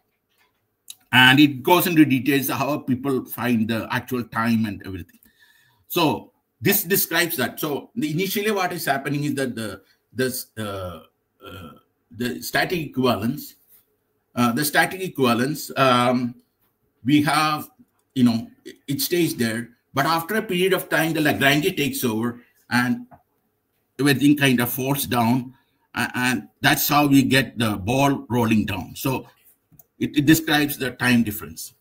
Now, the signal-to-noise ratio here, I won't go into detail, generalized equation in terms of the force and different domains. And you can convert that, the carrier or the cosmic thing and the gravitational wave law into a time variant. And we can show two very important results of the universe, how the universe works. So one of them is at absolute zero, we can show that the signal to noise goes to 1, which is the maximum. That is the superconductivity. That's one state of the universe. The other state of the universe, where time go to infinity, is the noise, the vacuum level. So the universe is oscillating between the two, superconductivity and vacuum. That's the essence of the universe, proves that. And this is in my signal to noise, one of the recent papers in physical science, biophysics. Again, peer reviewed. So we can process anything that we measure from outer space or on Earth is in terms of signals. And this, you can process this signal using this algorithm. So we get, a simulation like what I have shown here, and we can actually do a real signal and do a power spectrum using the Welch's thing, which is a fundamental thing. And I have programmed it and shown that we can describe all the different patterns of the signal in terms of the domain of temporal, the spatial, or the cosmic micro background, and also a modulation in terms of gravitational wave. So the gravity and the, like Laszlo said, there's a connection between gravity and electromagnetism. This shows that clearly how that comes into picture. So the 0-point energy then can be described by CMBR, and the microbaric aspect we can measure by microgravitational waves. So it's a very interesting aspect. And now, as I mentioned earlier, the membrane theory combines all of the string theory, two-dimensional, and the gravitational interaction are the puckering of this or fluctuations of this two-dimensional membrane. So again, I'm not going to go into details about that. Microgravity is a signature of the superluminous. So superluminous, much like the black hole, we can probably infer them indirectly, and we can measure point to point using these type of schematic. Again, I'm not going into detail, but it appears in my paper with Malauer and Taylor about the experimental way of determining point to point using these algorithms. So we can measure the sound and the light, because again, sound will be more vortex nature, and the light gradient, but they could have torsion aspect, which we are considering. So that is one experimental way to really analyze the signals as well. So time quantization is very important because right now emergent theory shows the discreteness of space-time. And then additionally, the graviton thing that Emmanuel is going to talk about, we can use spin spectroscopy. I'm going to that I designed. I'm going to talk briefly about that. And you can talk about signal to noise ratio and energy and temperature, because temperature is one of the parameters we measure. So spin spectroscopy, a very simple thing, charge to mass ratio, most fundamental thing. In any classical thing, that's the most fundamental thing. They have measured Rutherford and also Johnson, everybody, the electrons and the particle physics came from that. And even LHC is an extension of the Rutherford experiment, right? Then the spin number, Bohr and Schrodinger, everything showed the fundamental property of the quantum particles is spin. So when you combine that together, we can use the Thomas precision, Bohr magnetron, Compton electromagnetic effect, those things, and that will shift both the spin and EM values. And this helps us to figure out by extending that about the presence of gravitons. Because gravitons require very high energy, probably never possible in LHC. We don't know the future, but it requires energy is much beyond what LHC can ever provide. But this indirectly using these and projecting that, we can show whether gravitons really exist or not. So it's an interesting, most important path. And I published the most recent paper, particle charge, which appears in Physics and Astronomy International Journal, which is one of the core journals which have published all the important things as well. So I described that. I cannot go to details, but it contains all the particles there. Bosons, fermions, and gravitons, how they come together, and how we can detect them using this technique, how they shift using these quantum and relativistic effects. So in summary, it's explored. We have briefly explored theoretical concepts of the superluminous quantum, hot PDP mechanics, time quantization, and quantum gravity. And the future directions, experimental verifications, the question of microgravitation waves, CMBR, as well as the gravitational waves will help in that. So the question which probably we may take up in the panel discussion is there a universal algorithm? For example, God uses the universal algorithm, which eventually produces a matrix simulation. That's something we can think about. And then we can simulate in computer and show with that simulation how that compares to the actual thing. Then we have proved everything. And with the monopole, solve the problem of dark matter energy. It's another thing aspect. So closing thought, behavior, superluminous relationship, quantum gravity, deeper understanding of the fundamental laws. So these are the references I have. This is a very simple sample of the references. And there are 50 plus things. And then the research in progress talks about the categories, the monopoles can be categories. They come together, the hot PDP mechanics create a functional, and then by further operations that are described here, creates the flow. That's the real universe. So this interesting aspect. Okay. And the measurements. And then thank you very much. And then I'll turn over to Christopher to complete this. He's the chairman of this session. Great. And, thank you, Rajan. That was great. Thank you. It's a very interesting and well put together presentation there. So let's just check. Let's just go back to, yeah, I can go back to the StreamYard to see. So I'm not seeing any comments from the online section so far. Any comments from our audience or questions? The presentation was very beautiful, and I think what want to mention to this discussion that in case if we connect gravity and electricity, electromagneticity, perhaps we have such a formula that inside this mathematical formula we don't have time. It's interesting, very interesting. As totally we can adapt to the natural phenomena. That was one prediction in my article in case of planetary erosion hypothesis. And I think Rajan, you will do that. Yes. Yeah, that's step-by-step process. Initially, the general transform just connects with the field and time. The next level, like Laszlo mentioned, we can eliminate the time itself and then describe that. So by that process, we are eliminating and limiting the amount of quantities that you will measure, because the unknowns, you know, we have to reduce to the minimum level that we can measure, the scalar. So we can only measure signal to noise ratio. So everything has to be expressed signal to noise ratio.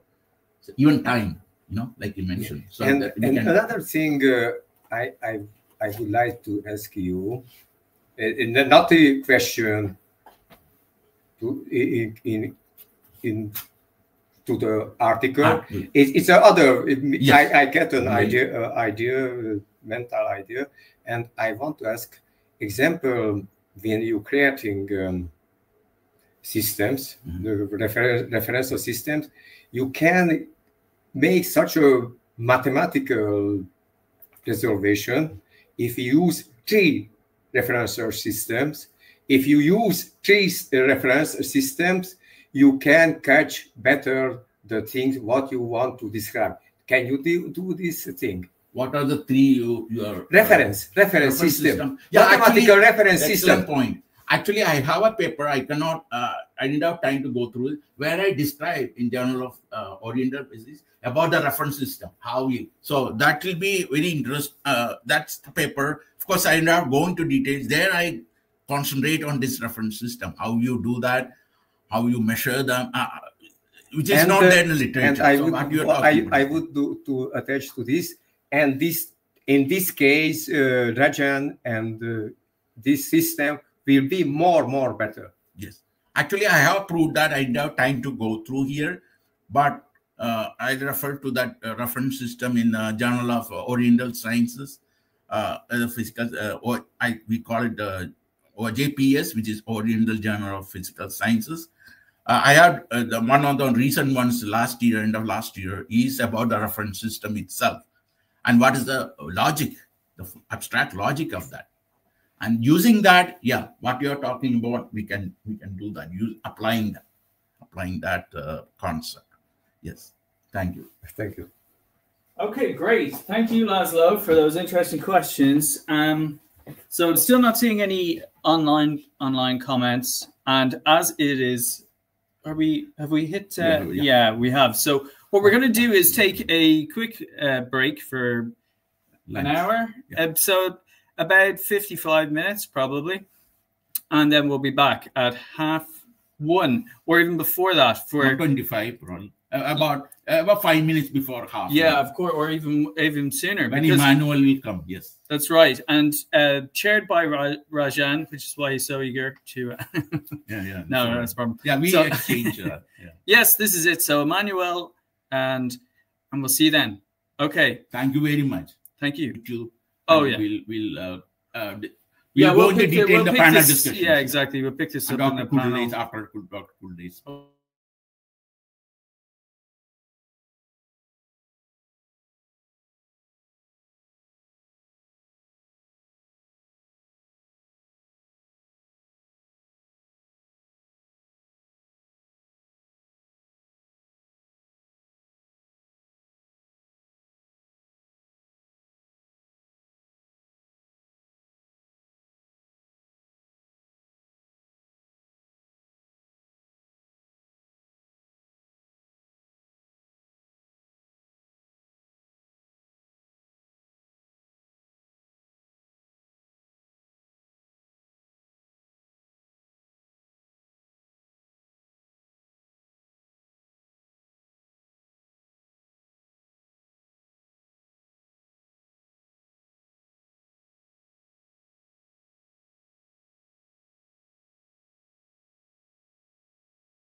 You have to remove this one, eh?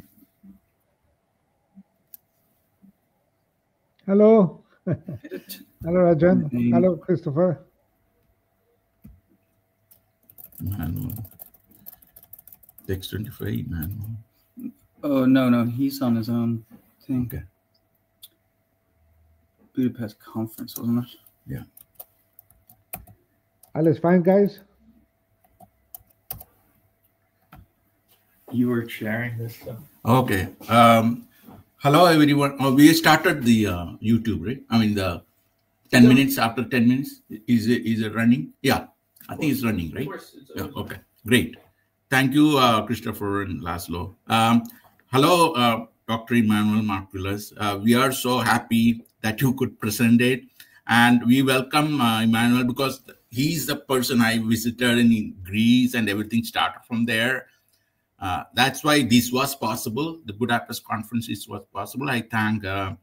Margulis because without them, I don't think I would have been able to take off and become any type of a reasonable physicist because I was a material scientist.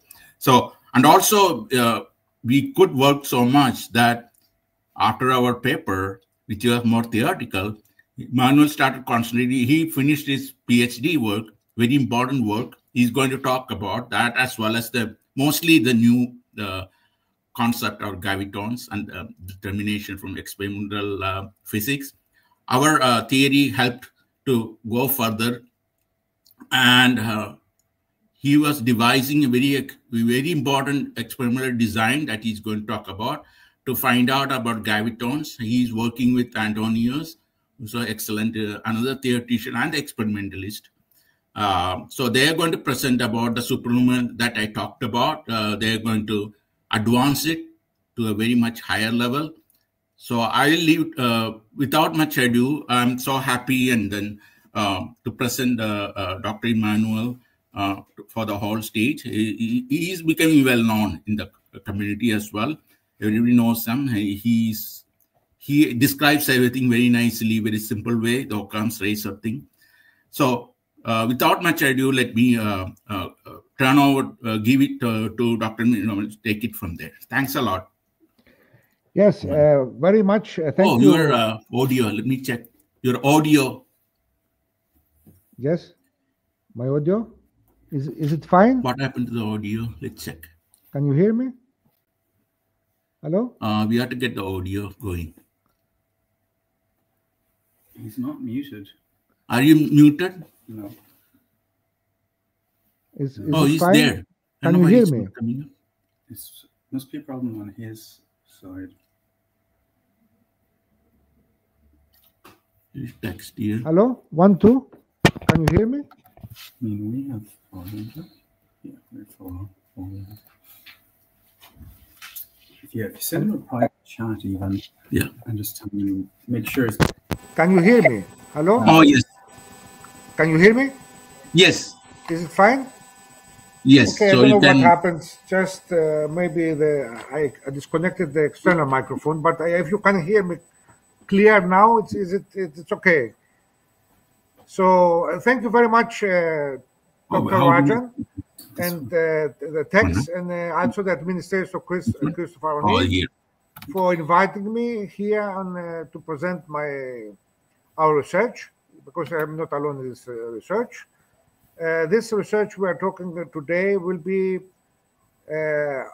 my postdoctoral research until now. It has not to do with my my research as a PhD student. This is my postdoctoral research, and I'm very happy to share you this information with the viewers of the conference and with you. Again, thank you very much, the chairman of TEGS, Dr. Rajan Iyer, the administrator,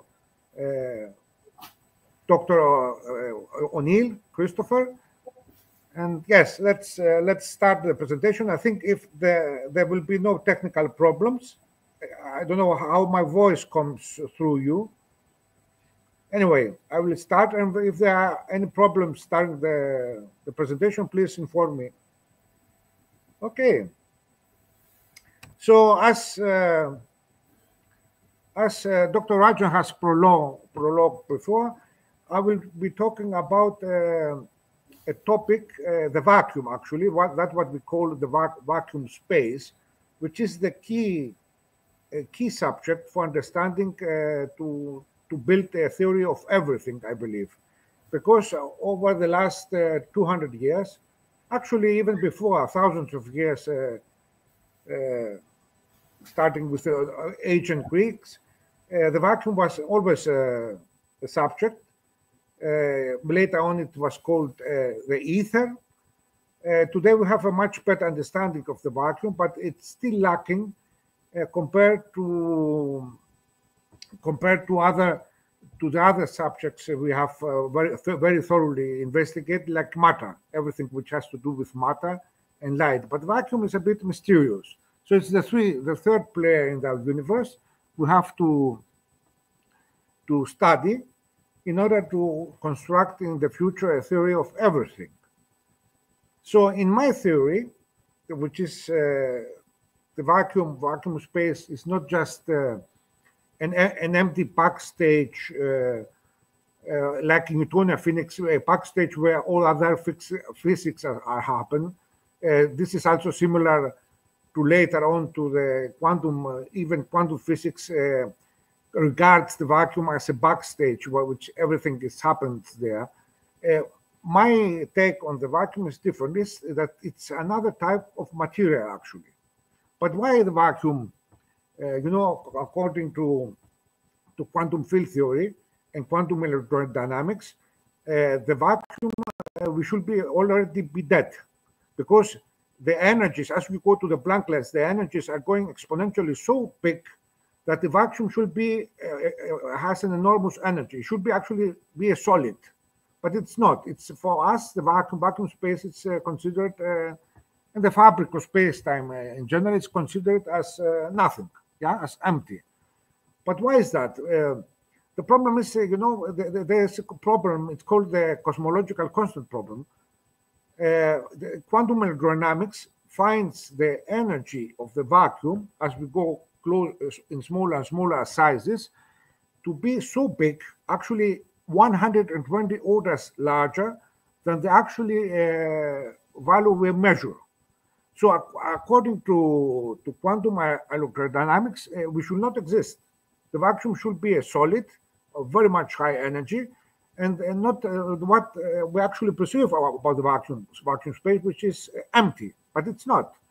So what you do, the quantum electrodynamics calculates the vacuum energy to be enormous, but as we see from the expansion of the universe, we see only that this density of the vacuum energy is only minus 9 times 10 over minus 9 joules per cubic meter, which is equivalent with the mass of an hydrogen atom inside a volume of 1 cubic meter.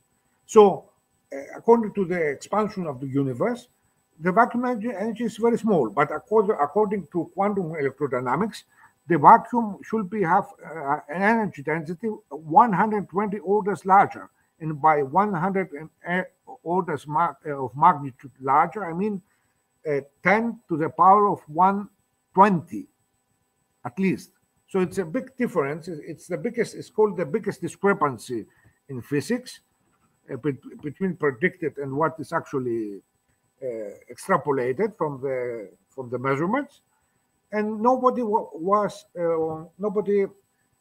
why. So the problem is the ultraviolet divergence. The ultraviolet divergence, what is that? It's exactly what we see as we go at smaller and smaller size lengths, atomic length, quarks length sizes, and so on, up to the Planck length. The energy grows exponentially. But there's a mystery behind. Such large energies would suggest actually matter, but we don't see this matter. The vacuum is actually empty for us. So what could be an explanation for that? As we will see from my research, from our research, the only way to have this kind of energies without this energy to be matter, condensed matter, is this type of energy to be in a vibrational state, which is superluminal. So luminal states up to luminal speed, the Luxon speed, the speed of light, and subluminal produce what we call condensed matter, either in a gaseous form or liquid form or solid form. So matter is an effect which happens at vibrational states below the light, subluminal speeds. When you go from light and up, then you can get tremendous energies, but without this to be conceived as actually solid matter. So that is what eludes all the sciences, in my opinion, all these years, that the vacuum is actually superluminal energy. It's a vibrational state, but please don't mix that with tachyonic theories. It's not a tachyon, because tachyons, the tachyonic theory says that you have to have a translational motion at the speed of light. We are talking now about a kind of exotic matter, which is vacuum space, which has a vibrational state. It vibrates in place. You imagine it like molecules vibrating in place, but with a speed much faster than the speed of light. So this makes immediately makes the vacuum to be massless. Superluminal energy means massless, and it's actually it's nothing that I'm saying is out of the physics we know today, because if you go, you have you have in the Planckian theory, you have a cutoff. This cutoff leg is called the Planck frequency, which is 42 times power of 10, something like that, hertz units. When you go above this frequency, by definition, you have superluminal energy. Something is vibrating with speed much faster, FTL, much faster than the speed of light. This re-enters the vacuum as not just invincible, but also inconceivable by us and our apparatus, because our apparatus is all made from luminal energy. So it's not something that we can measure and verify. It's very difficult, but there is actually a way to verify that this superluminal state of energy exists. It's all over. It's like the ether, yeah, but it's not ether. It's more advanced than that. It's superluminal energy. There is a way actually to find out, and this is called gravity, because you see the superluminal energy we call vacuum space consists the so-called dark energy, dark mass, and the whole thing, it's called dark sector. This is the superluminal energy, our theory, according to our theory, we say is the dark sector.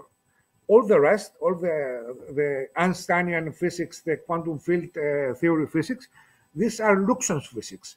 This has a cutoff at the speed of light. Luxon is another name for photons. Yeah. So this we have, or Luxon space-time. There's also another space-time in superposition with us, which is the dark sector space-time. And this consists, from what we say, from a graviton, a superluminal graviton condensate. So our theory here is called, and now I will start the slide presentation after the small introduction. Our theory is says that the vacuum space, the fabric of space-time, is actually a material, but it's a superluminal material. It's a superluminal energy density, a superluminal graviton condensate specifically, which we perceive, because it's in a superluminal energy state, we perceive like empty. Yeah, it's the only way, and this is also confirmed by mathematics, to have, because superluminal energy does not create the effect of matter and mass. So although it's very energetic, it's enormous energy, we perceive it like empty. That's exactly also is our empirical evidence of the vacuum, of vacuum space. If you go with a spacecraft above, the vacuum, unless it has some cast of some small traces of hydrogen, it's actually empty. Yeah? But it's not. That's the whole point. So let's start now. So we could say that our theory is some kind of Kaluza-Klein theory, which is Kaluza-Klein was an alternative theory to Einstein's special relativity and general relativity theory.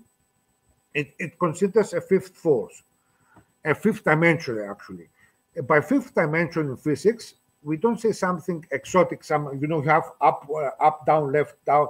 You have the three spatial dimensions, and you have a temporal dimension, which is time. Kaluza-Klein introduced another fifth dimension, but it's not like it's the wrong conception that there's another. It's some kind of another Cartesian dimension. It's not a Cartesian dimension. It's just it suggests another small particle. Yeah, the particle, and this particle, the Kaluza-Klein theory says. Emmanuel, are you able to upload your? We cannot see the slides. Can you upload from your presentation? You have to press the presentation button at the bottom, at the plus sign, and then you can upload. Or just share. You can just share. You can just share, yeah. Either way. If you are not able to upload, then you can share. Yeah. Okay. We cannot see the slides. It's fair, just share them. Yeah. Otherwise, if you have difficulty, you can share with us. We will upload. No, no problem. I will share you now. Sure. Sorry, it's my you can control, yeah. Sorry for that, guys. Sorry for that, yeah.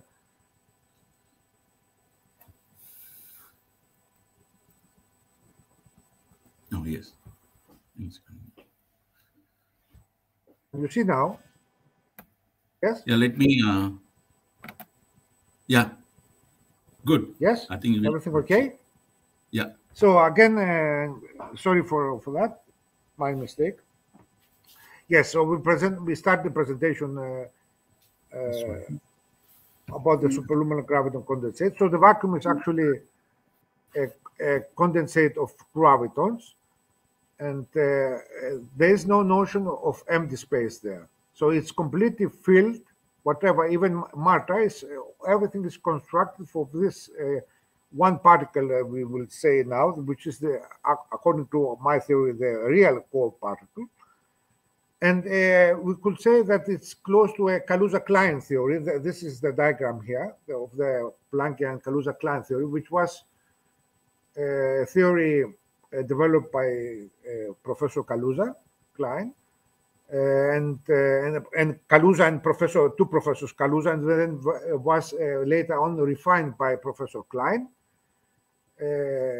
And it was suggesting a fifth dimension. So a fifth dimension, they mean by fifth dimension another particle, and this particle, according to the Kaluza-Klein, is the graviton, is the spin 2 particle called graviton.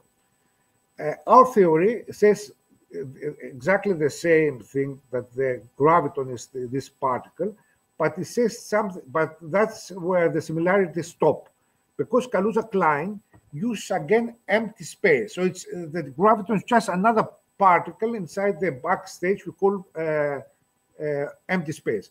Our theory, our SGCV, superluminal graviton condensate theory, says something different, that this is the particle which consists the fabric of space-time. So it's not just another player, another actor inside the backstage we call space, empty space. It is empty space. It is constitutes the smallest part, the pixel, the quantum of space itself. There's another theory. The only theory which says something similar about this point is the quantum loop theory, quantum loop gravity theory. Yeah. So now we're talking about a particle which makes up what we call not just vacuum but space. You know, space. So space is not just something which is created by, I don't know, independently. It's actually a material in our case, but a space is a material which consists from this condensate of gravitons, but it is in a superluminal vibrational state.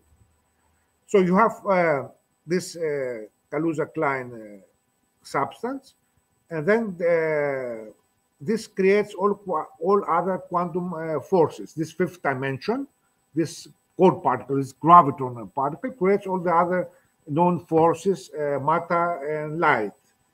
Yes, and we have a term about this invisible energy in our universe. It's called zero-point vacuum energy, which is actually this ultra divergent energy which goes up to infinity as we go closer and closer. Okay, so let's now make some conclusions, some observations, what we need to construct a theory of everything. So there are two kinds of schools and or school of thoughts. The one is currently constructing a theory of everything.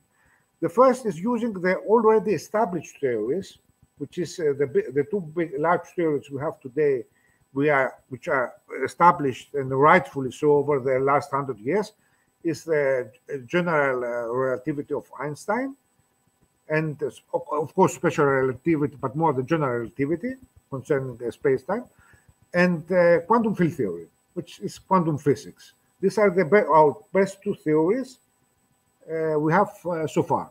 So for constructing a theory of everything, the first school of thought is to work out these theories in order to find some kind of new physics by working based on these theories.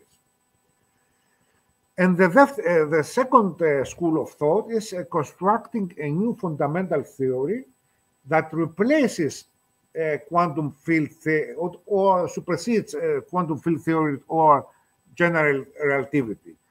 Examples are the string theories, examples of this kind of theories, string theories, quantum loop theory, and other extra dimensions theories. Yes. However, again, string theories also considers this vacuum space as a backstage. So it's not. It does not disconnect. It does not say like what we say, that we say a theory about the fabric of space-time itself. Now, string theories again consider space-time as a backstage, as empty, that all these strings are in there and make the thing. But we say something different. So, however, this second school of thoughts also tries always to comply with the established quantum field theory and general relativity. And set themselves also the same constraints and limitation like these established theories. One of these constraints is the speed of light. So you have the speed of causality. You cannot have some effect cannot follow the cause faster than the speed of light. This is the speed of causality, which is actually also the speed of light inside the vacuum. So, in my opinion, the above methods are not the correct path. Both of these above methods are not the correct path for constructing a theory of everything. This is here symbolized with toy, a theory of everything, and are prone to fail. So, what is the correct way to construct a theory of everything, according to what my experience and my research so far? There must be a theory that does not obey the limitation set by quantum field theory and general relativity. And instead, quantum field theory and general relativity are emergent theories of this fundamental theory. So you have to construct a more fundamental theory, which do not try to comply with the limitation set by quantum field theory and general relativity, but prove that these two established theories are emergent from this more fundamental theory. Okay? So this theory, second point here, this theory must conclude to a single elemental particle. So you don't have the standard model of elemental particles with these 5-6 particles, the 3 generations of quarks, 3 generations of the electron, the muon, the tau, and so on. No, there can be only one particle from which all the other particles are emergent, are constructed with. So what I'm saying now is that actually our standard model of elemental particles, these particles are not elementary. And you can say, yeah, but of course, yeah, but I remind you that we are totally ignore Planckian physics. We don't know nothing. We just speculate about Planckian physics. We don't know what is at this small size levels yet. So yes, according to today's theories, these particles are elementary, but maybe not. Maybe not. Let's continue to see. You will be surprised. So this code particle must be essentially a Planckian compacted Euclidean extra dimensions. So it's actually close to the Planck length, and author says it's actually below the Planck length. Yes, because the Planck length is actually a limit that is dictated by the speed of light. So if you go superluminal, essentially you must go to a length smaller than the Planck length. So it cannot be just the Planck length. We will see. We will see later on. We calculate. We estimate predict the size of the graviton actually. So this code particle must be essentially Planckian compacted in Euclidean extra dimensions that makes all space-time fabric and vacuum as a condensate, creates all mass and energy in our universe. So it's actually the Lego, the fundamental Lego puzzle part, which built with which everything is built in our universe.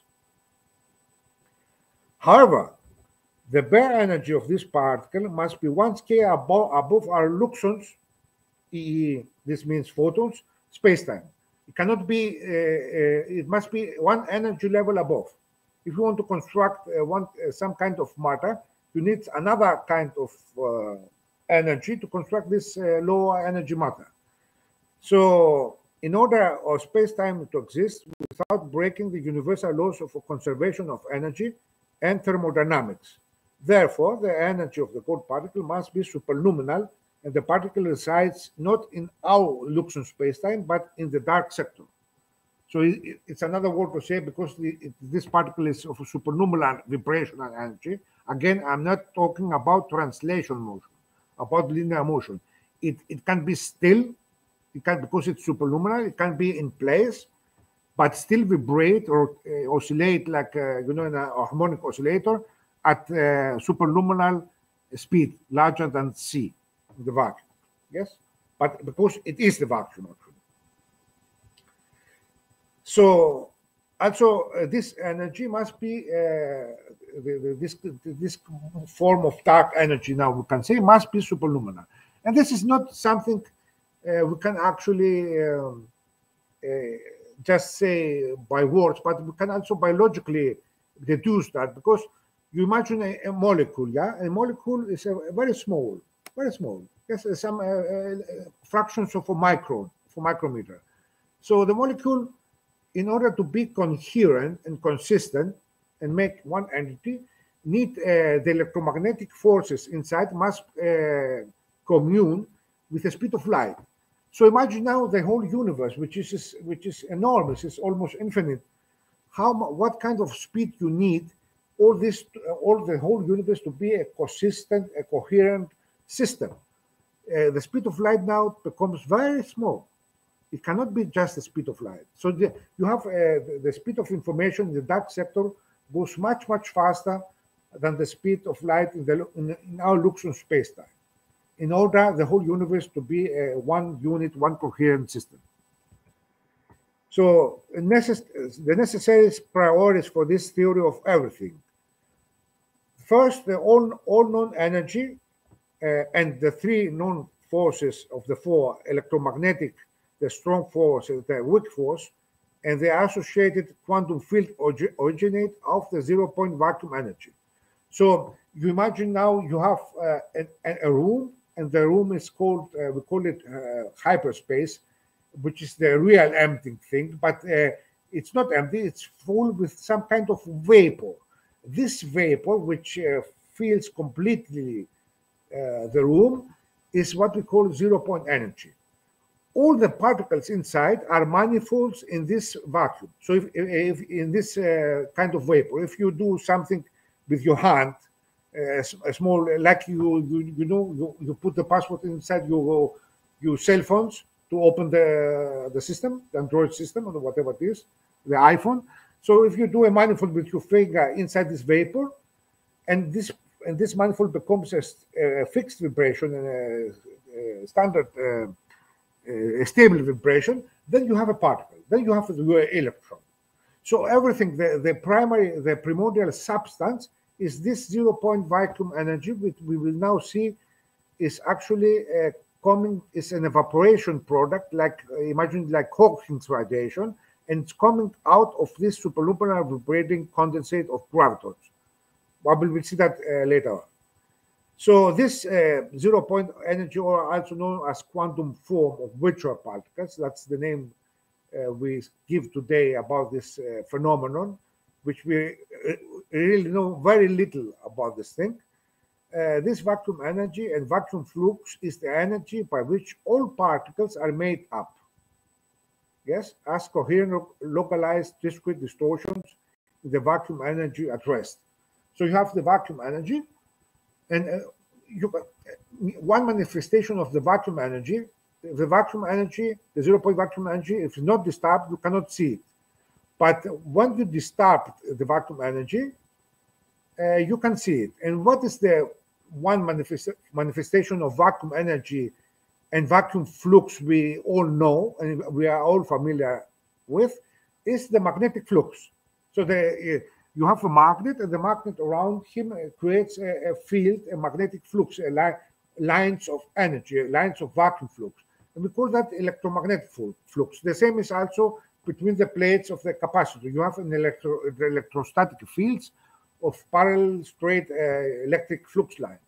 So this all we can say are manifestations of vacuum flux of this 0-point energy of the vacuum, which is, as we described before, you can imagine it like vapor that fills the Cartesian space, the hyperspace. It's another name for the real empty space, but the space is not empty. It's full with this 0-point vacuum energy. So therefore, all particles of the standard model are made up from this 0-point vacuum energy, 0-point energy vacuum energy, or else called quantum flux or quantum form, as coherent stream of virtual particles, which we also know in normal physics terms as electromagnetic flux, similar to what we can see in the field of a magnet. So you have the magnet, you sprinkle some iron fillings, and you see all these lines form. Of course, there are many, many more lines than the ones we see with with sprinkled iron fillings, but you get the idea. So now here we have a toy model of an electron. So an electron, we can say, is this kind of horn spheroid. You have the magnetic moment of the center, because each electron has an intrinsic magnetic moment.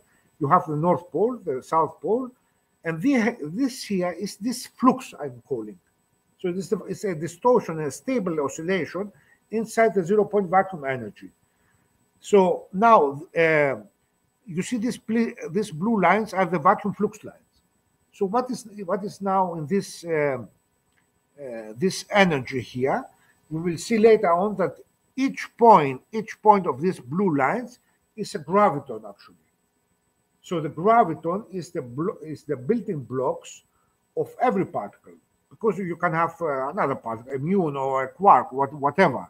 But the flux, this vacuum flux, each point of the vacuum flux is a graviton which belongs to the dark sector and which is vibrating superluminal. The whole thing vibrates, of course, not at luminal, or vibrates at luminal or subluminal speed, but each point here inside the line is actually a superluminal vibrating graviton. Yes. So now, Tora, yes, we have so far we have with this 0-point vacuum vapor we described. We actually describe the three of the known four forces, which are the electromagnetism, the strong force, and the weak force. All these three forces are manifestations of this 0-point vacuum energy, which consists all a Cartesian space, and we will see later on is evaporated from this superluminal condensate. which permeates all space again. But what happens with the third force we know, which is the gravity? Gravity is actually the connecting link between the dark sector and our luxons or photon spacetime. So gravity, one of the priorities of this theory says that gravity is, my theory, gravity is a quantum blank force that originates not from matter, but from the vacuum. So imagine now the vacuum being this sea of gravitons, and you have, whenever you have a gradient of this, initially the vacuum has an uniform density of these gravitons. But whenever you have a density gradient inside the vacuum, then you create mass. So the mass is actually a gradient in the density of the vacuum energy. Yes? And therefore, you can have also phenomena where you don't have mass, but you have enormous gravity. These phenomena, so you are like black holes. So black holes have a singularity, but singularity, what we mean by singularity? Singularity means a dimensionless point, so it cannot have volume. So it has, so there is no actually ordinary matter there. There is no matter there. But again, you have enormous gravity. Why is that? This is because gravity does not originate from. Gravity does not only originate from matter, from original, but is an intrinsic property of the vacuum itself. Because according also to our theory, if vacuum consists from gravitons, then gravitons will constitute everything, matter and space and whatever. Yeah. So in our theory, gravity is not an intrinsic property of matter, but it's an intrinsic property of the vacuum itself. Yes, because everything comes out of the vacuum. Finally, what we see as vacuum and empty space is intrinsically superluminal oscillation dark energy that evaporates into luminal zero-point energy, which is the fabric of our Luxon spacetime and manifests all matter and light we observe. Yes. Therefore, quantum field theory and general relativity are not fundamental theories, but instead emergent theories of this superluminal energy of the vacuum. And now we're going to see one of the most important slides of the presentation. Now we present here, according to our theory, the God particle. So the God particle, if you remember, one of the priorities of the theory is that everything must come emerging from this one single particle. Okay.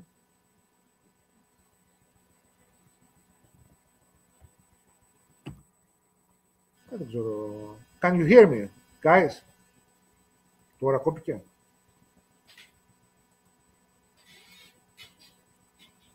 Hello? Can you hear me?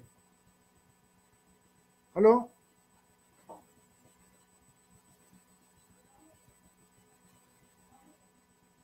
Okay, yes, Emmanuel, everything we are able to hear. Okay. Yeah, you can continue. Thanks. Yeah, we'll continue then. Okay. So yes, this slide here is presenting the particle of the. So everything must be, if it's a fundamental theory, the fundamental theory must have only one particle, and from all this,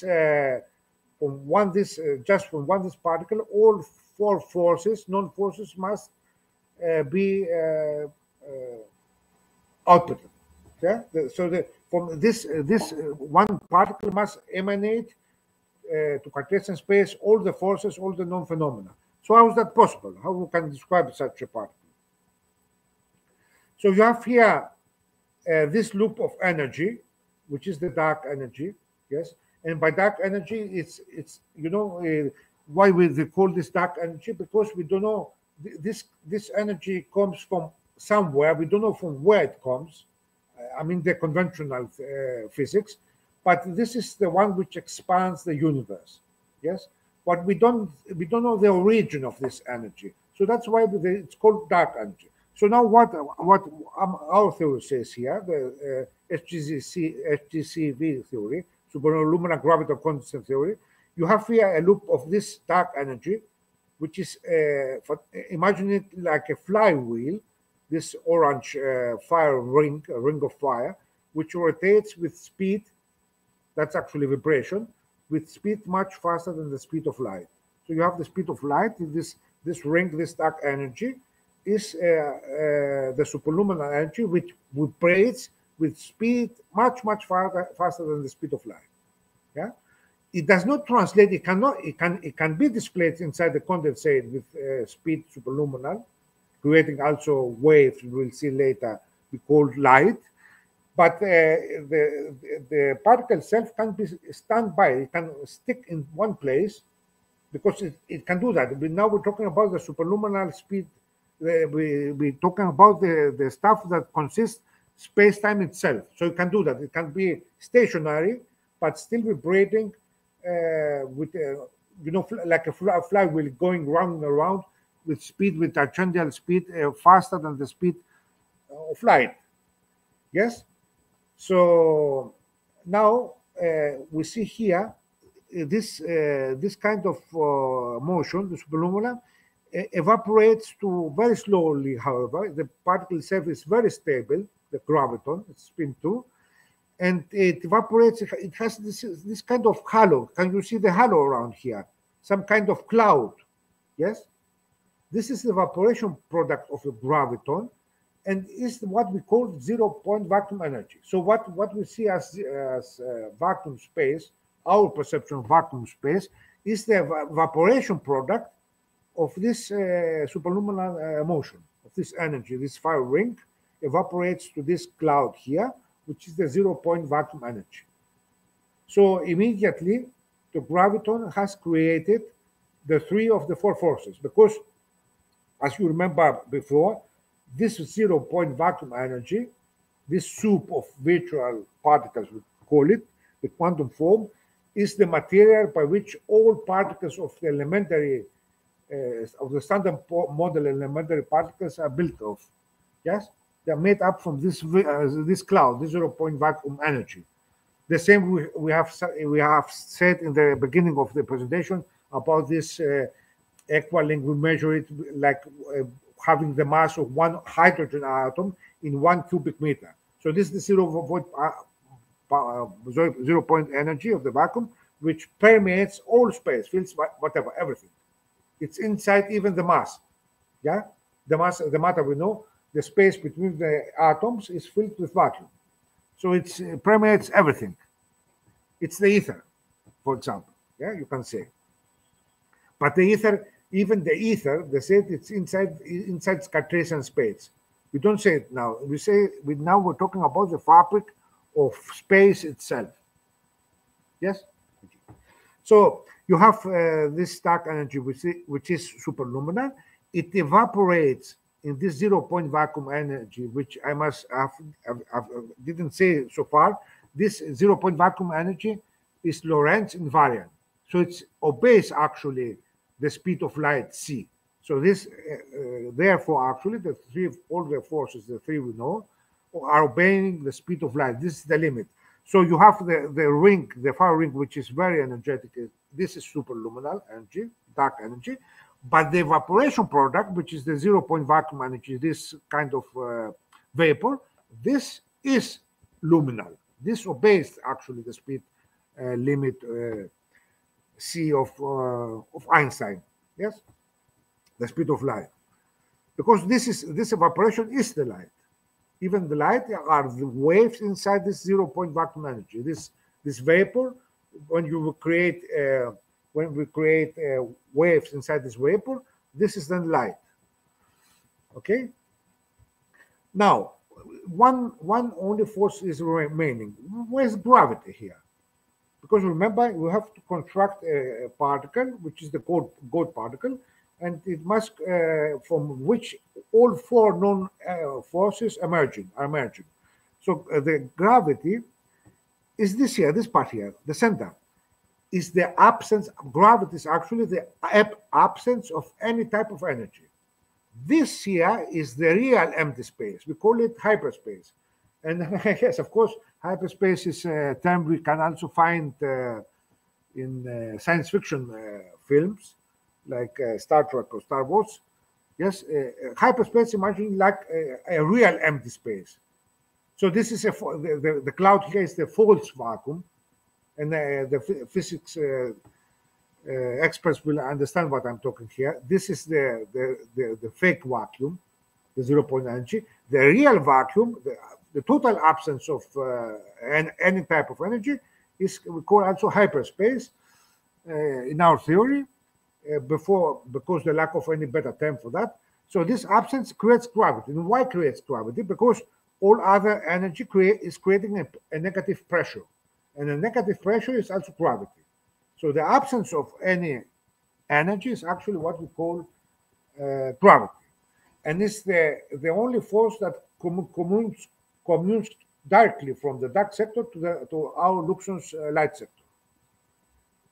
So there is actually a way to understand the vacuum like a superluminal space-time energy using the gravity, investigating gravity. So now here we see this slide is very important to understand how this 0-point vacuum energy, this cloud here, this vapor, how this connects. Why I'm saying that this 0-point vacuum energy constitutes the electromagnetic force, for example. What is the connection? You see, okay, I see a cloud here, and so what? Why is this? Why from this cloud originates the electromagnetic flux?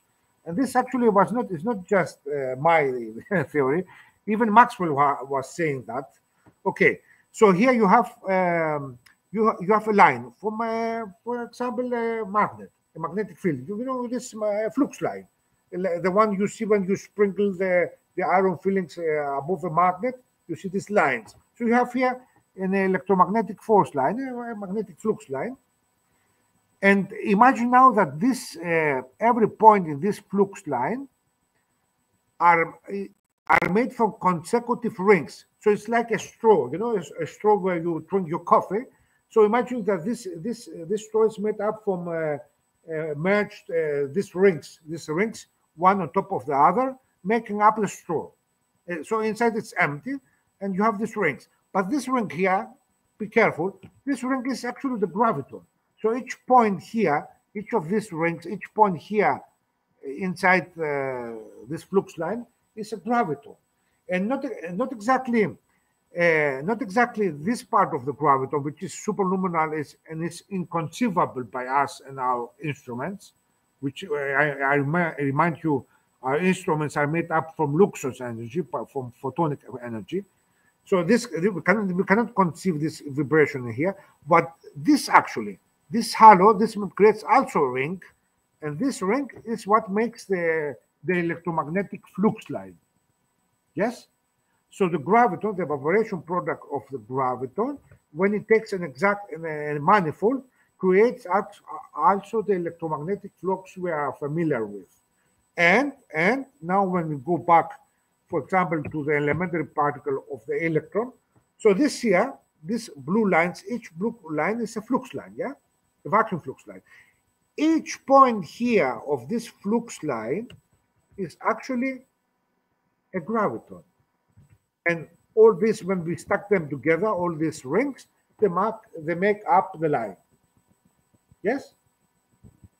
So this now, we understand why I'm saying that from this 0-point energy, which evaporates from the superluminal vibration we call graviton, this particle here, this ring, this 0-point vacuum energy from how this makes up all the other forces. Because if the flux line, the vacuum flux, is made up from this evaporation product of the graviton, we call 0-point vacuum energy, and this vacuum point energy, this flux, is used to create all elementary particles of the standard model, then you can understand the connection. So then now we have a particle here that integrates all known four forces. So this is actually a good particle. And if you remember, we set a priori of a theory of everything. There must be only one particle from which all other are constituted, are manifested. Yes? So this is really, I think, very important to our theory to understand the graviton. So now the graviton is it permeates all space. There is no empty space actually, because inside the condensate, all these particles are one above the other. There is no actually structure in the vacuum. If it's we're talking now to an unoccupied vacuum, where there's no matter, there's no planet there, there's nothing. Yeah, there's just a vacuum. In this state, all these rings, the gravitons, are randomly distributed, one above the other. Yes. Only when you have a specific manifold, you have a specific coherence of energy flow, like, for example, the electron here, then you constitute what we call matter. So it's a coherent manifold inside the gradient manifold inside this vacuum condensate, the graviton vacuum condensate we call empty space, which is not empty. Yes? So let's see now how these energies will describe. What is the flow chart of this from the dark sector spacetime to our known light spacetime, which is dominated by photons. So the dark spacetime is dominated by gravitons. Actually, it's not. It's just gravitons. Everything is gravitons. It's only the only particles there is, and then somehow our light space-time emerges from this dark sector. So let's say some people now are starting to make a note about religions. In the beginning it was dark, and then light became on soon. But no, nothing like that.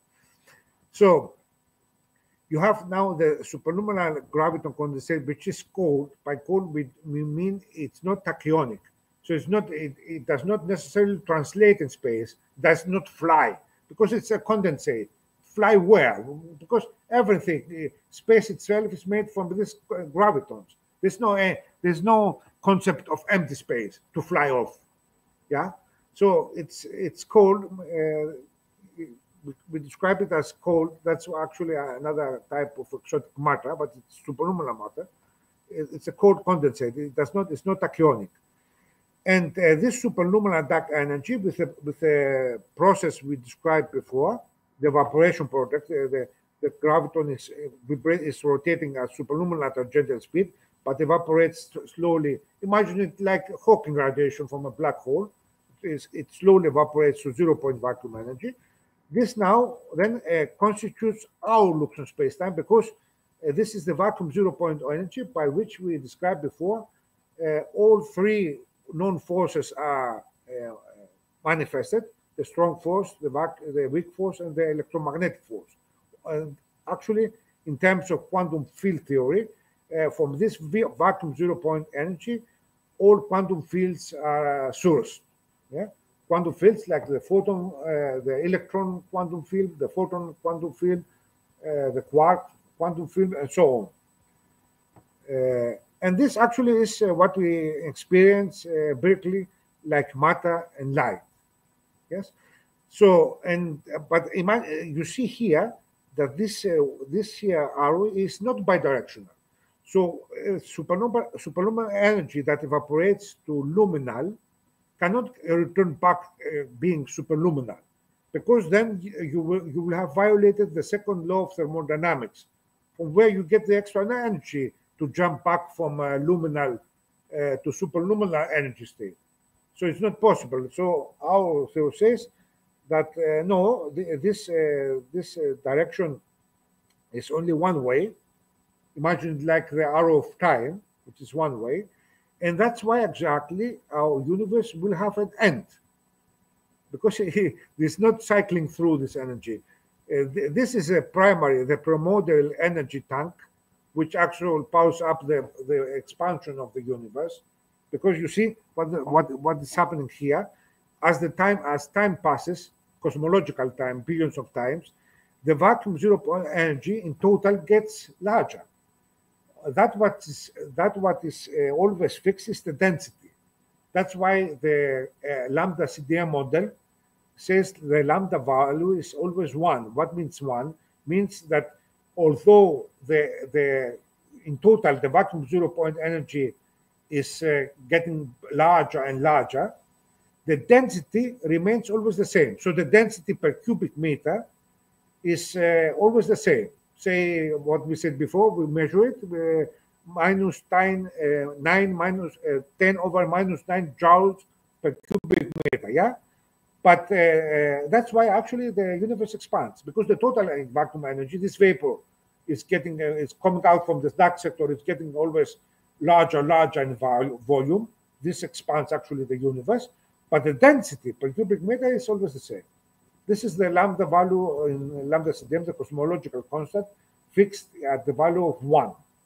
That is the physical meaning of this. So yes, so this arrow is directional. What is not one directional is gravity, because you know gravity, what we say is gravity, the absence of any energy. So that means that the gravity can commune bidirectionally between the two spacetimes, between the dark sector and the light spacetime sector. Yes. So that in order to measure this this fifth dimension, because we actually describe now a fifth dimension, this superluminal graviton is another particle, it's the fifth dimension. Yes. In order to somehow in the future to understand and measure this Planckian force, we have to do it through gravity. Yes, via gravity. Gravity, quantum gravity is actually the key. Yes, I have to also to say here that our theory is actually a theory also of quantum gravity. It's not just a theory of everything, but it's a theory of quantum gravity, because that's what quantum gravity suggests. Is actually a theory of everything. If you can decipher the last force, gravity, then you have deciphered all the forces in the universe. Yes. So this type of energy, the dark sector energy, is non-tachyonic and cold superluminal, meaning that it can be in place. The graviton does not fly away, although it can be displaced, but it does not fly all the time at the superluminal speed. It is in place, but it vibrates superluminally. This vibration, this rotation is superluminal. So it's an energy state, a superluminal energy state. That's what we're talking about. Yes. So now to understand some other phenomena, using our theory of the superluminal graviton condensate, we know all this phenomenon of dark matter, which is they say that is different from dark energy. And this phenomenon is that galaxies, as they rotate, the rotation curve is not what we expect. We expect the rotation curve to go up, and then going slower as we here approach the rim of the galaxy.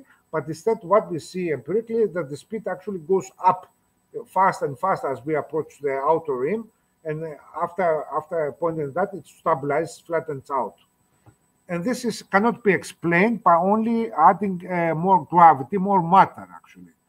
But that's the problem here. The problem is that they expect to see this matter, but we cannot see it, because this matter, as conventional theory says, does not interact with ordinary matter and ordinary light. It interacts only gravitationally. Aha! Gravitationally.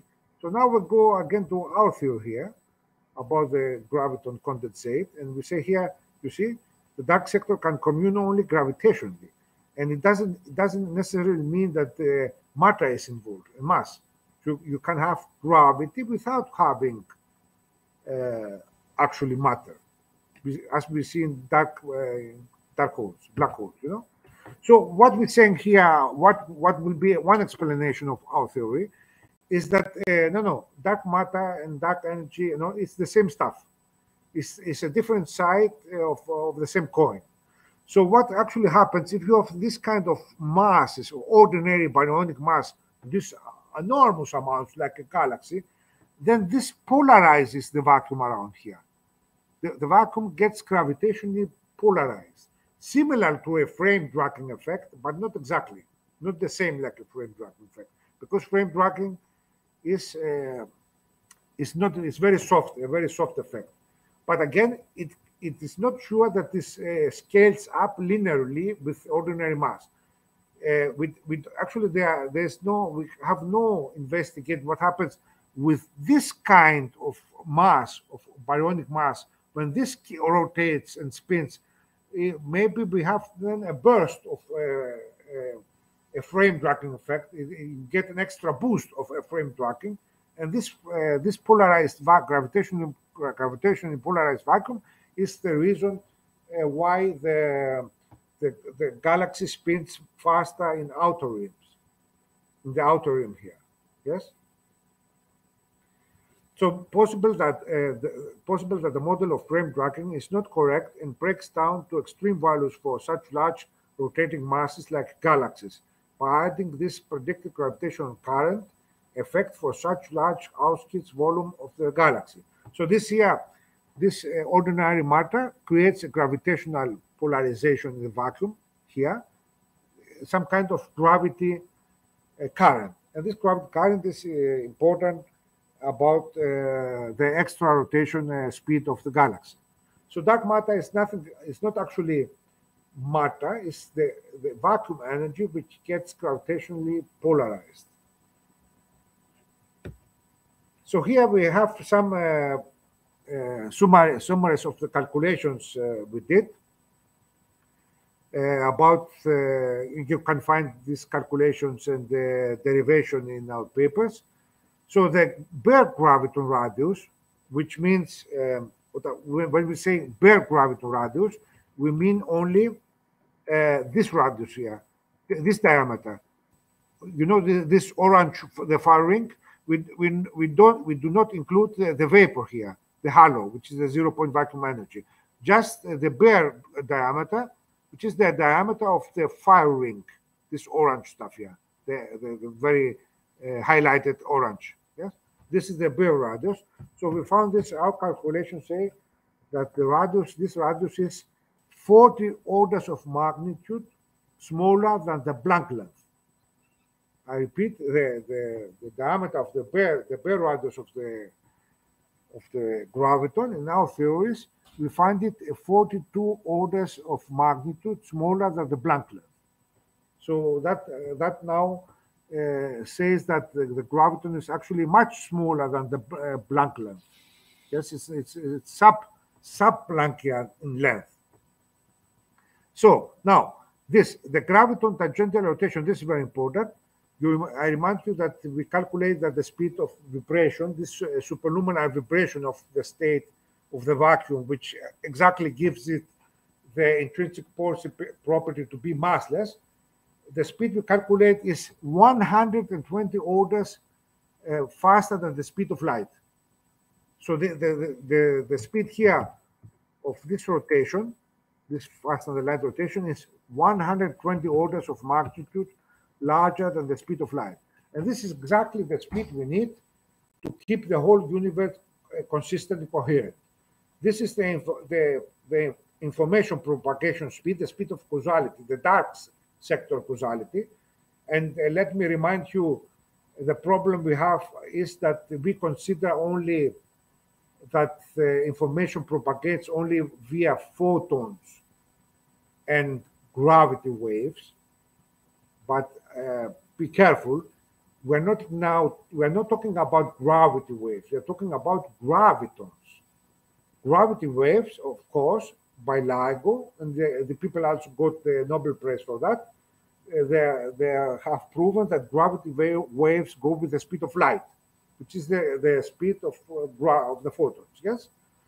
So yes, information can have carrier gravity waves and also photons, but maybe there's another particle which is a carrier of information, and this exactly is the speed we need of the speed of information, the speed of causality we need in the dark sector, in order the whole universe, which is the observable universe, is 29 to the power of 10 meters, which is an enormous distance, and this covers only a small part of the universe, the one we can observe.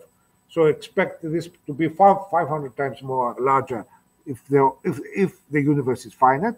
So you need this kind of speed to keep the whole universe as a coherent system.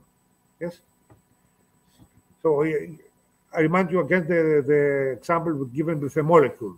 A molecule needs a speed of light to be coherent, and a molecule can be a few Armstrongs in size. So imagine now this small speed to be the speed which keeps coherent the information in the universe. No way. You need this kind of speed. Yeah? And yes, and of course, again, this also explains this. Our theory also solves the problem of the cosmological, of the expansion of the universe, because they say, and maybe you have seen lately an example of a video of Veritasium, that no, it's a misconception. The energy in the large scale, in the universal scale, is not conserved. Yes, of course it's not, because you don't know where the origin is. If you don't know what the origin of this energy is, of the dark energy, yeah, then of course the energy is not conserved, because you see that the vacuum is, the universe is expanding, but then you say from where this extra energy comes that expands the universe. But according to our theory now, of course the energy is conserved, yes, and the extra energy comes from this superluminal vibrational graviton condensate. Yeah. So now, okay, I will not go to this. You can read the paper. So the graviton has an anomalous Lorentz factor here. And now this superluminal graviton of half, which is actually not possible, because you can have always a Lorentz factor of 1, not less than 1. But because it's superluminal intrinsic property, the vacuum, the superluminal condensate we described, it has a Lorentz factor of half. And also this constitutes a time contraction, not time dilation, times 2 in the lab frame. Yes. So these figures here have no meaning, just to show some physical characteristic of which this superluminal vacuum has. So the graviton, if we want to translate the energy of the simple graviton to Luxon's energy, to photonic energy, to the energy of photons, then this turns out that one graviton has energy of 181 over 10 tera electron volts, which is it's totally obscure. It has no meaning. You cannot. This is not just an effective calculation. Don't take it seriously. Just to say that you cannot compare this to these types of energies. Our Luxon space-time energy, the photonic energy, with this superluminal dark sector energy. And to prove here that superluminal energy cannot produce mass, only subluminal energy, and luminal energy has the intrinsic property of mass, but superluminal energy does not produce mass. Here is the calculation. We see there that the corresponding gravity, the corresponding mass of this superluminal graviton, if we do the calculations, is minus 51 over 10 electron volt per centimeter square. So it's nothing. It's the mass. This actually corresponds to no matter. So this again is to support the argument, our research, that superluminal energy is the energy cannot create the matter phenomenon, has no mass. And that is exactly the reason that although quantum field theory says that we should be all dead and the vacuum should be a super solid, actually, very solid, very heavy solid, but because superluminal energy cannot produce matter, cannot produce mass, that's why we perceive it like empty. Although theory says that it should be, quantum field theory, quantum electrodynamics says it should be very energetic, very dense energy, should be actually solid, not empty. But exactly the reason, because it's superluminal, the only actually reason how this kind of energy can be not producing mass is to be superluminal vibration in a superluminal vibrational state. Yes. Okay. Now this calculation is just how in the lab frame, you have this time contraction instead of time dilation. So if you want to measure this in hertz, so here you have the maximum allowed, according to Planck physics, the maximum allowed frequency in our universe. It's 42/10 hertz. After that, you have to go to superluminal speed. This is also called the Planck frequency. And this is actually the frequency inside the particle frame, the frequency of in hertz of the graviton. This you know this rotation, this very fast rotation at the superluminal speed corresponds to this kind of frequency, which is time contracted times 2 in the lab frame, and this is then the time contracted lab frame. If we could measure this kind of of frequencies. So the graviton, the cold graviton condensate, you can calculate what will be the remaining lifetime of our space-time, not just the universe. I'm not talking about now the big rip or the big freeze and that stuff. We are talking now about the end of space-time itself. So this our theory predicts because the graviton here gets decelerated at cosmological time, it loses superluminal speed and approaches close to the speed of light. When it reaches the speed, when it falls down to the speed of light, then the whole space-time will explode, not explode, but imagine it like a big flash. A big flash. The whole space-time will immediately become a burst of gamma radiation, because the speed of radiation will reach and be the speed of light c. Then it will be released an enormous amount of gamma radiation, a burst of gamma radiation everywhere. So the vacuum will collapse, and that will be the end of space-time itself. And our theory predicts actually that this enormous energy release will then collapse to a singularity, and then again a new Big Bang will follow. So this kind of cyclic Big Bang, the whole vacuum will explode in a big flash. This, of course, translates to enormous mass, this energy, this gamma radiation. This will immediately, instantly collapse to a singularity, and then again a new Big Bang cycle will start. But don't worry, guys. The estimate time before this flywheel reaches the speed of light, degrades from superluminal speed, rotating at superluminal speed to the speed of light c. We calculated they will pass 230/10 years. So it's plenty of time not to worry. Yes. So I have only 2 slides more. And just ways we're talking now about, and then I will pass to my colleague Antonis Valamontis to explain the maths behind this, the formulation. So how we can see what this if these gravitons are actually superluminal, yes. And I said before that we can do that only cosmologically via gravitational observations.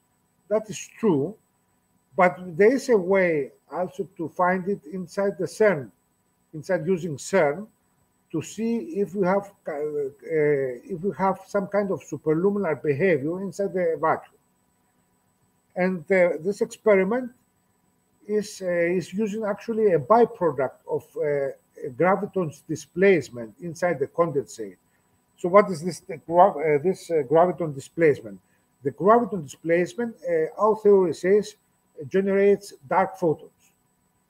Okay, so dark photons. So you have here the graviton. Just imagine you have this soup, and this soup is made up from croutons, these gravitons, which are this rings here of this green rings, and this all makes a soup. Yes, a condensate. So whenever, for whatever reason, you have a displacement of graviton, a linear displacement, a longitudinal displacement, yes, what happens now? The gravitons can be displaced superluminal, with superluminal speed.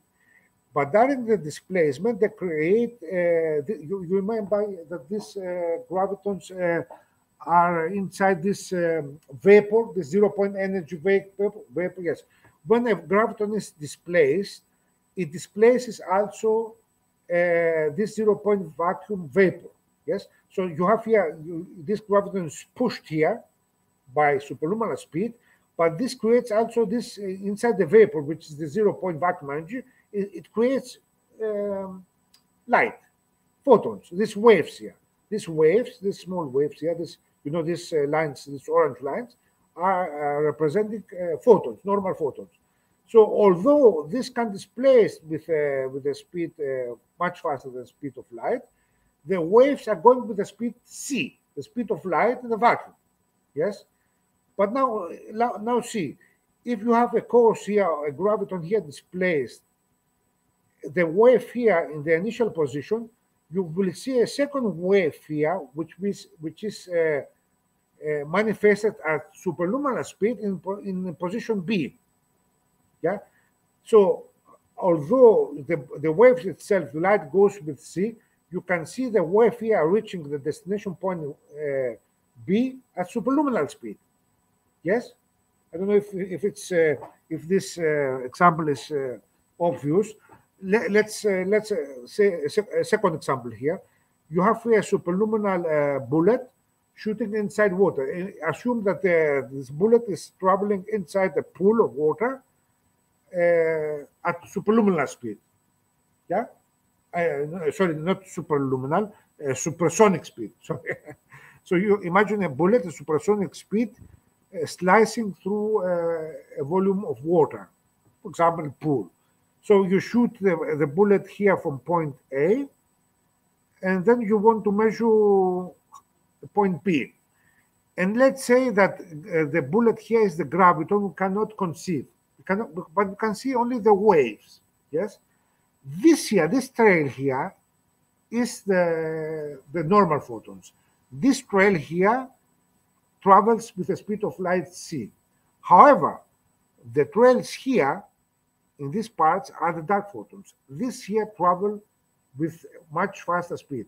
So you can have the distortion when you shoot here in point A, for example, at the surface of the pool. You shoot this supersonic bullet. You see here the initial splash, but then you can see in point B, 2 meters away, deep. You can see here the distortion arriving in point B at superluminal speed. Although the water distortion itself traveled here at a normal speed, no more than the speed of sound. Yes. So you can see, again, not superluminal speed, supersonic speed. So with this example, this bullet inside the pool example, we explain how you can have a distortion propagating superluminal without breaking the speed of light, because the cause is actually the graviton, which can be displaced superluminal. Yes. So what we suggest now to measure in the Atlas, actually in the Atlas detector, this can be confirmed during the gamma decay of Higgs boson to two normal gamma photons. So you have in the Atlas experiment, and actually back in 2012 when the Higgs boson discovery was announced by CERN, by two teams actually, Atlas and CMS, they fired two beams of matter beams of protons, hydrogen protons. I don't know what kind of protons, of course. Yes, and each beam was about 7 tera-electron-volt in energy, and they collided here in one point. And so the total energy was about 14 tera-electron-volt. And this large distortion here at this point break the vacuum, make a distortion inside vacuum space itself, and generated for a split of a second the Higgs boson. But now what we say, and of course, the Higgs boson then decayed to two antisymmetrical gamma photons, yes, with 180 degrees opposite gamma photons flying away. But our now theory says that because these gamma photons were assumed to travel at the speed of light. But our theory says because this effect here, that these two photons actually were displaced at superluminal speed. So if we could measure the time of flight from the initial collision time, delta t0 time, to the detectors, then our theory says we predict that this speed will be superluminal. The photons itself have traveled with the speed of light, but the distortion, they appeared first here, and then they appeared immediately after here at the superluminal time, because our theory of this superluminal displaced gravitons. Therefore, we predict that in that way, by measuring the time of flight of the electrons, we could identify this anomaly behavior and then contribute this anomalous behavior to the probably intrinsic superluminal energy property of the vacuum space.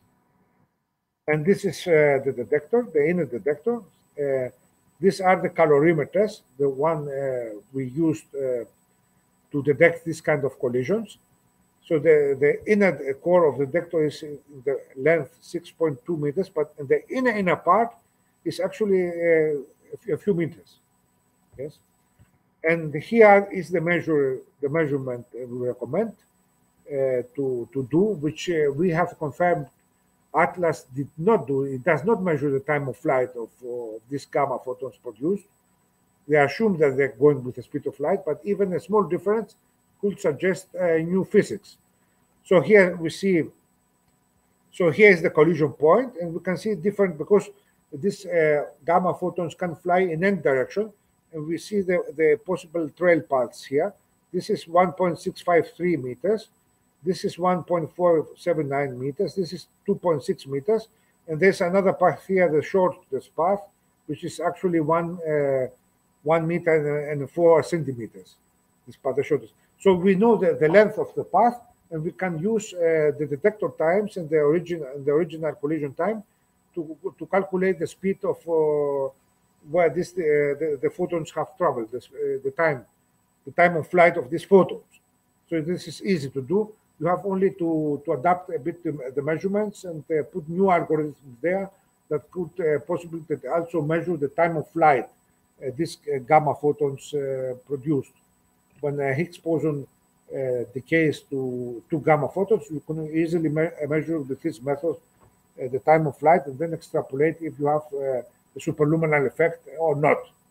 So this is the way we have recommended and actually produce a paper about that. These are the references. And yes, and I will pass now to my colleague Antonis Valamontes to give you a more technical description about the formulation, about exactly this experiment, CERN experiment we propose. So thank you very much, and I hope I didn't overdo it. Thank you.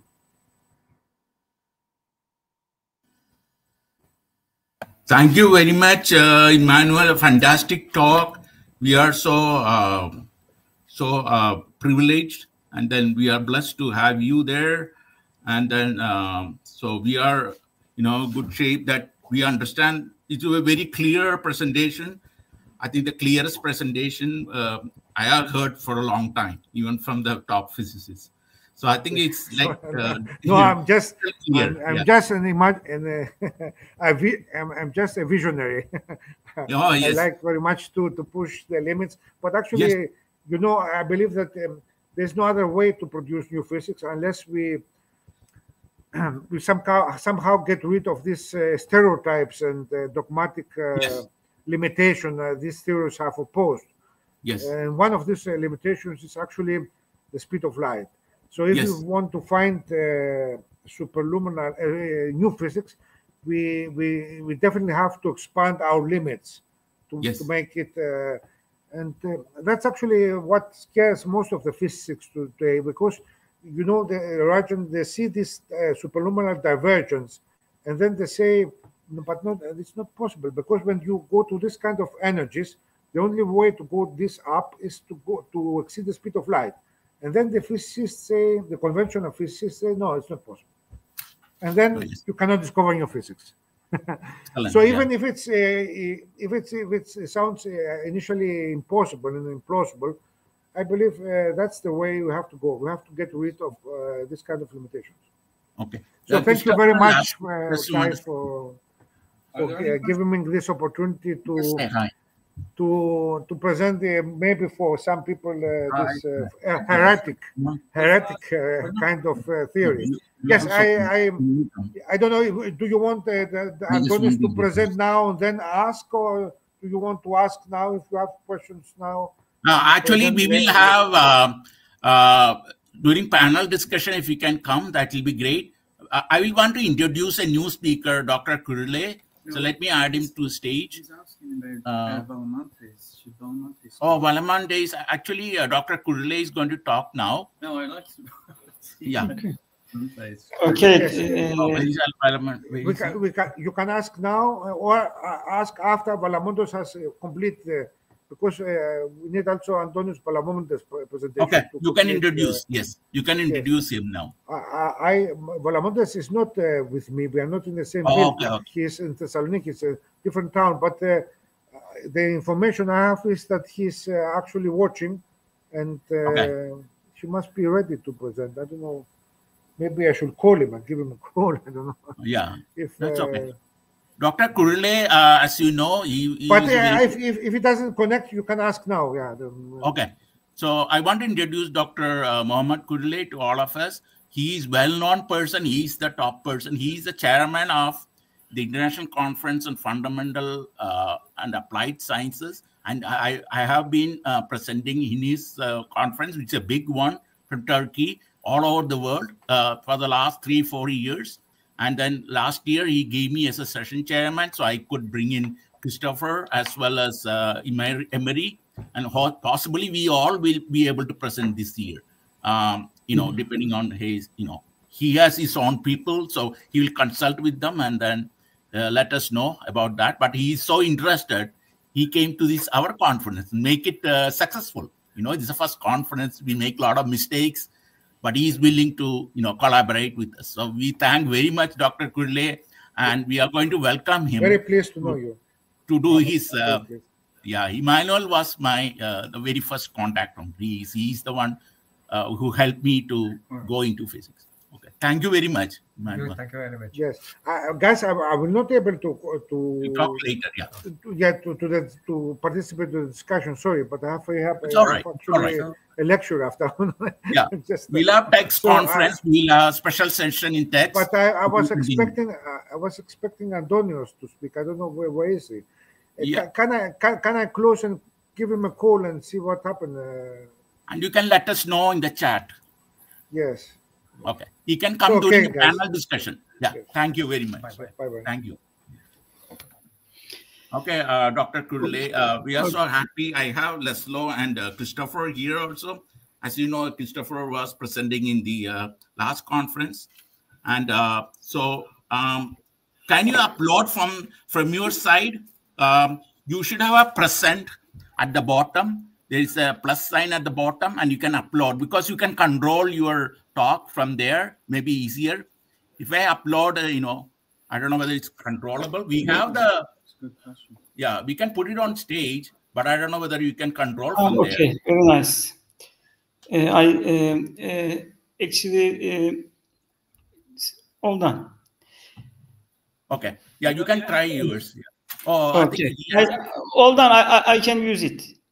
I can use it like this. Okay, good. Yeah, no change on the screen. Oh, that's right. One. Yeah. Okay. 1 second. Do you want to introduce? All done. Oh, yeah. Now it's working. Okay. So briefly, let me introduce Dr. Mohammad Kurle. He's going to talk about the mathematical modeling of virus transmission dynamics, stability analysis, and immune interaction.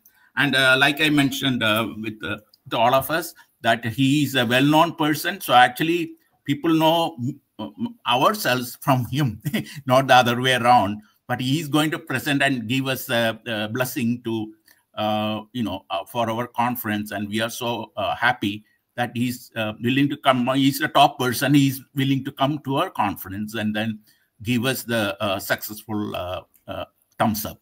So without much ado, I will ask Dr. Kurle, because he has so many things. He's the board of so many universities, and in Turkey and all over the place, and he's organizing the whole thing, the global conference. So I will let him talk briefly what his resume is, and then he can continue his talk. Thank you very much, Dr. Murle. So I'll be going out. You can continue. Thank you. I'll come back later. Yeah. Thank you. Okay. Thank you, Professor Rajan Iyer. I would like to thank you and your team because of I am a invited speaker this conference. Actually, as you know, before you attended our conference, maybe you support us. Thank you so much. Maybe next time you are welcome. Let me start my presentation. Actually, this subject title is Mathematical Modeling in Virus Transmission, Dynamics, Stability Analysis, and Immune Interaction. In the context, actually, I would like to give some information about basic information about modeling. What is the mathematical modeling, and then dynamic systems, equilibrium points in the dynamical system, stability of dynamical systems, and application. Maybe this is original part, as you can see in the application. What is the mathematical modeling? We can separate some subject, as you see right side, as you see 9%. Mathematical modeling is necessary to understand, analyze, and solve real-world problems in various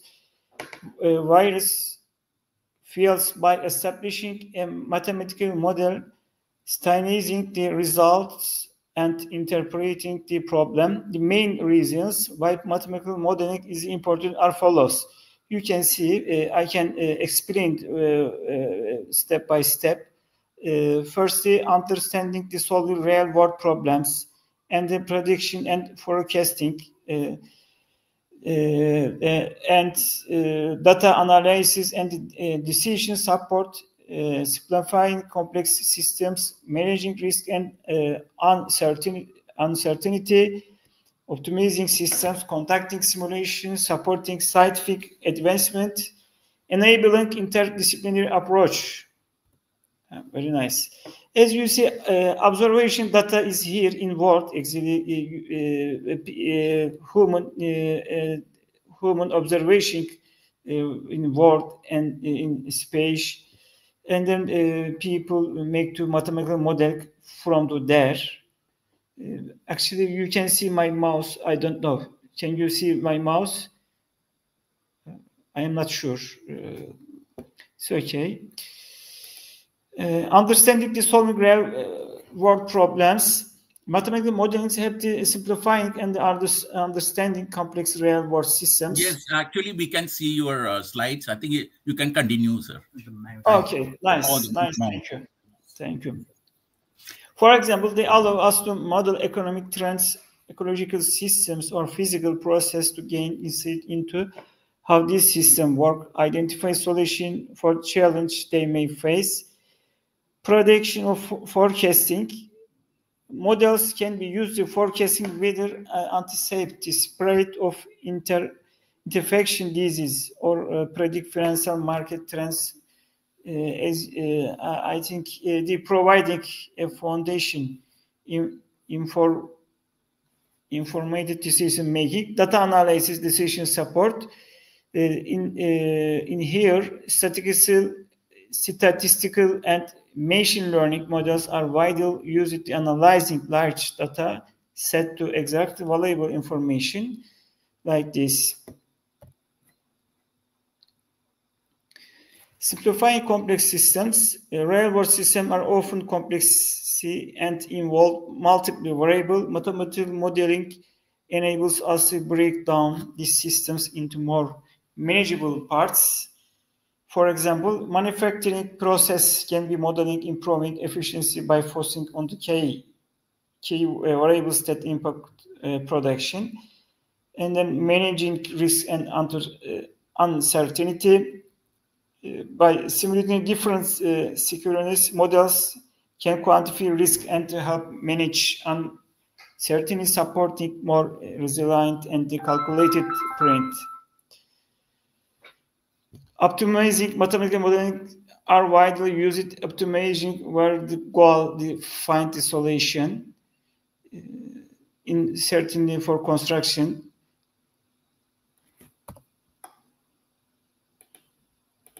Yes.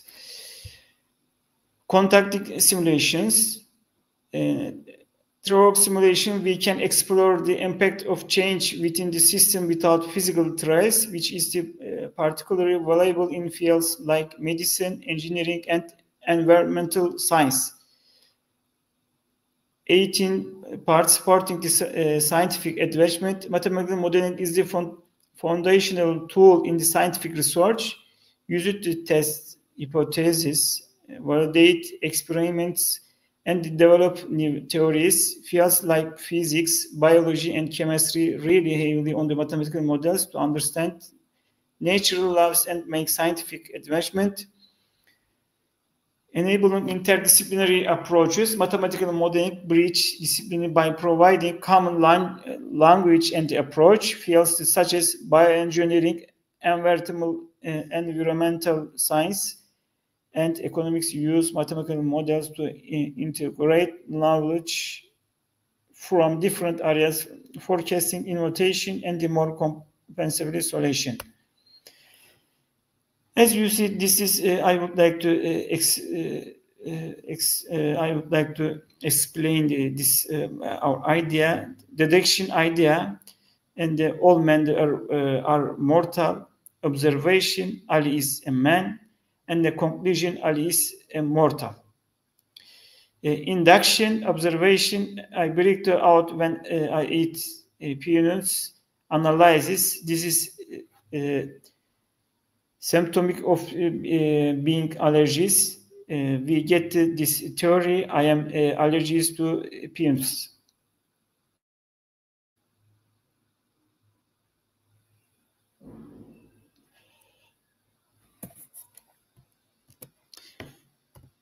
Dynamic system is changed over time and influenced by various internal or external factors. These systems are studied across numerous fields, such as social science, biology, engineering, economics, like this, to understand how they involve respond to input and reach equilibrium.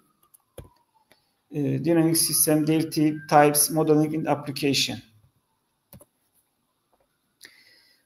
We can separate this dynamic system, how to understand the systems, key characteristics of dynamic systems, and then types of dynamic systems, modeling dynamic system, analysis technique for dynamic systems, application of dynamic systems, common concepts in dynamic systems, challenge in the studying dynamic systems.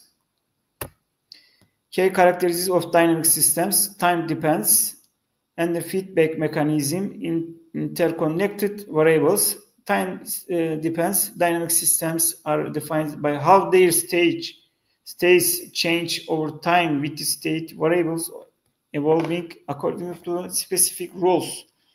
Feedback mechanism: many dynamic system intercooperation feedback, where the current state influences future behavior. Interconnected variables, and this interaction leads to either predictable or chaotic behavior depending on the system's nature. Type of dynamic systems: we can say four types: deterministic systems, stochastic systems, linear dynamic systems, nonlinear dynamic systems.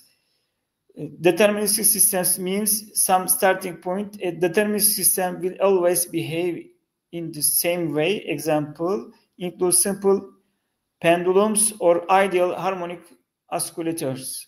Stochastic systems, these systems has an element of randomness, meaning the same initial condition can lead to different outcomes.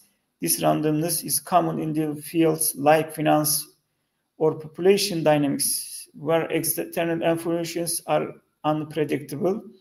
Linear dynamic systems, these systems have a proportional relationship between input and output, making them simpler to model and predict. These systems are often more stable and less chaotic. Nonlinear systems have more complexity relationship among variables, leading to potential instability and chaotic behavior. Modern dynamic system, there are three parts: different equations, differential equations, difference equations, state space models.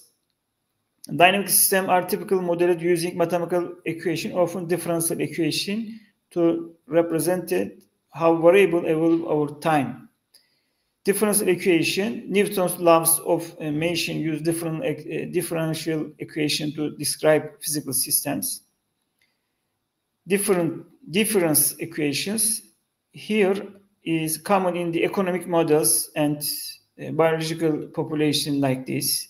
Space model. This method describes the system state using a set of variables and equations that link them, often visualized in the phi space. This approach is common in engineering and control systems to track multiple state variables.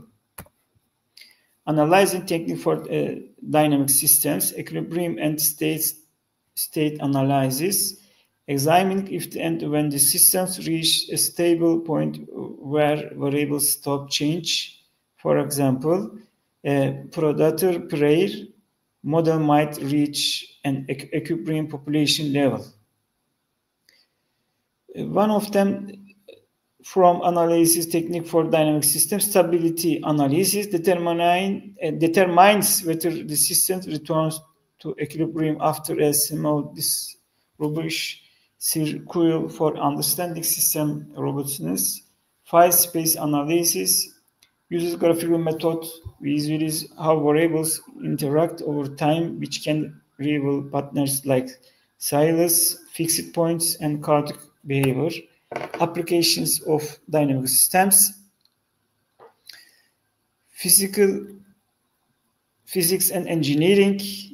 Actually, physics is also your study area. In dynamic systems, help model everything from the movement of particle to complex motion. For example, include robotics, where the feedback mechanism control motion, and electric circuits, where current and voltage change are studied. Economic and finance. Dynamic system also analyzes financial market, where random fluctuations are common. Forecast, understand growth, inflation, market trends like this. Biology and ecology. Population dynamic models track species population over time, while epidemiological models simulate disease spread. For example, the SEER model in epidemiology predicts the spread of disease based on the population infected and recovered individual.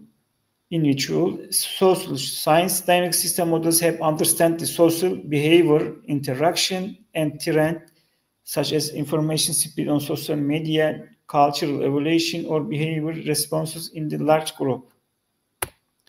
Common concept in dynamic systems: feedback loops, essential, and then chaotic systems, lastly control systems. Feedback loops can stabilize or destabilize a systems. For instance, homeostasis in biology is maintained by the negative feedback loops, while positive feedback can lead to repeat change. Chaotic systems.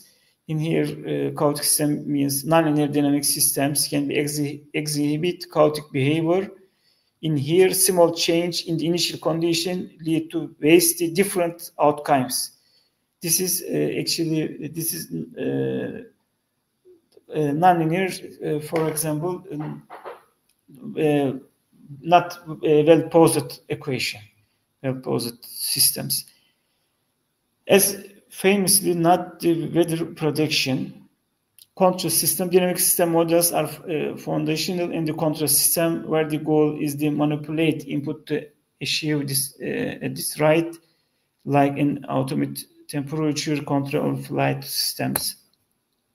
Challenge in studying dynamic systems: sensitivity to initial conditions, complexity of the nonlinear interaction, parameter estimation.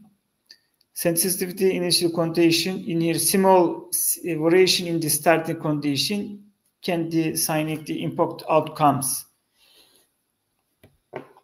Complexity of nonlinear interaction, nonlinear systems, hard to analyze it. Do you unpredictable interaction among variables, parameter estimation, accuracy modeling, real systems, recurrence process parameters always, which are not always available or easy to measure.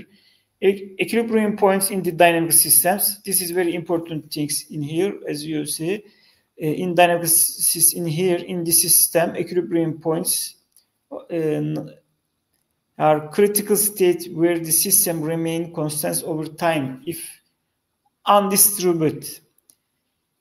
At these points, the system's variable don't change, meaning it's a stable configuration. Analyzing equilibrium points help to understand the long-time behavior. Dynamical systems include whether they stable or likely change, understands perturbation.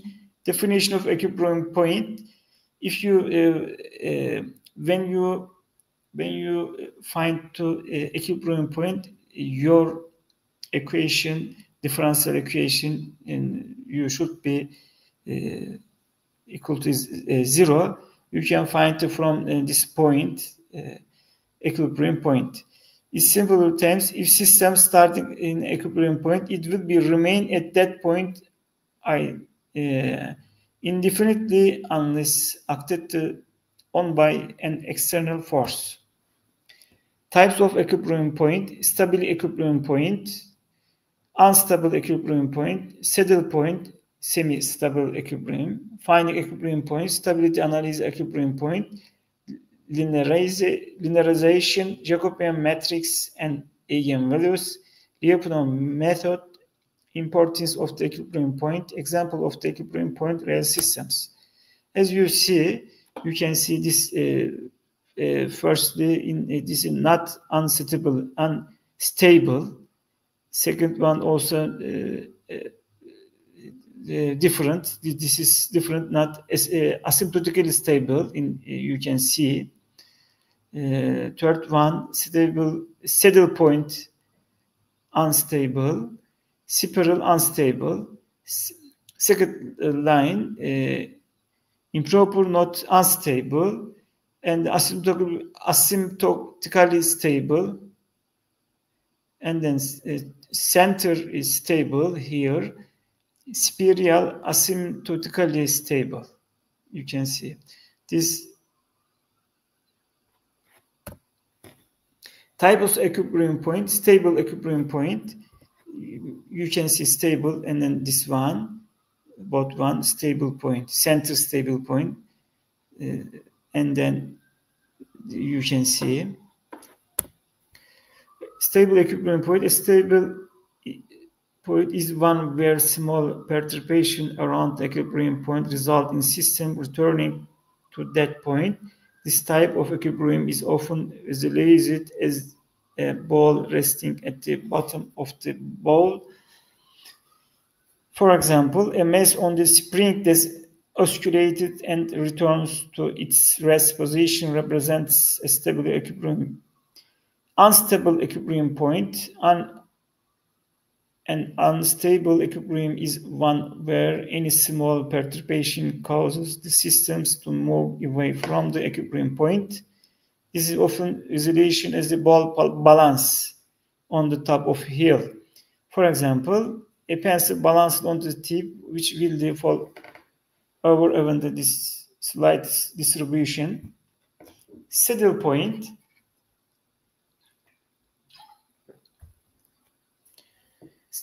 In here is a type of equilibrium point stable in the some direction but unstable in the others. If perturbed aligned on one axis, the system may return equilibrium point, but perturbation along the different axes causes the system difference. For example, the center point of the saddle-shaped surface has stability in the some directions, in the unstable others. Finding equilibrium point. How to find equilibrium point? Define equilibrium point in dynamical system. Solve the system's differential equation by setting the derivative to 0. X prime is equal to f of x is equal to 0. Solving the equation gives the equilibrium points, which present where the system state doesn't change over time. Stability analysis of equilibrium points. Once equilibrium points are identified, determining their stability is the circle. The stability of the equilibrium point tell us if small distributions will the return equilibrium lead to a system away from it. Importance of the equilibrium point. Equilibrium points are essential in the understanding the long-term behavior of the dynamic systems. They help to us predict stability, analyze system behavior, design the control systems. Prediction stability very important. Knowing the stability of equilibrium point allows us to understand if a system will naturally stabilize or diverge. Analyze system behavior. Systems like ecological models, mechanical systems, economic models, and chemical reaction can be understood by studying their equilibrium points. Design and control system. In engineering, stability equilibrium points are often designed to keep systems predictable and manageable. Example of equilibrium point in real systems: physics, economics, biology, chemical reactions.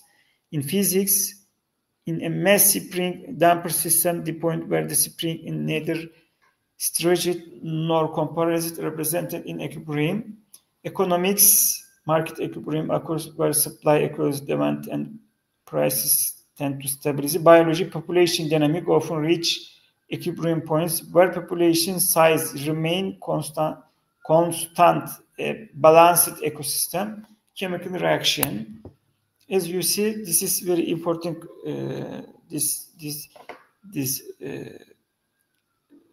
geometric style is used. This is stability. Maybe you change the small things and no big behavior. This is stable left side, and the other indifferent or radical, and then between, and then right side unstable. You change the a little bit initial condition. Maybe you get a big outcome. Stability of dynamical systems.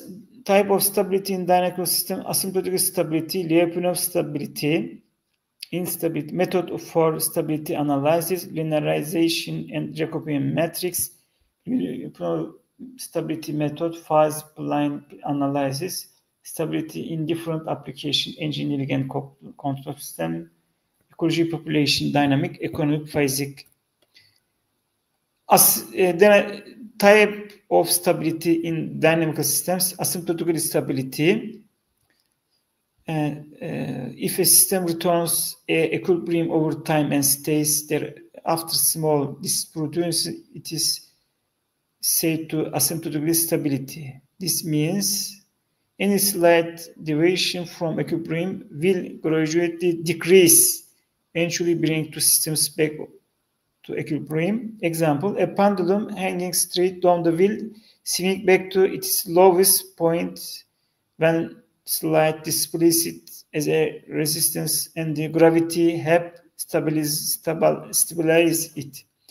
Lyapunov stability: this system in Lyapunov stability. After a small perturbation, it stays close to its equilibrium point, but may not necessarily return to it. As you see, this is photo. In other words, it doesn't diverge significantly from the equilibrium, but doesn't fully return to it either. Instability system is considered. I would like to give an example.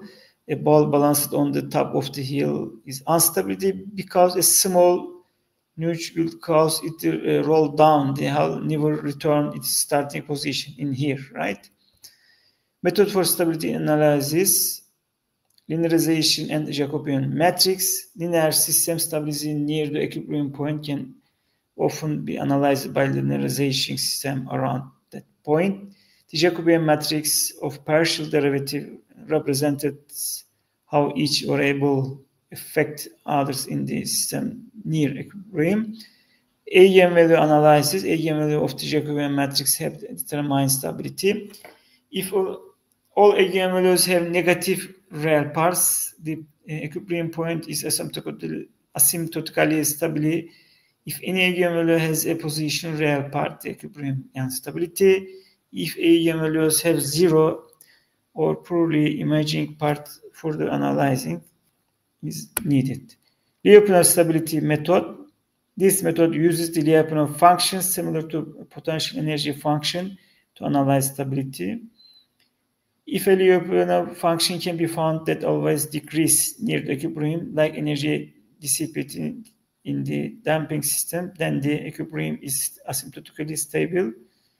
Lyapunov method is particularly useful for nonlinear systems and systems where eigenvalue analysis is insufficiently. Phase plane analysis for system with two variable phase plane analysis visualization. Phase particular discipline different equilibrium points. Stability in different application, engineering and control systems. Actually, maybe my time almost finished. Left a few times. I would like to finish my presentation. Engineering and control systems, ecology and population dynamic, economics, physics, can consult in the stability analysis, equilibrium point, stability in assessed around equilibrium point, where the systems experiences no net change, attractive repolars, basins of attraction. You can see on the axis stability and instability point in the, this is parabol, saddle point, unstable, stable spiral, stable node, unstable spiral, as you see.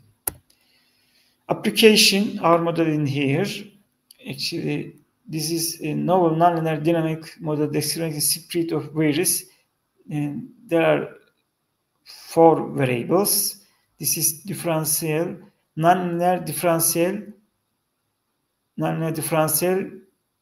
systems. This is control, also control systems. In here, Dr. Kurle, you may spend some more time because I think you started late. So if you want to continue, 5 or 10 minutes, that will be fine. Thank you.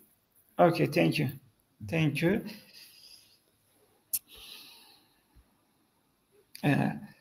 Where TIE denoted contraction of unaffected cell. T is unaffected cell. I is infected cell. Uninfected cell, infected cell, effective immune cell, and Y is means free virus. This is initial conditions. Unaffected cells are supplied at right A. Unaffected hypothetical targets are infected by virus V at a decrease at right B. Beta sub 1, two coefficients di sub I take into account the natural death of the TI and E. Actually, I would like to explain this is constant A beta sub 1. What is D?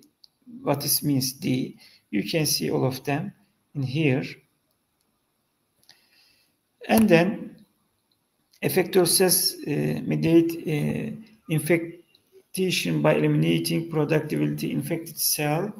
Being effector immune cells are supplied to presence of the tumor, which is the responsibility for starting the immune response.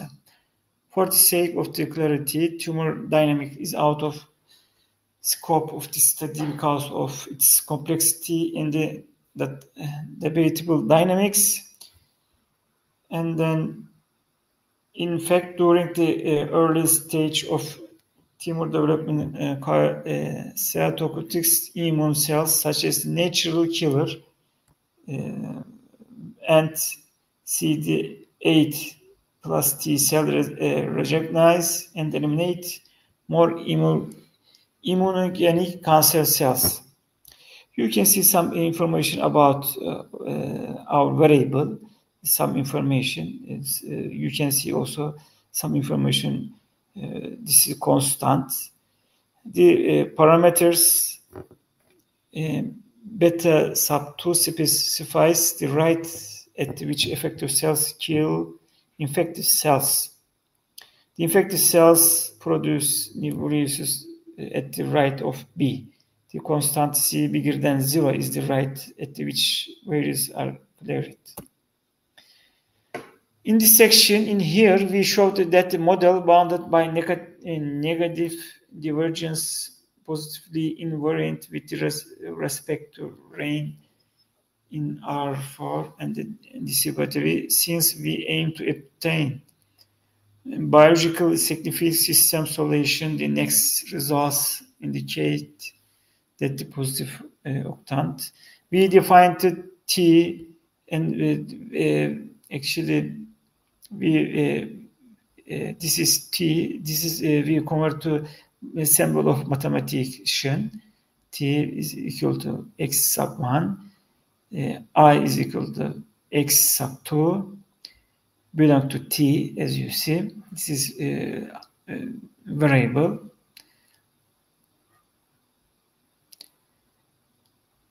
Depend to T. X sub 1 depend to T, as you see. E depend to T is equal to x sub 1 sub 3. Y is equal to x sub 4. The problem 1 and 2 are reduced to be following from x sub 1 prime is equal to here. We changed our equation in here like this. We put it in here T. We put in x1 put in T, x2, x3, x4.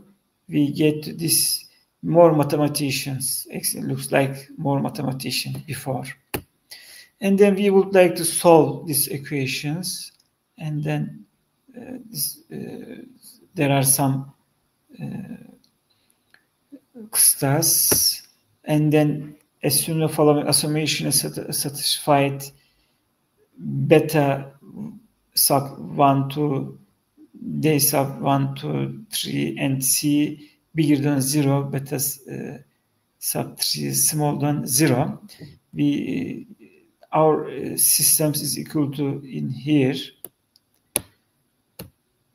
local stability equilibrium point. You can see our stability result. Theorem assume that condition to satisfy there a point P that is the equilibrium point of systems. We get this result. This is some. We obtain the system the unique equilibrium point x1, 2, 3, 4. This point is here. This is constant, as you see. Remark: For the point to have the biological meaning of stability point, it should be like this in here. We show the following result. Assume that condition 3 satisfies supposed estimate hold then is locally P is a local stability point for systems. Consider the linearization matrix of 1. Jacobian matrix according to the system, which the following is in here. We were beta sub 3x2t, we get this result. Eigenvalue of matrix A can be found as a solution of following equations. A minus lambda I is equal to here. Eigenvalue matrix, we get some result. We get the lambda sub 4. We get from this equation lambda sub 1 is equal to minus c smaller than 0, and then lambda 3, and then lambda 4 is equal to in here, and then this equation you can see Lyapunov stability equilibrium point. Let Ax the equilibrium point here in R4 is defined by 10. A is equal to here.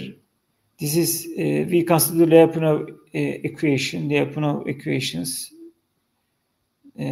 described in here, and then we put in Lyapunov equation, and then we solve it these systems, and then we get the determinant, and then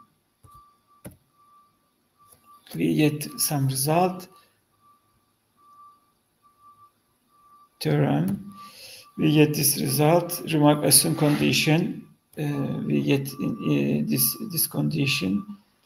From this condition, in similar way to theorem for we obtain systems, and then we get. We would like to show the on the graphic. You compare the infected cell, a free virus. They are in here. Maybe you can see compare it to both, and then the other in here we compare the uninfected cells and free virus. When compared when uninfected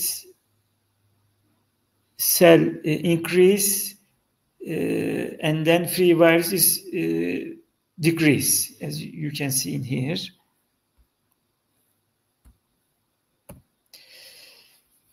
We compare the effector immune cell and infected cells both times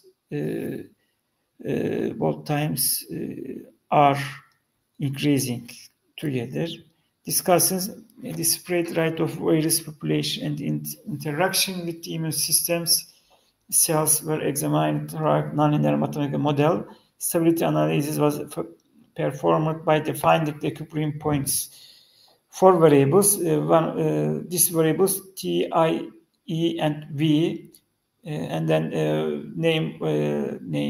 names are uninfected cells, infected cells, effector immune cells, and the free virus. And then approximate solution has been pursued since theoretical nonlinear equations usually have no deterministic solution. In this study, we assumed both local and global stability. In addition, global stability analysis was discussed by constructing the Lyapunov function.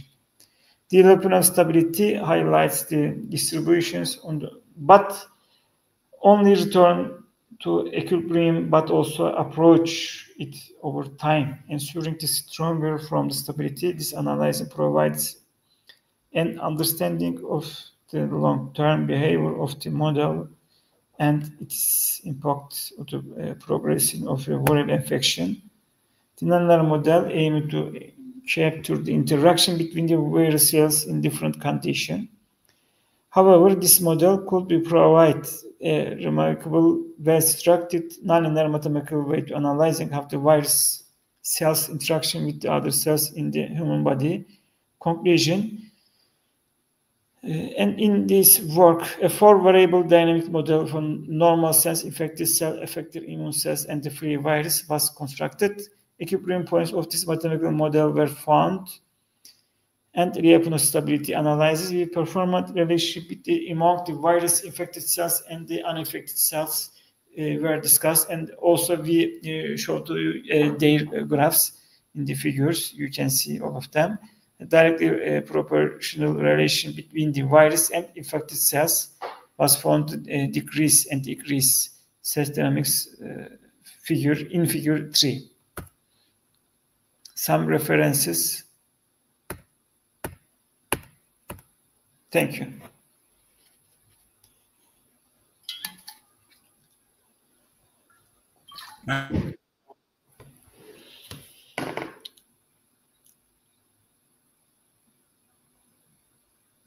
I couldn't hearing your sound. Can you open? Okay, I think. Yeah, I'm okay. Yeah, I don't. Okay, I'll move the cursor away because it went. Okay, thank you, Dr. Kulle. It was very inspiring and also very educational.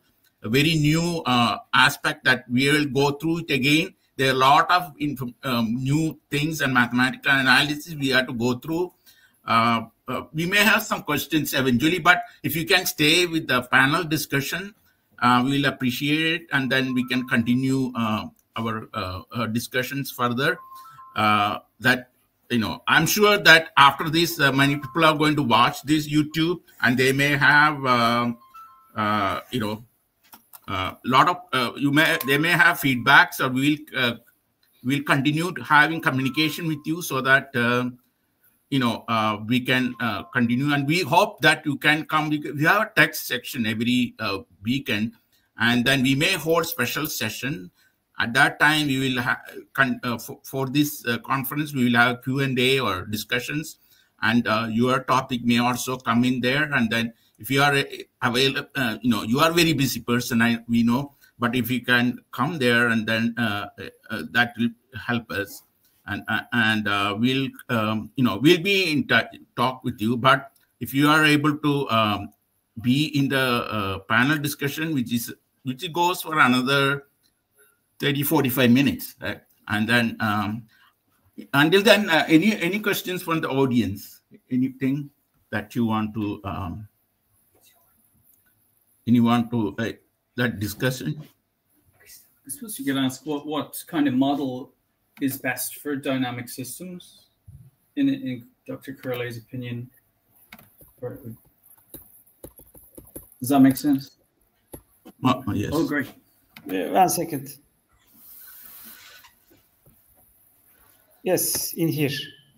Maybe it's okay. This here. You can ask to this about these systems. Yeah. So what kind of model is that? Is it a space model? Or yeah, some point state, some point not state. Okay. And what are the non-states, or the not state model part? Why? Yeah. What? So you say sometimes it's a state model and sometimes it isn't. When is there a change? Does the system change between being a state model and not? And what does it change to? Or does that question make sense? I'm not sure. Actually, there are some points. Actually, I would like to show to you in here. Yeah, go ahead. Go ahead. It's very interesting. Okay. Yeah. We would like to solve this, as you see, linear Jacobian matrix, and then solving in here, and then we get eigenvalue matrix, and then some lambda value. As you need, if your systems, when your system's stability, your eigenvalue, all of them is small than 0, as you know, and then. Yeah, you can see in here, and then this point is also stability. There are too many points, actually. 1 second, in here. Oh yeah. Okay, and then we showed the Lyapunov stability equilibrium points. You can see in here. Actually, I shared my presentation, Professor Rajan Iyer. You can get it from him. And then we we solved these problems, Okay. and then we get this result. This is point. It's V sub 1 sub 1 1 like this. Okay. Can I ask something? Go ahead. That is not exactly to your presentation, but it seems very important in example in case of earthquakes forecasting.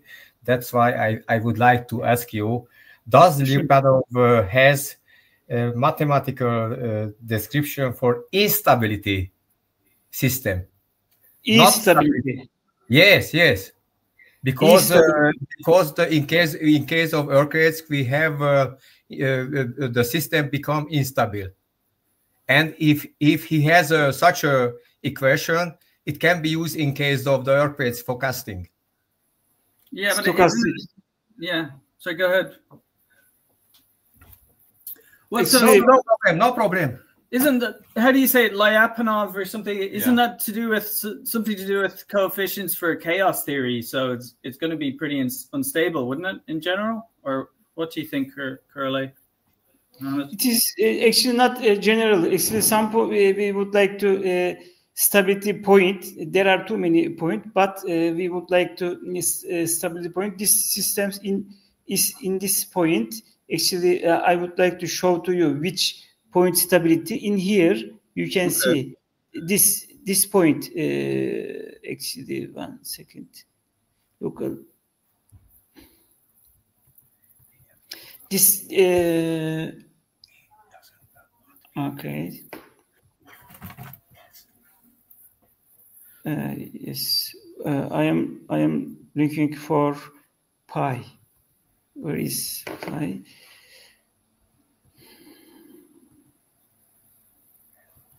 Lyapunov stability. Actually, I showed to you in here. 1 second.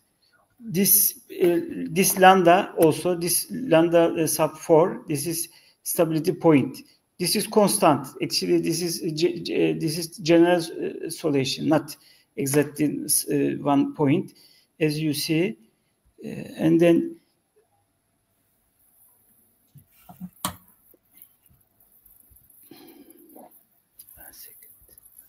I am looking. This is it. It's here. This we obtain these systems. These systems, as you know, we have 4 variable unique equilibrium point in here. This is pi. This point is also equilibrium point stability in here. And then we would like to show to you how to stability this point. This is stability or not. This point we show to you stability point. Okay. Yeah, that makes sense, because we can actually find a Lyapunov coefficient, and if it doesn't correspond, it means that the system is not stable. So we can use that Lyapunov to figure out whether it's stable or not. Can we do that? Actually, we would like to also show to you Lyapunov stability of equilibrium points. Also, we show it. Your constant. Actually, like this is, as you see, this is all of them constant. Your someone like this. Actually, there are some relationship between them. We choose to like this constant. Actually, delta sub 2 like this. B1 is stability. Otherwise, not stability. Okay. Yeah, that's a way to gauge it, right? Okay. Lambda values the eigenvalues will help us to find out whether it's stable or not. Yeah, sure. You are right. You are right. Eigenvalues help to us solving for these equations. As you see, this is this point. This systems is Lyapunov equations, right? Okay, and so you never bring in you know, the way you might use eigenvectors or values in principal component analysis, or the other thing that the Lyapunov, yeah, I find it difficult to say that one, equation, it kind of reminds me a bit of the you know, the matrix multiplication involved in neural networks or something. So do you see any application for neural networks in this, or is it more just like purely mathematical in a non-black black box kind of method, like a formula? Go ahead. I don't know if that. Yeah. Can you comment on any of that? Actually, I said to you, this is second times we show to you from Lyapunov stability from equilibrium point in here. This is constant. This is important things in here. B sub 1 what is means as I showed to you before, maybe before. This is all of them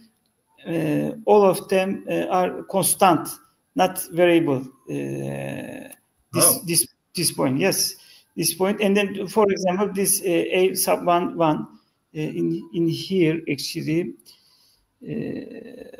as you said in here, A sub 1 minus lambda, you can get from here and then put in Lyapunov equation in here, and then we solve these systems by the programming, and then we get some result. If you can solve this problem, if you solve this problem, your system is stability. If not stability, you cannot solving these systems. Your system is not stability. Right. Okay. Yeah. That's like a test. So can we use this characteristic equation with lambda, right? That's a characteristic equation. Yeah, this is classical. Yeah. Can we use it for neural networks? Yeah, you can use it. Yeah, actually, this is common things, right? Anywhere. In the Becker science, you can find it. Linear algebra, you can find it from how to solve it, eigenvalue matrix. Oh, yes. So that's very general. This is a very general method. Can be applied to many things. Yes. Oh, because it's a biological system, can be used in case of geological system. Yeah, he has put a lot, but I think you can add some more, few more. Okay. Maybe next time we can discuss this, maybe together something about this subject if you want. Yes. Next time. I think we will try to go for a panel discussion. Let me check whether Christopher is chairing that, so I will hand over to him. Let me find out if anybody else is there. And I'll move on to Christopher, and we'll just move on to the panel discussion. So we can stay on, and we'll start discussing. Yeah. Okay, go ahead, Christopher. He's a chairman, and we are going to participate. Great. But we will try to. I'll try to connect. There. Great. Thanks. So thanks, Mohammed. We're going to disconnect for maybe less than 5 minutes, and then we'll be back. We can come back. Yeah. Okay. So we can come back in 5 minutes. Yeah. Okay. Okay. Thank you so much. Thank you. Okay. Thanks. Bye. Bye. Thank you. See you next time. Bye. Okay. See you next time. Okay.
speaks out.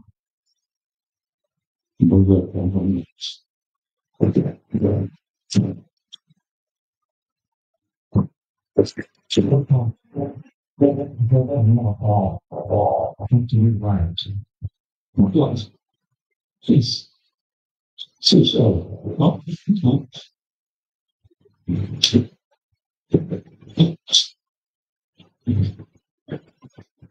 It's a bit. This is the knowledge of the general. Well, it's the same thing. Can we just open up? Open up.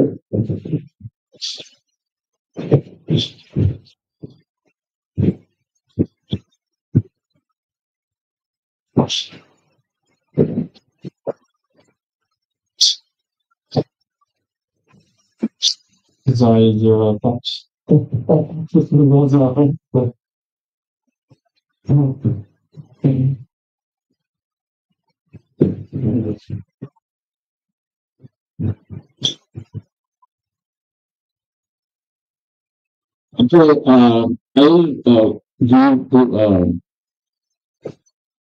Christopher, yeah, just want to take a seat rather than yes. Okay, great, thank you.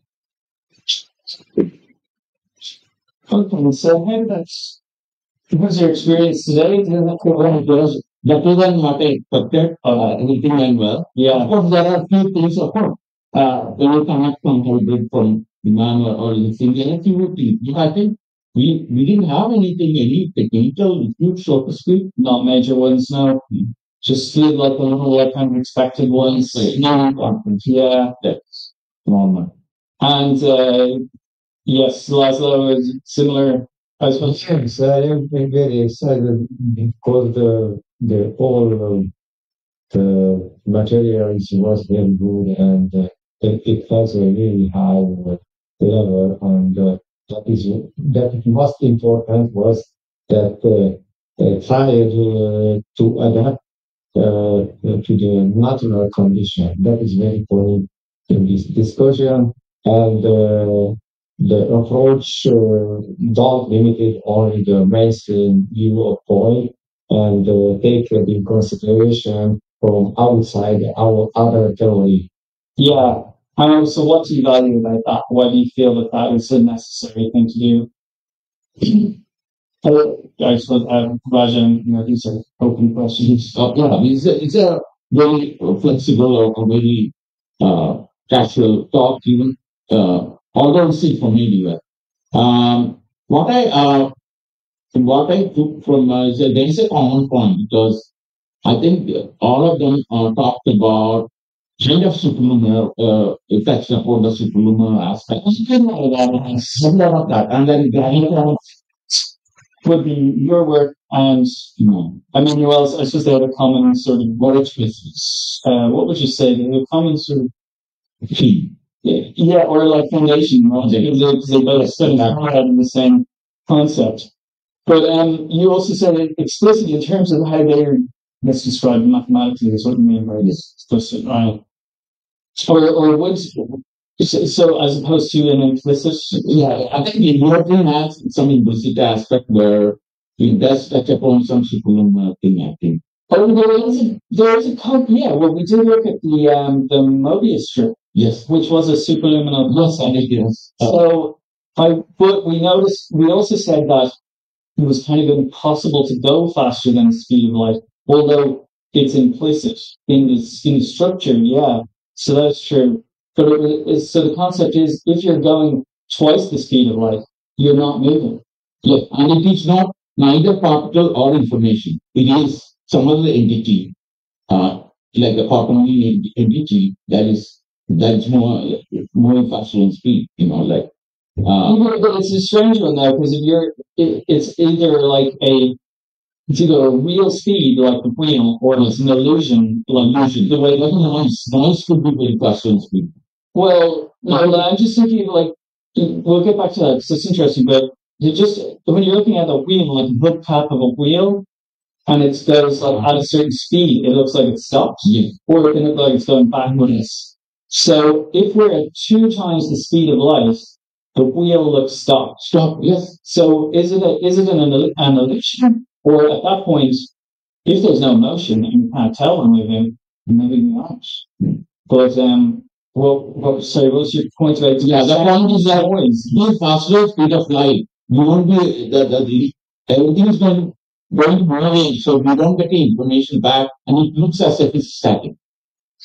Or it is not. So actually, you are twice in a way proves that, because twice the speed of light seems static, it's staying in one place, not moving forward or backward, because the information, what all it is going faster, and so nothing is able to catch, because if you have to put that and then reflect back or echo back, in order for this is just an idea I had. I don't know if it was one day, but it's been building over a while. So it could be nonsense. Like, we could be, someone could say, there's obviously reasons why you could question it, like you're moving but you're not moving. That seems a bit odd.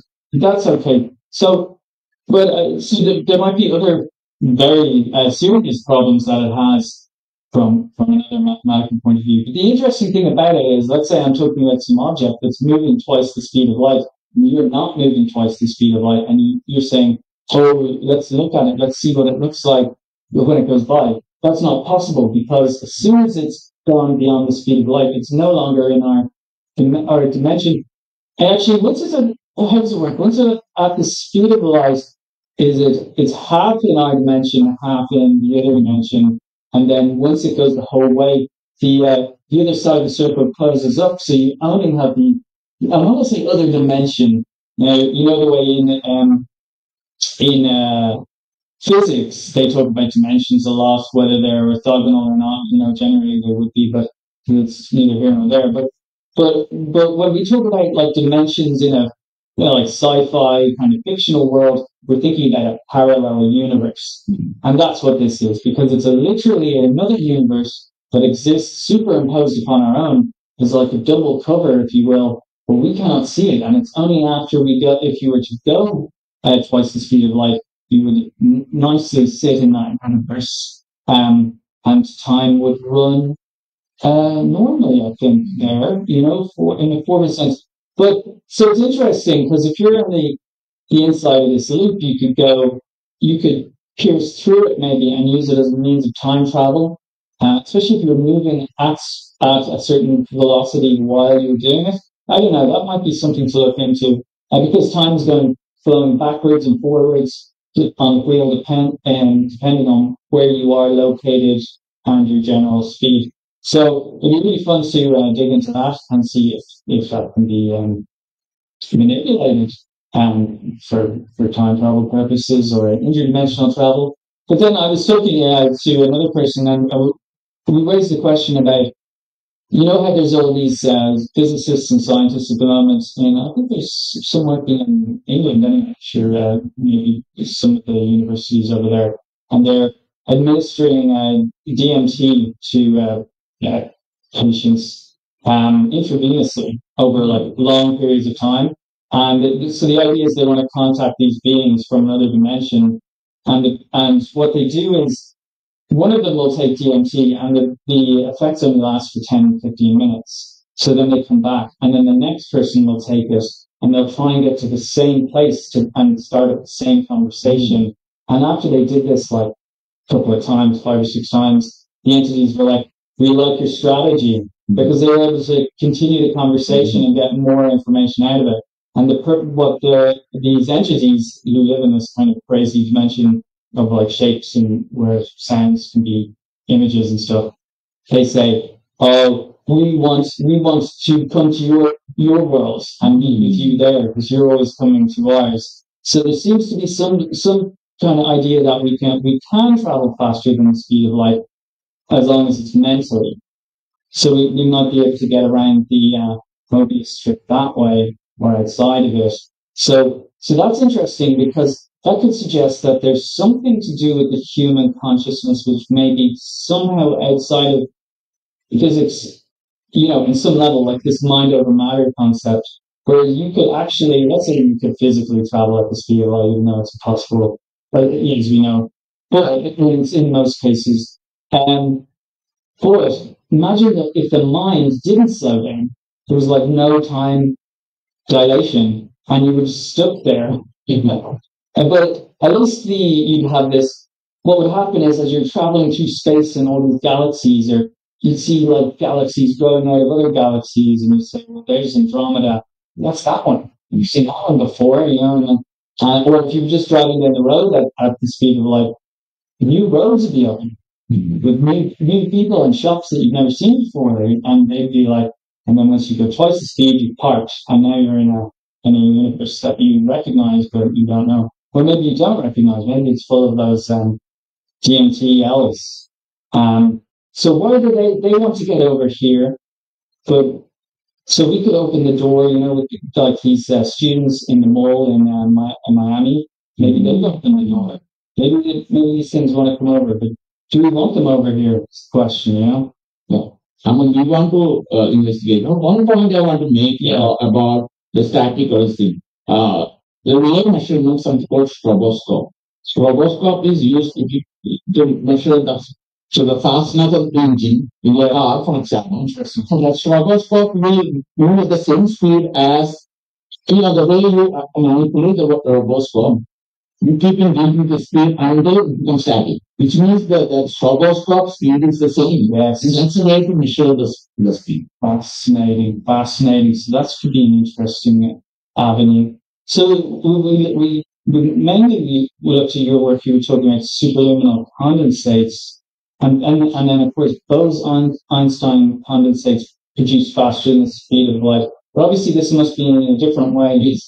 It's a quasi particle. Yeah, actually, like I mentioned there, neither particles or information can go faster than the speed of light. I mean, they obeys the relativity. Even information in the way that Einstein is talking about. You know, cannot go faster. So the machine is correct about the. How is Einstein talking about action? There are entities, not only entities like the monopoles. They can sit fast through. Well, that's They are not monoparticles. They are particles. They cannot be called particles. They could be adaptive. Why can they be faster than the speed of light? Because there is nothing stopping them. I mean, when they come together, they lock up. So then they have to go at the speed of light. So what? Okay. Yeah. Well, yeah. I think I understand. So, do they have mass then when they're? No, they have no mass. But when they lock together, they do. When they come together, what happens is they lock together, and that energy is used to create the electron phosphoron, right? In the form of orbitality, they cross something. When they cross, they create a particle which has mass, charge, and all those things. So the what do you call the baryonic universe is created. Oh, okay. Mm-hmm. So yeah, I wonder what is it that's separated? What is the state change that creates matter then? Or it's distorted field because the fluctuations. That's a very interesting thing because mathematically it's possible, but that's something that we can think further. Talk with mathematicians. Any system that is chaotic, very fluctuating or oscillating or going randomly will have a local instability points or distorted points. And that proof will solidify this understanding that locally can create cells which works like the core Philippine mechanism. So that is something in the future, right? How long it will take to prove that mathematically, but that's something, right now we have to take the possibility from conjecture or from our mind conjecture or thought experiment. Okay, so let's take it in a different direction then, because we did look at a lot of superluminal stuff, but also, quantum gravity was a big subject as well in those two research structures. So what is the state of quantum gravity research? Yeah, it's a very interesting thing.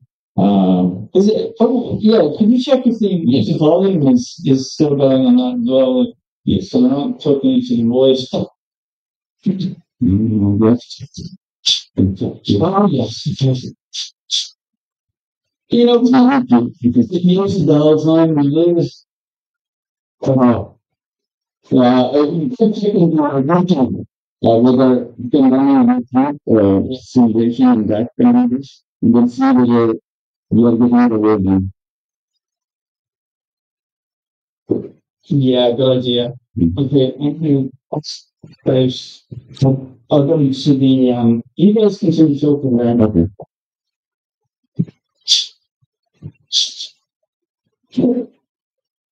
So, what we're talking, so was emphasizing the idea of similarity that we are talking about. I think Laszlo is also hinting at the graviton, and the weak graviton, and the electricity and gravity. My opinion about the Earth only on flying how increasing the universe the state becomes smaller. And I think if we have to go into together, super planning, yes, and I think that is also with unification. And in case of unknown entity, it is very what I have written in graviton can be demonstrated metaphysically and physically. There was mentioned that extra terrestrial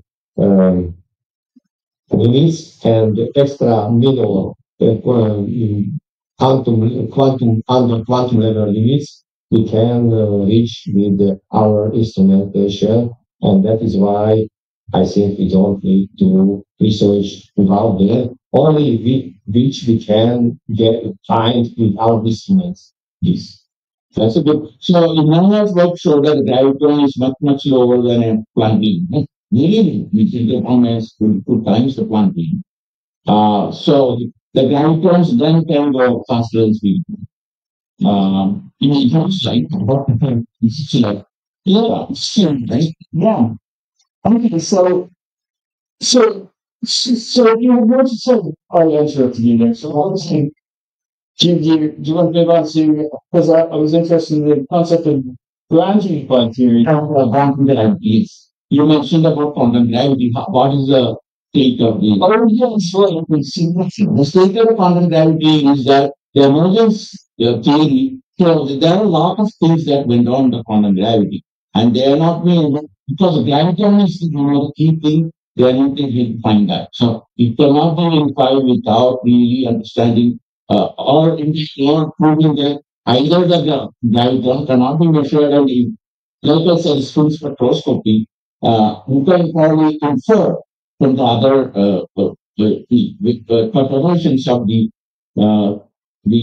aim and the spoon with the Thomas precision board, and they shift the quantum relativity, total quantum relativity, right? They shift the cloud. And if you can measure that cloud, in that cloud, we can infer for whether the graviton can extend that to see whether the graviton, because the graviton itself, we can very easy, possibly only in the near future in LHC, for example. So we cannot actually directly measure about gravitons for a long time to come, if at all is possible.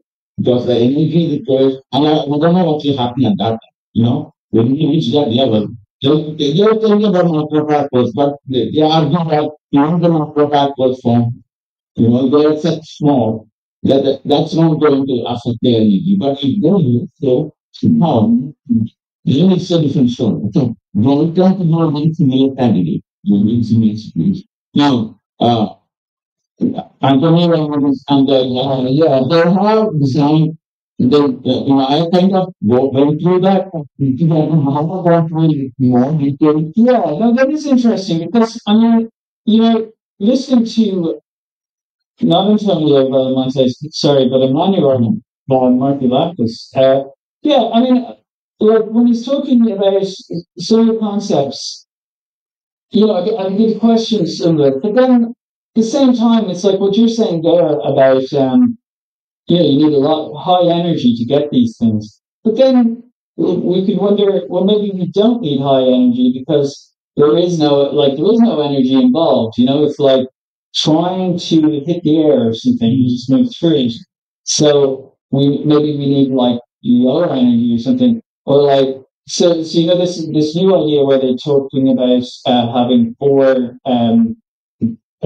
vector bosons maybe or something like that, and they combine to create this torsion field particle boson, and if we think about what those 4 bosons are, they're X, Y, Z, so space, and then time. Now that's weird because we can actually see time occurring and we can see space. But if you want to get a chunk of space or a chunk of time, and like how much energy you're going to have to smash into that with a collider, it doesn't even make sense to do that. And so that's what I think, in a way, what Emmanuel's talks about, or was getting towards in some shape and form and different quantities. Because, like, you know, some of the points he made is that let's see. I'm just wondering, just checking my notes. He seems to be talking about gravity being empty space. He said that a lot, you know, and that's weird. So, like, gravity. Well, we know that gravity is a distortion of space, but can we, you know? So we have a distortion, and that's an energy, right? If you're twisting something, you're putting sort of an energy into it, and then so it's difficult. We can't even get, you know, our hands on potential energy or kinetic energy in a sense. Like, we can't bottle that in the indirect sense, unless we're talking about matter or something.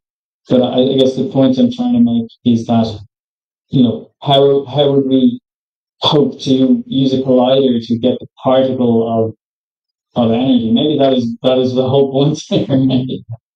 Could be. Yeah, one of the things, a couple of things I probably want to highlight there. One of them is that maybe it's possible that we cannot measure things, and this is Brian Cox recent talks a lot about. He had talked about the Planck length being the ultimate, measurable things. In his again, some field also, and then few other physicists talk physically. So the main thing is that it is only even above or close to Planck length, we have enough resolution. We cannot probably measure anything below that Planck length. Okay. They are not measurable, really. The measurement limitations in form of that. This is one.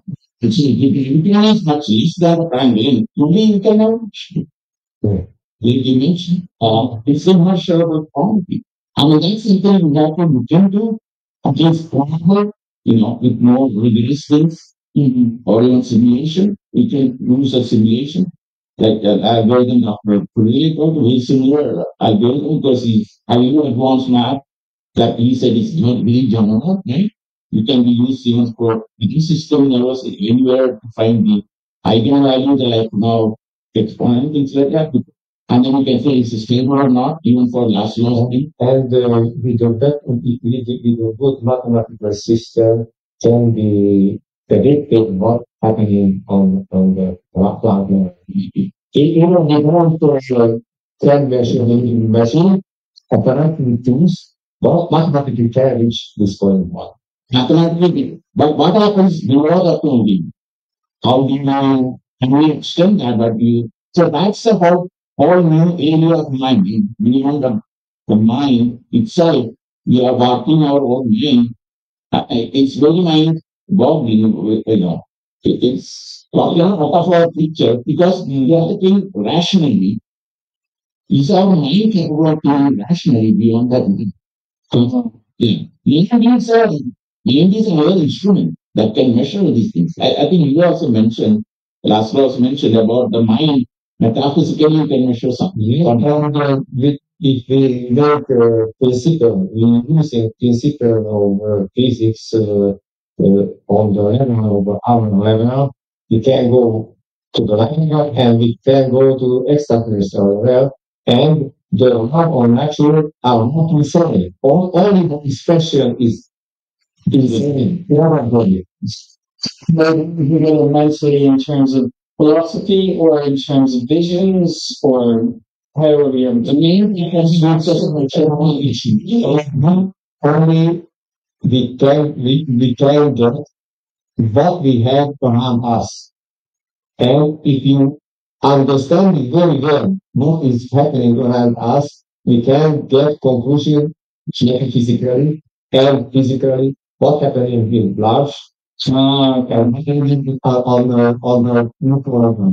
It's really wonderful, he was all about he was talking about how physicists and scientists and astronomers are always looking at things that are really small or things that are really big. But he was saying that actually it's our scale that's the most important. And I was like, it's a bit strange. And then the justification for that is that it's because everything that we do, like on a small scale, for example, is just to help us on this scale, to do something better, like better phones or faster computers and whatnot. So can I do another remark? Yes, in current physics, one big problems that the laws are completing. Example, in ongoing level and our level, we have to explain in other way. Same principle, but other way, and we don't need to combine numbers. They don't forward to the macro numbers. That is very important. Yeah, so these are different levels as well, and I mentioned about different levels. Yeah, the science is really important. Oh, we have that new line in the superluminal, and they won't give a sense to all lines. It seems to be like a kind of an inverse to the state that he's talking about, where the superluminal could be visible below Planck length, and then what sense then? It's not probably. It probably doesn't work that way. I think the Mobius strip route might be more correct, but that seems to be like if we were to divide the Mobius strip, it's a bit difficult because it is a continuous thing. But I would suggest that you could break that into kind of 4 because there's time going forwards while you're going faster, and then there's time going forwards while you're slowing down, and time's going backwards while you're going faster, and time going backwards while you're slowing down, or whatever. So there's these 4 different states. But what you're talking about this sense, I find that interesting when it's to do with fields, because we're always talking about gravity and how strange it is, and we can't find particle for it. And I think you remember I told you about that time I was sitting in church and there was a woman, almost baby, yeah, and she had it on her knee, bouncing at her, and the kid was like really raucous and looking for attention or whatever. I was just standing there, and then I got this feeling like I knew the baby was going to fall. It was like a toddler. She was going to fall and hit the ground, even though I wasn't looking and she wasn't even in my peripheral vision. I could just feel like the tension in the air, like I can literally feel the gravity in some sense. So I think we have an innate sense of gravity, and so like you're saying, human consciousness is the measure. In time of explanation of phenomenon, I have right and down other types of reality, and I think. Here we don't need to mention because I have to examine with our thinking. Yeah. And I think we can do a better interpretation of your work. And exists other form of gravity. Exactly, perhaps there we have to change the gravity with other name. Yes, it's very good. I have a problem. Well, there's gravity. There's the concept of anti-gravity. That's been developed, but this will be gravity and maybe heavier, stronger gravity. Stronger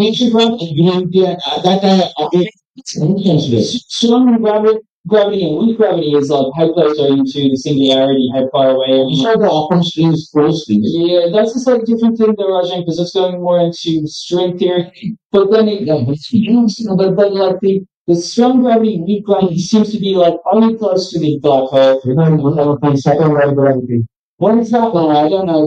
But I would say what you're saying there, if you have like if there was like a type of gravity field that was on our system, for example, this phone, this object was certain amount, has a certain gravitational field in this location, like, but then we move it to this other dimension or dimension, it now has a different gravitational field. Yeah. That could be a different type of gravity. But and then there'd be a interplay around that. Like could like one black hole from a different universe swallow another and sort of find or something, you know, there could be interesting things.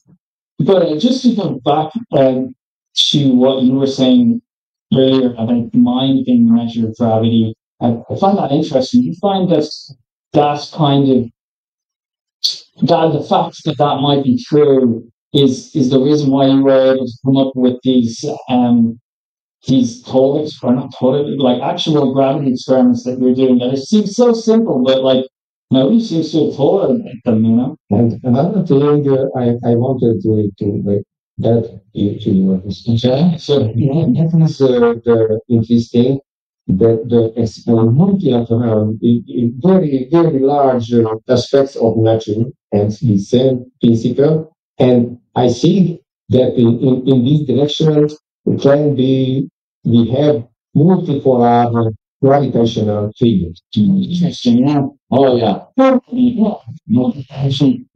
So let's say that, when you say that, like if I'm pushing down on this bed and then we've got all of these gradients going in, but then you can say maybe the pole is this direction, because it's a two-dimensional thing. It's like, so yeah, it'd be interesting. It's like the brain. You know, you have the brain that's two dimension. The gravity you push it in, the brain is going to mouth. Is that so only it's a key changing of the space, like how Einstein with time space time for Einstein given a very good definition.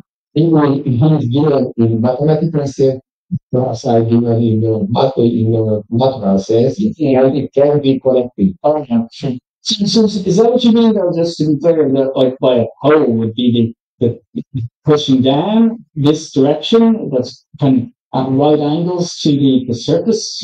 Not pushing. If you have a hole, it's exactly when you are going somewhere and you, before you this hole, you will just prepare in the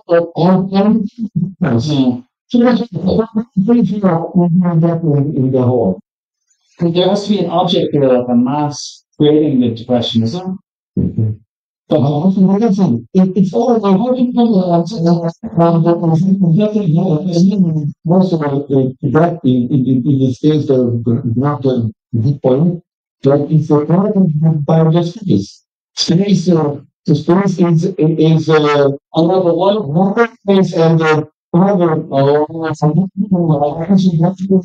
feature of the thing. Back to what you were talking for years and years, that you can have a very what was the word? A very intense sort of spiral of space-time that it leaves a vacuum in the center. But yes, that's interesting. And I'm going, no, I'm not talking about you can have that. Excuse me, Roger. In terms of the phenomenon, to have such a problem, we have to have movements. Because that is one problem of physics. Yeah, I know that one day. The vortex creation and naturally, this type of gravity effect will exist if we have vortex. interesting, yes. So do you have any other, how do you go about probing gravity, maybe through like a sense approach? Well, yeah, we can look into the sense, but in practical loss, like The quantum, like you said, the micro level, the sense just gives the field effect only to state, not to time. Time is hidden there in quantum level. The same way astrophysics is exactly the same. Exactly. It's not symmetry. So we have third level differences. And here in those exactly is in that. Now,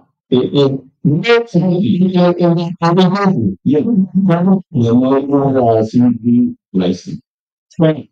The idea of that is you can involve that thing, not figure out what that's going to be, and all the time we should be able to measure now where it gives in the figure. And then we can control quantum level and how to subatomic level and go to the quantum level and see whether that sense is given the field of a quantity space and it is holding the time at. Something we can do the same way the astronomy. And if we have it, then we have and yes. So I just try and merge it again with what you're talking about as well with the mind is the need to be the measure. Because like you're saying, well, we go down to do an experiment on just level, like we cannot really mentally go to the quantum level, and we can try and without experiment, with all conditions of the consciousness such that we go to the quantum, we are at the quantum level, and then measure this. Okay. It's like humans have weird abilities, don't they, to sense different fields that science says just don't exist. For example, you've heard about ley lines. What's that? Dowsing. Is there any possibility that when people are interacting with these forces, like they're actually interacting with the gravitational? See, what you mentioned about the baby, the child, it could be something called extrasensory perception or ESP. Yeah. Which is what says it. It is also a measure. The mind is measuring somewhere. Or contacting somewhere, right? It is not directly with the physical thing. It is metaphysically. It is sensing something is happening, and hence, and you follow that, and follow your interpretation. It's like intelligence. So because that is correct. It's electromagnetic interaction. Yeah, there might be sort of sense then, like that you're talking about.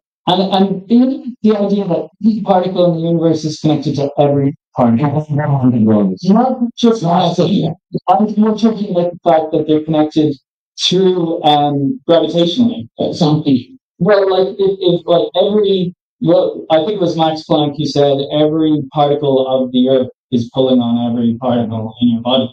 So, and that's true like for every particle in the entire universe. So, and if that pull, torsion or whatever is instantaneous, then what we have there is an omnipotent, all-knowing force. Yeah. And if our human brain is capable of interacting with that and actually getting direct information from it, either in the form of dowsing or in the proprioception kind of method that you were talking about happening in the church to me, then that means that we have a direct connection to what is typically called God. Yeah. So and God, of course, as we know, is information. So this thing that we must be able to communicate with it, not only through mathematics and symbols and concepts, but actually possibly even verbally. Yeah. So that's interesting. I have a little bit experience on that. Like a stroboscopic effect, like I mentioned about stroboscopic. Yeah, that's what you mean. And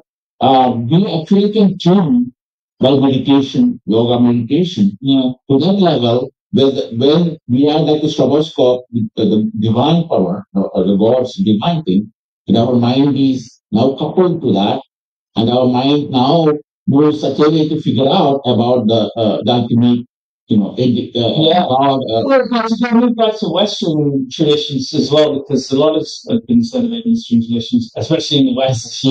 I'm sure it's true in the East as well. Going back to some of the weird traditions that we have in the West as well, particularly I'm thinking of the guilds. Do you know what I'm talking about? So like the printers guilds, but also mainly the Freemasons and and they have a symbol, don't they? The eye and the pyramid. No, but that's not the one I'm thinking of. Oh, the one with the square and compass, and in the center of it they have the letter G, don't they? Everyone's like, well, what does the letter G stand for? People say it's God, it's geometry. What about gravity? What about all three? So that could be right, because the whole thing about those guilds and those symbols is a big riddle. You have to find out what it is. So could God and gravity be like? So I believe that, like as algorithm, some sort of an algorithm God uses to control like a matrix simulation. Right. So what that algorithm contains, I'm sure gravity is part of that. Right. That's possibly a very big part. When I say I couldn't show because of the lack of time. Another slide I have when I show the algorithm, essentially you can break down, logically into a rule or equation. The rule means, for example, 1 plus 1 equal to 2 is a rule, right? It is not an equation. We are saying that 1 plus 1 equal to 2 is an assignment or a form, right? Right. So it's what we use, it's just a rule. But equal C square is an equation. Well, yeah, I see what you're saying, but if we said 1 plus 1 equals 2, that's an equation because it has an equal sign. Yeah. But it means that that's a rule because constantly apply the rule to figure out everything out. And the multiplication, the order, everything else, just like use new rule, everything else can be figured out from the vector and that question order. Multiplication, subtraction, everything that is never can be changed up. Just everything without detail ever using it to the equation. Same thing when you're looking at in algebra. That was not an equation. You should not say 1 plus 1 error. Say again, if you correct something plus x plus y, I mean, contracting is another thing because it contains a component also. So a square plus bx plus c equals 0. And then many people have It says the number also. So you can get that. And then, yeah, but I think just go back to gravity then, because that was very interesting, right? And I do see where you're coming from in that there's like a unity within mathematics, and sometimes by breaking it up. There's also the Langfields project and stuff where they're trying to unify all types of mathematics, and that's what we see in things like the Galois, am I saying his name right? Galois group theory and stuff like that. Anyway, just go back to gravity. Like I was thinking about, we were talking about like sense in there and maybe intelligence, information. But what about, because it links to our minds, that can sense things. But then we also sense other things, don't we, like emotions, and we sense. So that's interesting because what if emotions, in some sense, are like different gradients of gravity of intensity?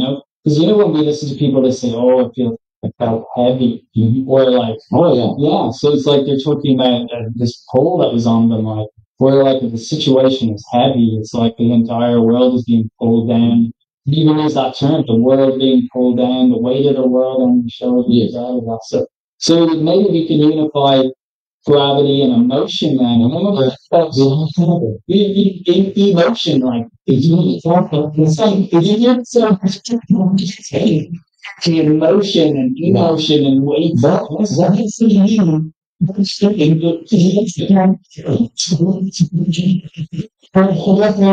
other question was early. That was the dynamical percussion or the gravity space. We have to get them and we to improve what you say. Yes, and teach gravity. Yeah. Many virtually is software. It is not quantity, it's only information. However, the input form it's really interesting. There are examples. Yeah, they're like functors. And when they come together, they become functional. And they will start forming, they become function. So these are fundamental mathematical connections. We will have to go into those again in future TEDS live streams, those filters, functionals, and I think they tie in a lot to you also need they use a lot. Huh? In terms of IT I'm trying to think of it, you know, where they have in quantum mechanics where they're these systems and it's product to rule and it's all to do with the grounds, adding up the ground states for partition functions. Partition functions. We've got a yeah, I'm all for having the letter E to everything. Oh, yeah. Grab some of these. What was it? Here, these self design and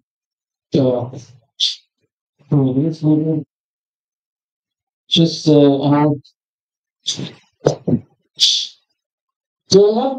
do they have every type of design there, or are we missing one? You have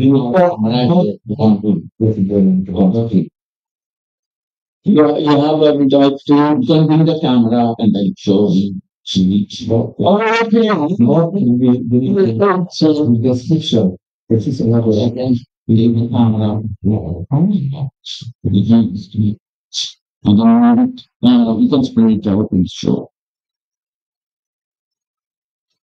And we have to show in our hand.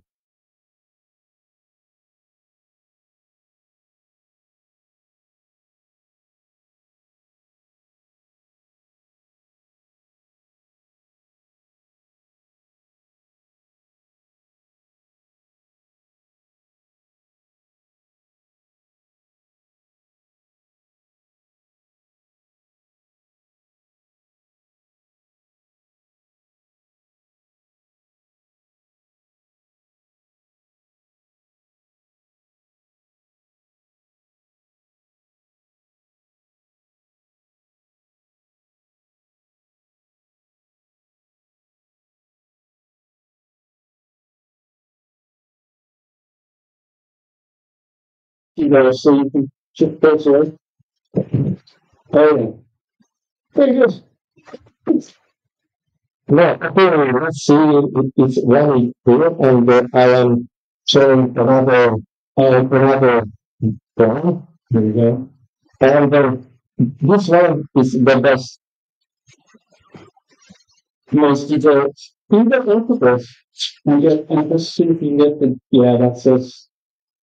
And there's, I learned this one over for Hungarian, with the text, if we have a very united and we can do great soon. That is Hungarian language.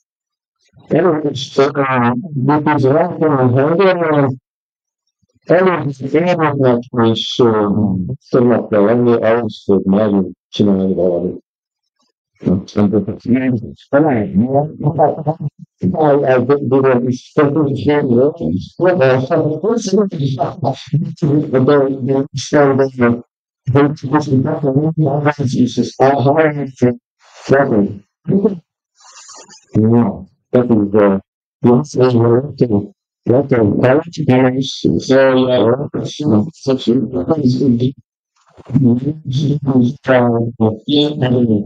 I didn't Well, nice. What else? Yeah, we have the first colors. But I know sounds we sure I have some other issues there. Showing the different colors. And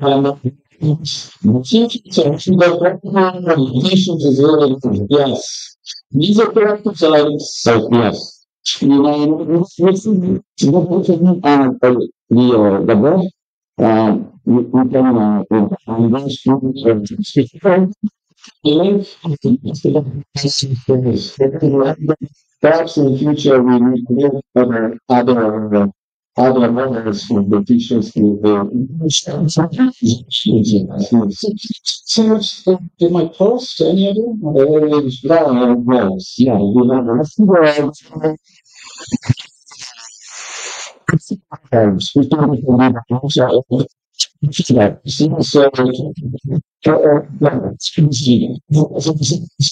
this multiple design is around the caravan, or not, within the just in the meeting and the design of the 21, 20, Steve was very good. He was yeah, he's very good. Yeah, the practical and the t-shirts. Some great things. That's pretty good. And so, this means again, and we can end this stream.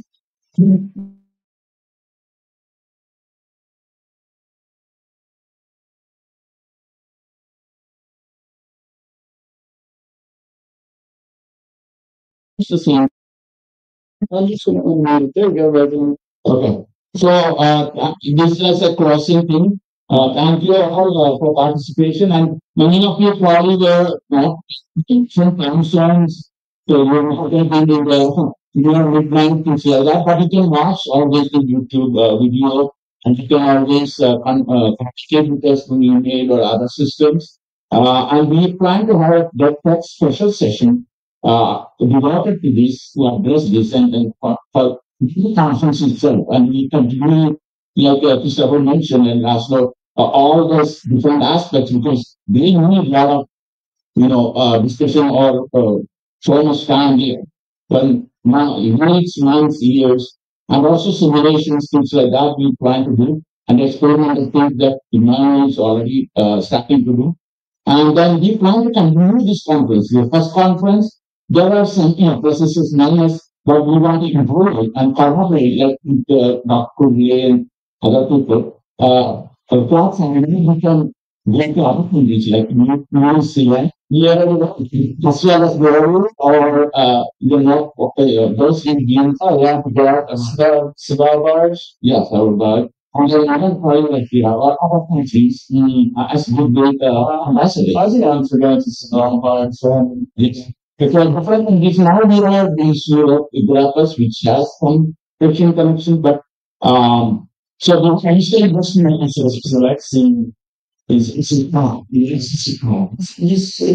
Siberia. So you plan to do that in Hawaii, possibly later on, or someplace, but you want to raise funds and then collaborate with the platform. Also, you want to have a world university type thing. But right now, I think we are planning to state that the process, coaching platforms already exist.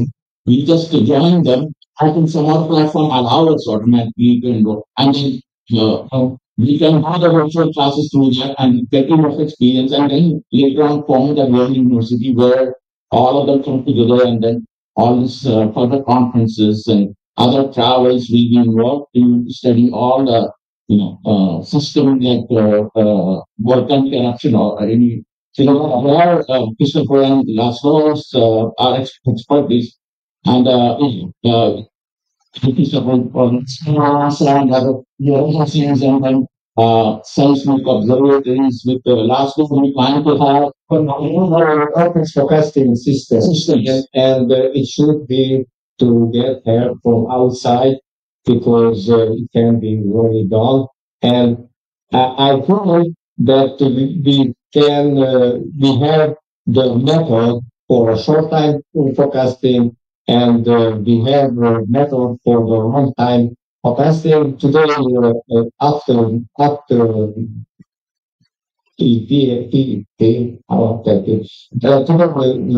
clinical explanation, he speak something like this. It doesn't call mention such a method which can be used in case of long-time forecasting.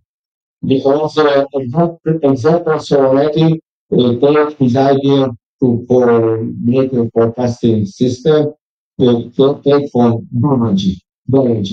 And that is it is to take the biological system can be used in other systems like in the solid matter system. So neural networks like with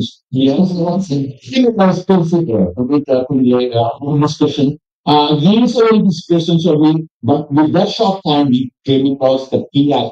These are very general mathematical approach to be able to analyze any system, make it important and use artificial intelligence, put all that stuff, deep learning and all that in the system. So that is a very exciting future because artificial intelligence, robotics, and all is going to be the one that's guiding us eventually. And then we do have all these engineers and experts that we cannot do ourselves. We can do 24/7. There's no stop to that. And then we plan. We want to continue that. However, we probably we want to close this one. Lot of times to many people. I cannot. The list is very immense. But I will point out these Budapest where we are. We thank them for their hospitality and all the things they arrange and let us do this in this room.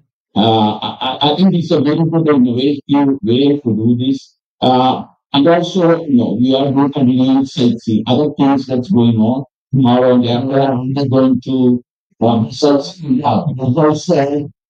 First one is it's a continuity. We go to Aquaman, find something. I try to do that and then go to Geneva, hopefully go to LXC and see what is happening there. So in that switch up, we are going to grasp the important other terms. I don't think things we can collaborate with us and let us know how we can adapt to your thing. And we are flexible to accommodate many different levels, and we start to have a variety of people, like a community, and I invite a phenomena, and then he's also interested. He may join us in that. So another one astronomy seed plan. We want to do a lot more things, and we want to do a project. So we are trying to see with the and the Hamad Kasmai. You already sent the proposals to me, but then we want to get funding. And then with Christopher, the same funding, NASA and other agency. And then seismology soldiers with last year all over the place. And also I have plans eventually to have chapters of where we visit all the countries and then specific chapters in each state of the country. And then control by us, so we can get information from them and we can collaborate and get, all the great information, because there's a lot of information locally, but nobody is able to tap into. Right. The technicians do, but I think we have to do a lot more things. Okay. Yeah. So we can integrate our systems, and because you don't know what one discipline does thing can apply to something else. Yeah. So those are the things of the future. And so I want to thank everybody. I cannot say, but luckily, we were able to do without any funding. We put our money, but in the future we can have some funding.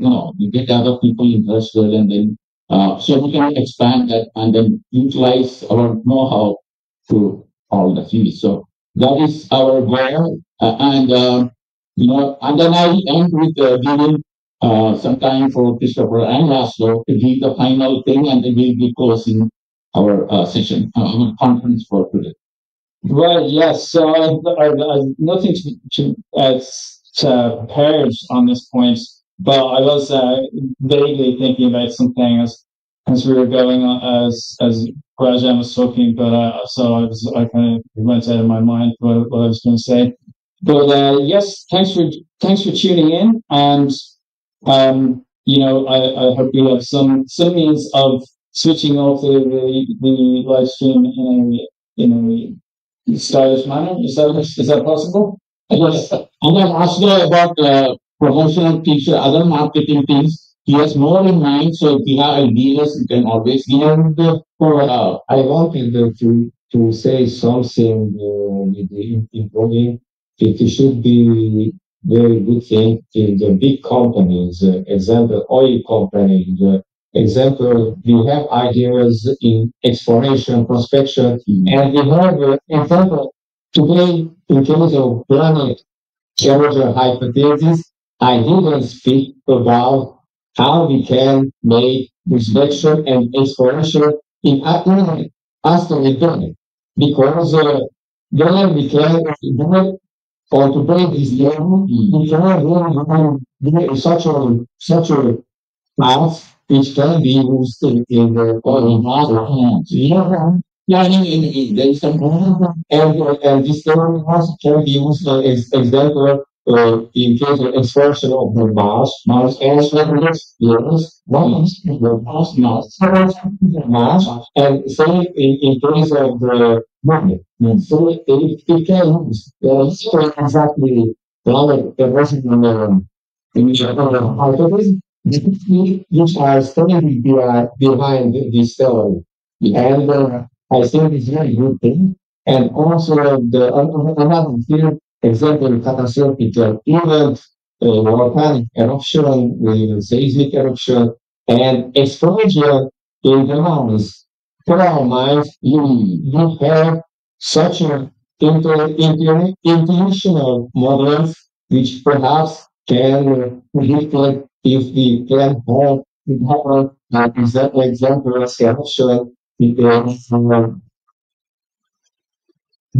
entered inside the core mind. Oh yes. So okay. With regard to your point about classes, online classes that we'll put on. So we're looking at doing these would be very good and very useful for people, I think. So there'll be possibly run on Udemy or a site that was, I think, some sort of spiritual thing. So we might do like, I think, yeah, well, but anyway, Udemy for sure. And what we'd be looking at doing, we'd train people in like programming, obviously, because there's going to be different people on different levels, mathematics. And then for those people who are kind of more, how do you say, like competent or already at that level, and development. Yeah, are people who can just think on their feet and stuff like that. Well, we'll start looking into quantum mechanics. We can do quantum landing on that. Quantum landing it would be difficult, but initially, but who knows? We will ever forever. But I think we can. From my perspective, anyway, I'm thinking of supplying stuff on ground unified field theories and theories of everything to do with four-dimensional polytopes like 120 cell, 600 cell, 24 cell, and then of course the content that I produced today in the talk, which was APC, anamorphic perspective cosmology. So those are the two big topics that I'm going to teach, and along with the other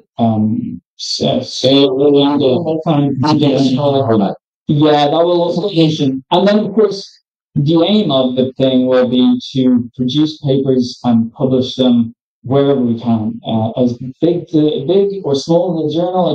It doesn't understand the intellectual property or patents and engage to become students. They progress to having their names on papers, and there's no barrier. If you're good at it and you enjoy it, that's it. So you don't need like a piece of paper necessarily, or they will totally give you one. Yes. And then we can apply, those things to other stuff in the partnership or English of their own original. Because in these days, even AI is more thing, like generative AI, they start small, Samuel and other people, and bigger entity. So, you can do at home, from home. Oh, yes. Once you have this, how much we have simple metaphysical system. And perhaps we have such a metaphysical system which can be used to unite all things together. Yeah, it would be great. Because we can structure some sort of lesson plan around those kind of things, and I think it will be very useful and very interesting, possibly next level. Yes, and a bit groundbreaking, to be honest. The next discussion we start at 9 a.m. and we are 8 hours. We are right on track, and with our sailing committee voting, we can close this today for today. Yeah, let's start with continue our things into TEGS. Okay. Now you have to have a method of carrying power through radio. Yeah, you can stop our screen. Right. So, and like you for watching. And I think thank you very much for you want to know. Yeah.